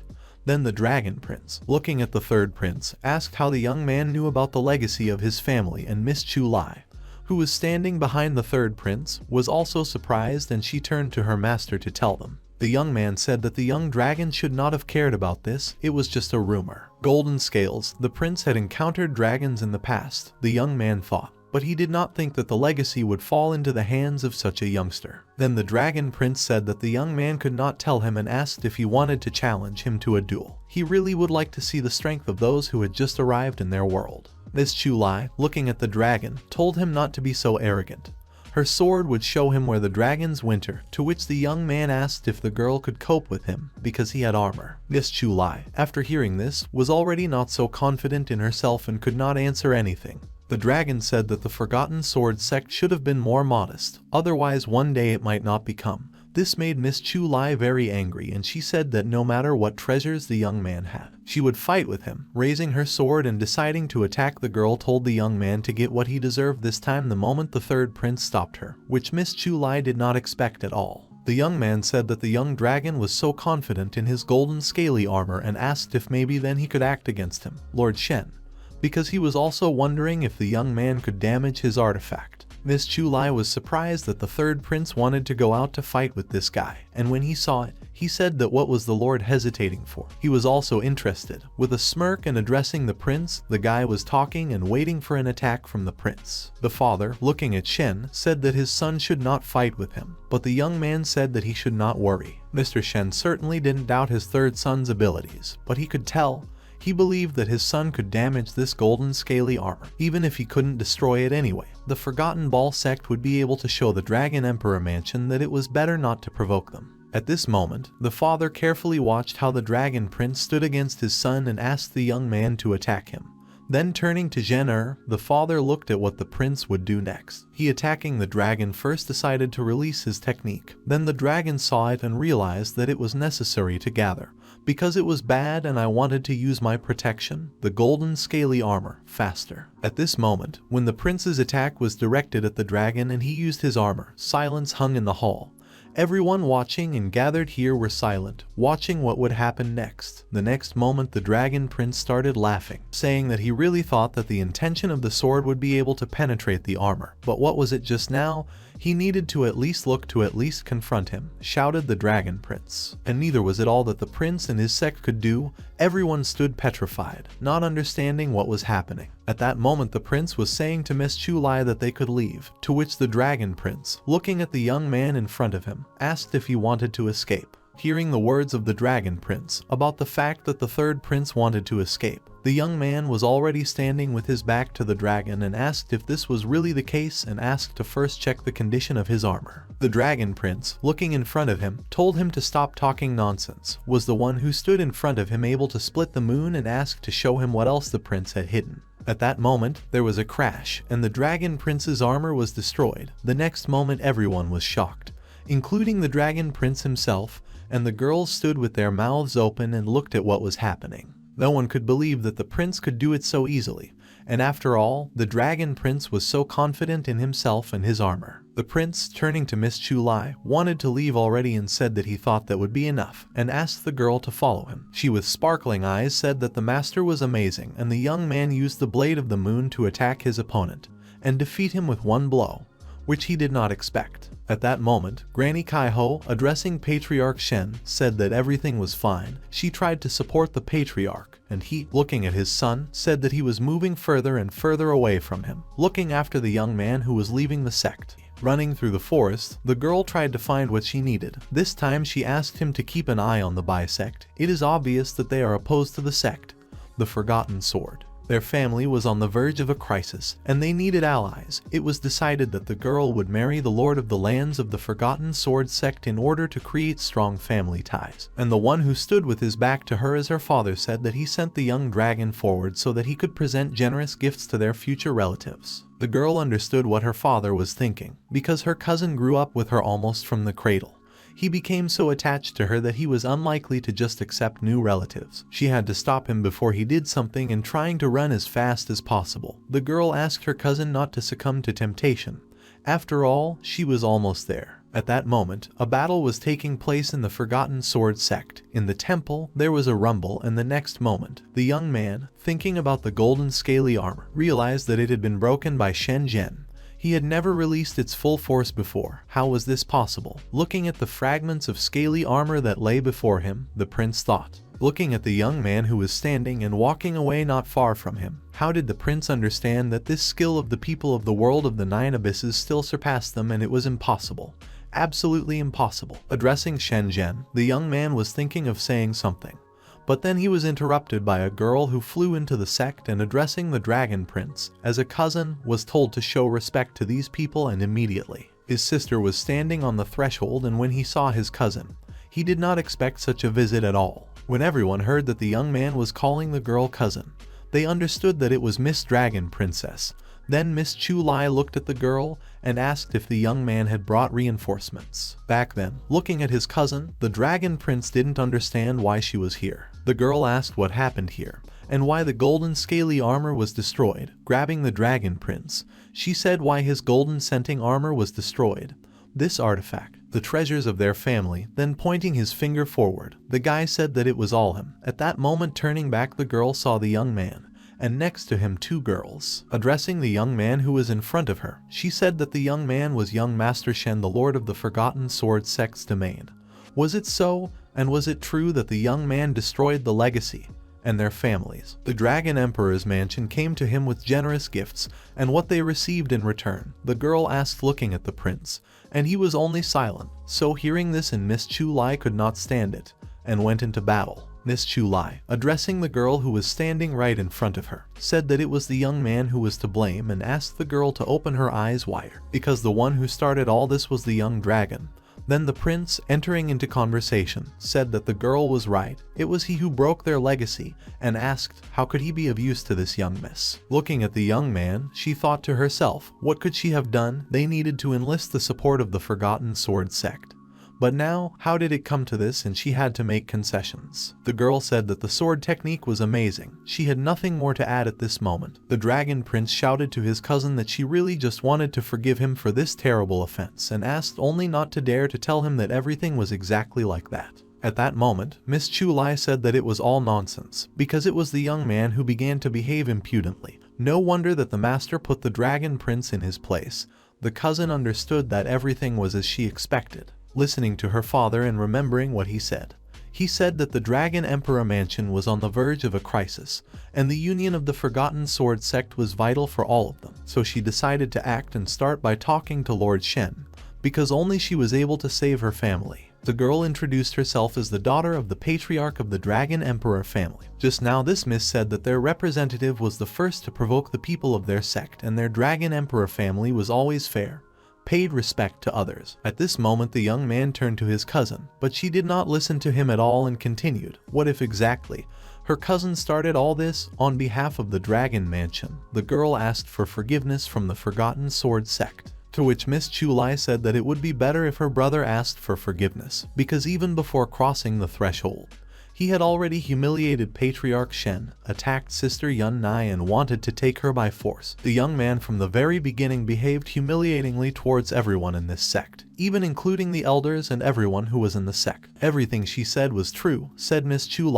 addressing the girl so that she would not think that their Dragon Emperor's mansion could provoke everything like this. And Miss Chu, coming close to the girl, said that the Dragon Princess, if she wanted to know what her words were worth, then her sword was always ready. At this moment the cousin said that this girl was blatantly lying. Why his cousin just stood and listened to how she humiliated their kind, to which the cousin replied that she did not feel a lie in the girl's words, and turning to her cousin, she said that he should immediately return to the Dragon Emperor's mansion and tell her father the whole truth. Let him be punished, to which the young man said that they had desecrated the honor of their family, but the girl asked him to stop doing it. After all, she could no longer listen to his lies. After all, from the very beginning, as a young man appeared in the Forgotten Sword sect, he did nothing but provoke everyone and lie to everyone. Didn't father inform the purpose of the visit, which was now because the Forgotten Sword sect is far from the weakest force in their world.